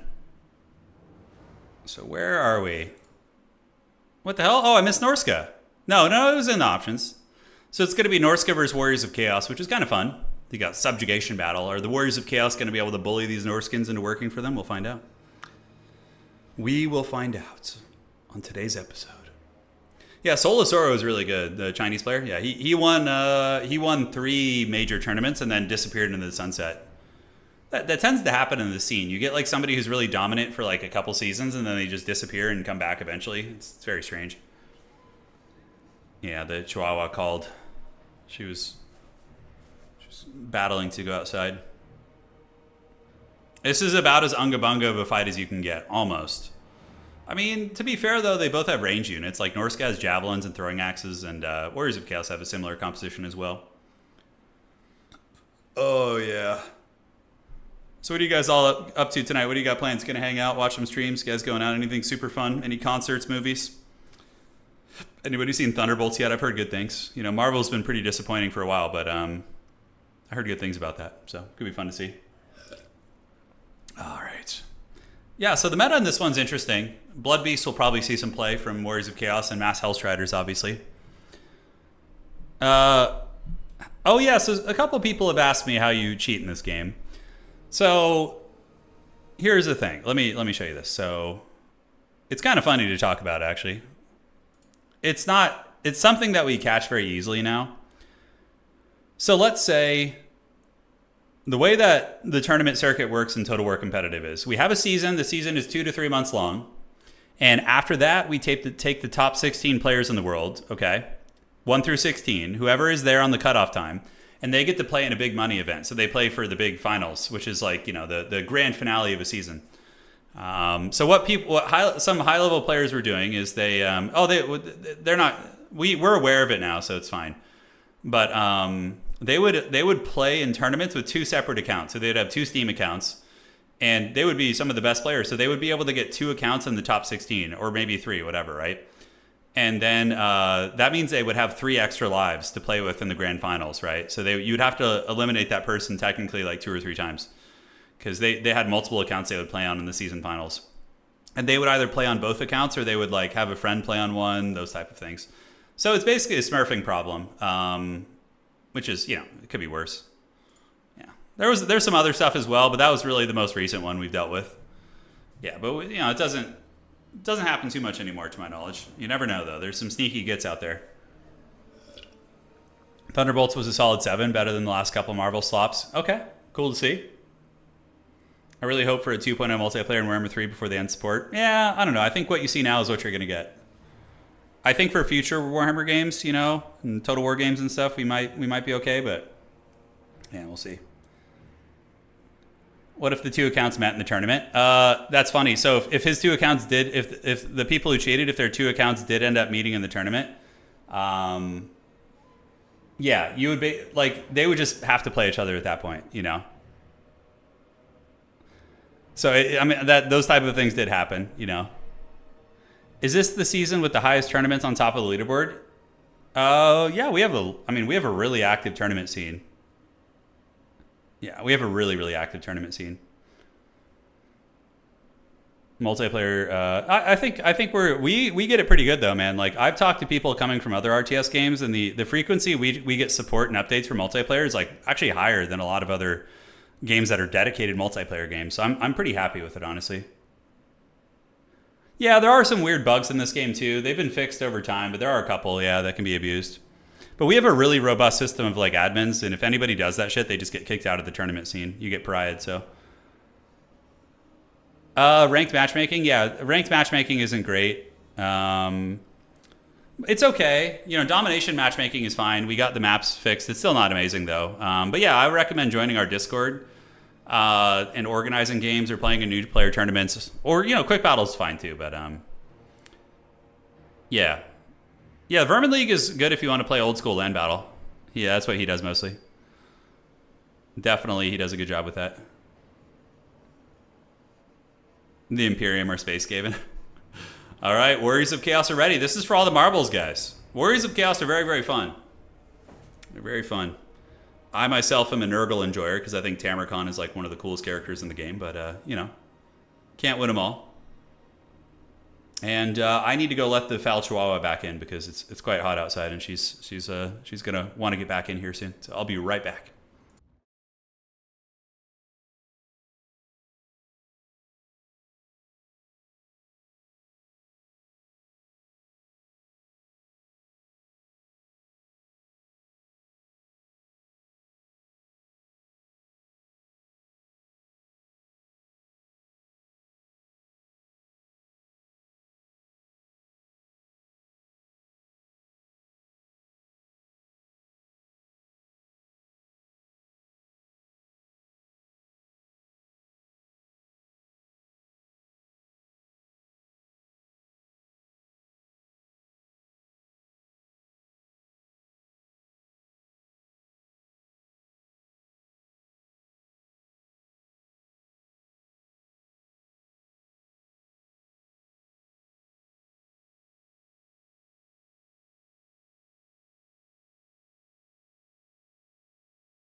All right, guys. The beast has returned to its roost. The chicken, as we call her, has returned. Yeah, we have a Chihuahua Terrier mix. She's an absolute terror. I feel like those are like two of the most troll dog breeds you can have. Like a Chihuahua, and Terriers are, you know, can be pretty obnoxious as well. But she's great. So it's going to be a lot of Hellstriders for Warriors of Chaos. Curious to see what Norska is going to do. Are we going to see a Mammoth? Mammoths are rad. They're good in a handful of matchups. I don't know about here. Okay, very meta Warriors of Chaos, like Archaon, Forsaken, and like Hellstriders and Horsemen. Yeah, that's very meta. Oh, Warhammer Mark of Chaos is one of the best trailers of all time. It's so good. It's so freaking good. Centaurs of Tzeentch are pretty balanced now, honestly. Yeah, they got nerfed. They got fixed, I should say. And yeah, are in a good spot. All right, guys. The battle is very thematic. Altar of the Champion with two Chaos factions, two champions. Yeah, fighting over the Everchosen. If you played the Norskan campaign, yeah, it's a situation that happens. When you have a choice as Wulfric to like join with Archaon, or you can like fight him for the Everchosen status, right? It's pretty badass. All right, guys, let's get this party started. Let's have some fun and take a look here at ye old armies. So, OwnGoal, Tim the Wilder. Coming back from a really big deficit in the beginning, he's going to be opening up with several units of horsemen, splitting them across the map, so 1, 2, and 3, and he's going to be using them to rush each objective. So ideally, you run up and get one on each point and, you know, get those objectives. The rest of the build is going to be Marauders, but the real epicenter of his DPS is going to be the Javelin Thrower. So these guys are quite good. They're very short range, but excellent at killing things. And yeah, we're going to see how they cook here. Now, to deal with the Forsaken spam, the Norskan Ice Trolls are quite good. They do, of course, have Frostbite and get some work in there. Yeah, Tam, it's something I'm going to be trying soon. Anyways, back to the action. Shadowcaster here, going to be using Melkoths. Wulfric is going to be using Laura Boats. And Wulfric's actually going to be on foot. Oh, that's a cool shot. Like Wulfric with his Norskan champions, backed up by the Ice Trolls. This game looks so freaking cool. But for the Warriors of Chaos, it's going to be very meta stuff here from Czarix. It's going to be Forsaken into the sunset, so we do have a bunch of Forsaken, going to be 4 of those. These guys are excellent against Norskan infantry. They lose their Marauder champions, but aside from that, they'll rip up most of them. We have Aspiring Champions of the Dark Gods ready to roll, and Archaon, the Lord of the End Times. I always am really happy when like the more meta choice is like the coolest character on the faction. It was always like lame when like some boring lord who nobody likes is like meta, but he's so badass. He does have Burning Head and Spirit Leech. And objectives out of the gates, we are going to see Warriors of Chaos getting objective 3, and Norska is going to be getting its clutches on the other 2 objectives. So 3 Marauder Horsemen were invested here, or at least 2, which were able to push back the Horsemen of Norska. But Norska is going to move up some Javelins and some Horsemen of their own to try and contest that point. So we're going to see how it goes. Yeah, for a long time in the history of Warhammer multiplayer, this character was called Archaon the Never Chosen because he literally never got picked. But yeah, times have certainly changed. A lot of stuff has been going down here. Looks like he's battling it out with some of the Marauders. He does take one down there, and it's going to be sending those guys packing. But Norska's going to be responding by making him pay the Troll Toll. Dude, the Dayman and Nightman are here, and the Troll Toll is upon us. But oh my god, Archaon just plows that freaking Troll down super hard and routes those bad boys back. So that's a pretty good start for the Warriors of Chaos. Looking at the objective situation, we do see the Forsaken and Hellstriders moving up, so they are able to move up on the points here. So probably Chaos going to be playing this point and this point here. Although Chaos is actually contesting the outside a little bit, they do have some Aspiring Champions fighting here as well. And they will be able to beat probably 2 or 3 Marauder units, maybe 2. Third one might be a little bit troublesome. Although Norska does have Javelins. They're throwing in a little bit of Javelin fire on the flank, which is some nice DPS against the Champs. Granted, Champs have super high armor as well as shields, and the Javelins are not armor-piercing weapons, so could be a little bit tricky. So the Unga Bunga continues over here, but the Warriors of Chaos do manage to get some Hellstriders. So they maneuver them through the lines, and they were able to catch some Marauder Horsemen. So that's actually really bad for Tim the Wilder here, and potentially going to be losing on this objective over time with the Aspiring Champions and maybe diving into the Javelins. Javelins raining some hot fire down on these. Meanwhile, in the middle, Archaon the Ever Chosen getting a Burning Head, but he gets a little bit surrounded. He pops Slayer of Kings. His weapon strength is 870. He's duking it out with Wulfric, but he got surrounded by the Norskan Ice Trolls and by the Lord of the Norskan Army. So it's a little bit precarious for Archaon, but we do see Wulfric. Oh my god, Wulfric got his ass kicked here, and he's forced to run away. 2600 HP. Archaon very, very low as well. On the outside, we do see Forsaken versus the Marauder Ice Wolf Chariots. Looks like Forsaken going to win that because of the lack of cycle charging. And the Warriors of Chaos really, really keeping that aggressive momentum. Archaon is going to need some healing, though, so you're definitely going to need to get a Nurgle caster in here to heal this man up, because he's very expensive and can't really... Yeah, like Wulfric is cheaper, especially on foot, so losing him wouldn't be as big of a deal, but Archaon and its horse is very, very pricey. So out here on the side, we do have the Aspiring Champions fighting it out, doing great work and basically taking no damage because Norska simply doesn't have any sort of like cost-effective armor piercing like Trolls or Famir or different pieces like that, so that's very, very tough. But now back in the middle, we do see the Warriors of Chaos holding firm, Forsaken going to be a bro charging forward. And they should be able to rip apart these guys. And now Archaon, he is the master of the arcane, going to be dropping a huge Burning Head down the pipe, cooking a lot of the Norskins in the tree line as they continue scrapping out here on the flanks. But looking at the current objective situation, Chaos is very, very dominant against the Norskins. And yeah, Norskins look like they're kind of getting shoved in a locker a little bit right now, guys. On the backside, Aspiring Champions and Hellstriders are winning this particular trade. Archaon with his biggest dongus is hunting down Wulfric, who's only on foot. And Hunter of Champions is used on Archaon to slow him down, but I don't know. Wulfric could be in trouble. Slayer of Kings might be off cooldown right now, so there's a chance that Wulfric is going to get pounded and absolutely slain by Archaon. Chaos calling in more Marauder Horsemen and Hellstriders, as is the usual meta. And now is Archaon going to try and finish the job? Oh, we got the duel. Wulfric actually connects here, putting up a good fight. Okay, this is like great flavor as Wulfric's pirate ship flies in the background right there. But I don't know if Wulfric's going to stay the course and fight. I don't know if these two have sync animations. I don't think they do. But yeah, very, very good fight between these guys. Archaon's kind of getting a little bit low. I mean, Wulfric is an insanely good duelist. Archaon is one of the better duelists in the game. But yeah, Monkey doesn't fight alone here. Monkey's strong together. The Norskan Ice Wolves come out and they start attacking Archaon, which is frostbiting him. Spirit Leech activated by Archaon as well, but we do have a Bale Fiend in here too. So the Famir Bale Fiend is the Norskan Wizard, and they're pretty good fighters. They actually have really good AP and armor sundering and stuff, so pretty sweet. Yeah, so Archaon might have delved too greedily and too deeply. He's going to need to get away here, and it looks like he does escape. Now taking a big macro look at the battlefield, Objective 1 belongs to the Warriors of Chaos, Objective 2 belongs to the Warriors of Chaos as well, and Objective 3. So currently, Chaos is just farming points. And Czarix is definitely looking to be in a more dominant position here. Forsaken moved up, and oh, Slayer of Kings! His weapon strength is like almost 1,000. He's going in, but Wulfric is able to move away. Oh, Archaon gets body blocked by the chariot. He's not able to reach his prize, which feels bad. So he ends up attacking the Familiar Balefiend instead, and he does connect in chunks like literally 20% of his HP with one attack there. So pretty freaking brutal stuff. But will Norska be able to escape its Unga Bunga cage? I don't know. Chaos has a lot of units coming in on the outside. The Aspiring Champions are just dominating this fight, so these guys are just absolute beast mode here. I love Aspiring Champions. Such a good unit. Really good in domination, too, because they're so hard to remove off objectives. And yeah, we do have some Chaos Armored Trolls coming in, so these are the armored version of Trolls that Chaos have access to. Very, very tanky. Good fighters as well. Certainly will be able to put some hurt down in the Norskins.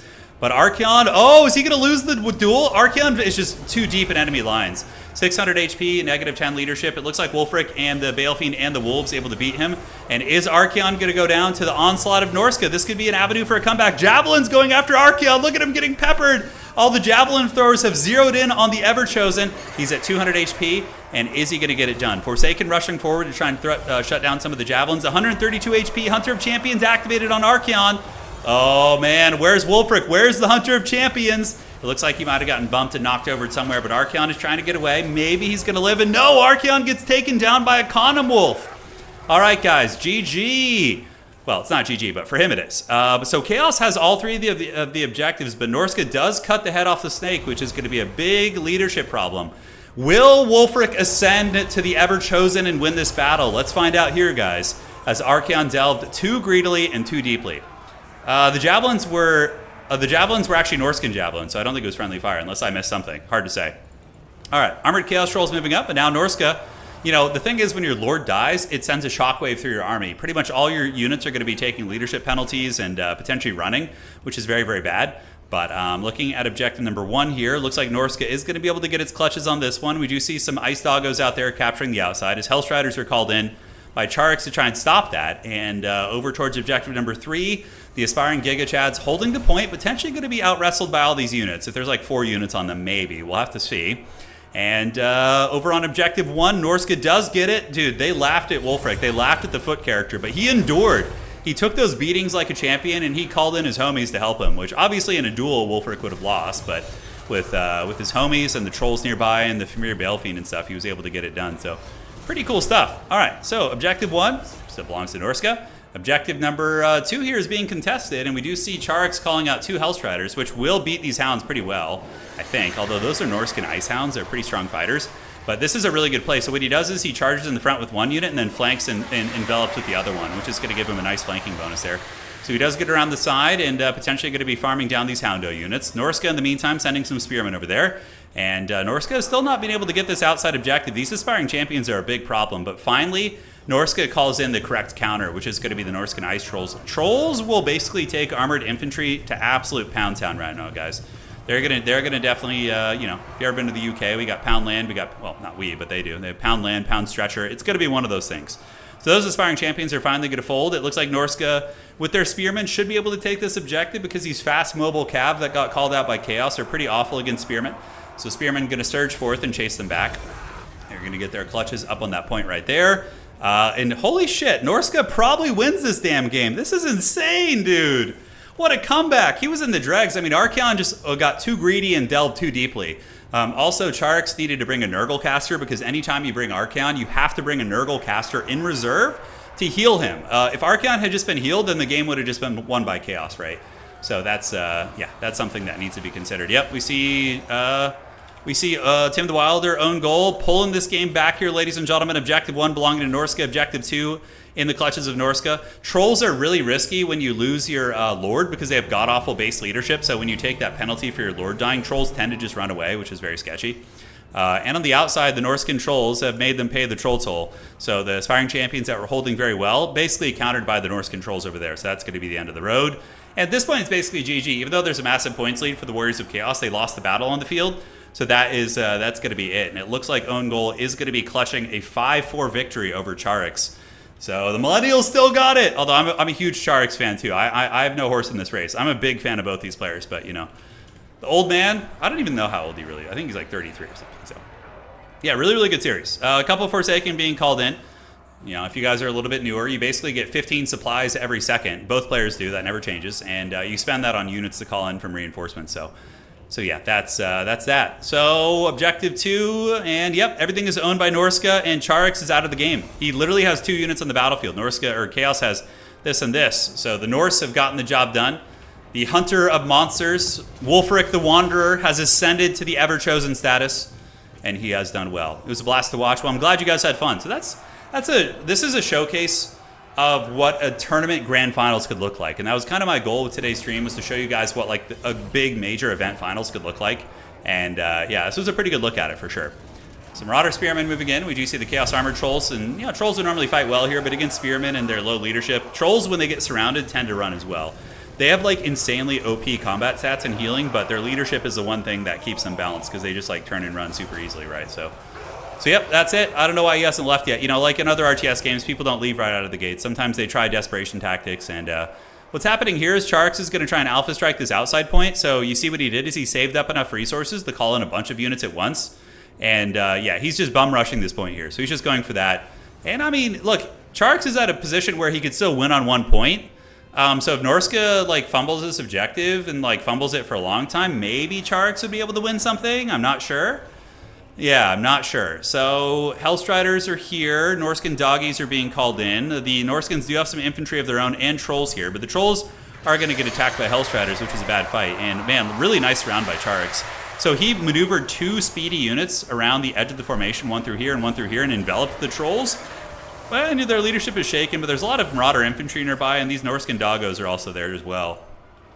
So now Norska is going to rotate everything over here to secure this point, and I think when they did that, when they get there, it should be fine. Yeah, so, I mean, Chaos could still win on just one objective, so that's why Czarix is still fighting, because he feels as if he can get this objective and hold it, then he can win the game, which is an absolutely true statement, but I don't know. Norska's got a lot of momentum on the field. That would be pretty insane if Czarix pulled this one back. I mean, I was talking as if this game's already over.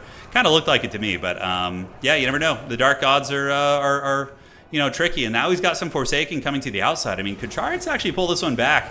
The dreaded Zoomer tenacity here, man. He's going for it. I don't know if that's the right descriptor, but the ravenous micro of the Zoomer is probably more accurate. All right, so objective number 3 belongs to the Warriors of Chaos now. So now if the Warriors of Chaos can hold this objective for, you know, the next couple minutes, then he can actually win the game. But Norska is going to have a lot of time to fight for it back, because he's only getting 1 victory ticket per second. So this is an advanced tactic, what you guys saw. So instead of spending your supplies, excuse me, I got something caught in my throat. That's what she said. Instead of spending your supplies as you get them, you save a big bulk of supplies, and then you summon in, you know, 3 or 4 units at once and surprise your opponent. Yeah, I mean, maybe Chaos can win this. The Forsaken here are going to be battling Trolls. Trolls will certainly do very well against them. And the Hellstriders are pushing as well, guys. It's getting a little bit dodgy here, isn't it? Spearman and Forsaken going to be pressing into the middle. Wulfric is going to be trying to hold that. Marauder Horseman going to be sent out to fight. And oh my god, is he going to be able to freaking win this? No freaking way. That game looks so over. But you know the reason why I didn't notice it was like this is because I didn't notice that Czarix was saving up resources. I assumed he was spending his resources as he got them. Holy shit. But he was banking resources and just preparing a surprise ambush on the outside. Dude, that's so clever. See, most players, even like mid-level tournament players, don't do that. That's like a very advanced tactic. Because most people just panic and spend their money as they get it. Oh my god, Wulfric actually gets routed by the Forsaken. Oh my god, and the doggos are running as well. Hellstrider's picking off a healthy troll unit. Oh my god, Czarix is pulling the game back, dude. Oh my god, I did not expect that. It looked like it was over, but I did not see him saving resources. Oh my goodness. That's got to feel so bad for Tim. Tim probably thought he had this game in the bag. He probably had the same thing happening. He's probably like, oh, this game's over, I got this. And he probably let his guard down a little bit. And then Czarix is just pouncing on him with all these fast, ferocious units. Yeah, so he gets a bunch of units here, captures the outside objective. The middle objective is going to be going here. And oh my god, Chaos is going to win this freaking game. The Warriors of Chaos are going to win this game. Sorry, Archaon is still the Ever-Chosen. Wulfric is routed. I mean, I guess neither of them are going to be the Ever-Chosen, because you can't really be the Ever-Chosen after you retreat from a battle like this, and Archaon has obviously been dispatched, so. Yeah, the perpetual second place. Yeah, I know, that's the running gag with Tim, is that, you know, he's the lord of getting second place. We're going to see if he can do it. We are going to see. So Norska does get the side objective back, so objective 3 is going to go to Norska. Skin Wolves are called in. Not going to be particularly excellent against infantry, but still are helpful. So they're going to start werewolf clawing these bad boys with some of the Marauder Horsemen, and we'll see if they can drag down the Forsaken. Not going to be an easy fight. But yeah, I think Chaos like wins his middle fight too. Norska still does have this fight. I mean, he's 1,000 points, but 1350. Norska, what they need to do now is probably leave one infantry unit to guard this and take all 3 of these other units over to the middle objective. I think that's going to be the play. But Norska is fighting hard here, and they are holding on to the point, but the question is they need to get that outside objective back. We do see OwnGoal moving out there with his Marauder Horseman to try and get that point. 1370 points for Czarix here, as Norska just panicking and running across with their entire army to try and get to that objective quickly. Although it does look like the Warriors of Chaos are going to flip this, and that's going to be incredibly hard to get back. That's going to be, just a brutal, brutal situation, guys. On objective dose, we do see the Marauder Horseman there. Wulfric is still running. He hasn't ran off the battlefield yet, so the penalty is basically not in play yet. So when Wulfric runs, the entire Norscan army is going to become way worse. Way worse. So objective does go to the Warriors of Chaos, and I think that's game. I think it's over. I know I said that before, but now that I'm actually paying attention to the supplies, I think that's just game blouses. 2 players mud wrestling, yeah, dude. They're what's that oil wrestling where they like grab each other's dongs and stuff? That's exactly what's going down right here. Just ferocious, ferocious grabbing there. Yes. All right, guys. So yeah, Chaos was able to swing it back. Their units just doing great work, and holy shit, dude, what a match! Oh, the ferocious Zoomer micro was too much. Yeah, all right. That's funny. Burger steak, it made me laugh actually. Holy shit. All right, guys, GG, well played. And with that, Czarix able to close out the series after dropping 3 games in a row. Yeah, Hellstriders are definitely OP, but there's a lot of OP shit in this game. GG, well played, guys. Holy shit. He came back and own goal. He scores on his own goal, as his name does infer. And that's going to be victory for Czarix and the Warriors of Chaos. The Pride of Poland has claimed victory here this day, coming back from the jaws of defeat. But that tactic of saving units, or saving resources and preparing an alpha strike to ambush the other objective makes it much harder for your opponent to react. So that was very clever. All right, guys. I hope you guys had as much fun as I did. I am going to be out of here for now. Drop a like on the stream if you did enjoy it on YouTube. And yeah, obviously you can't do that on Twitch, but if you guys enjoyed it, consider hanging out, following, subscribing, all that good stuff. Really good series. I mean, going to Game 9 is about as good as it can get. So that is going to be it for today. Congratulations to Czarix for the glorious victory and very well played OwnGoal. If we could get links to OwnGoal's YouTube channel, that'd be great. If you guys are beginners looking to learn the game, he has a really mechanical, robust understanding of how to play this game at its core. So make sure to check him out. He's a great guy as well. So these guys are both really, really nice people. So always welcome the new players and things like that. So yeah, that's going to be it. Thank you guys so much. We will see you all on the other side. Take care of yourselves. And I am maybe going to be back tonight for a short stream. Maybe. We'll see how we're feeling. But I think this was a really good one for today. And Sigmar bless this ravaged body. Adios, do widzenia. And see you guys on the other side.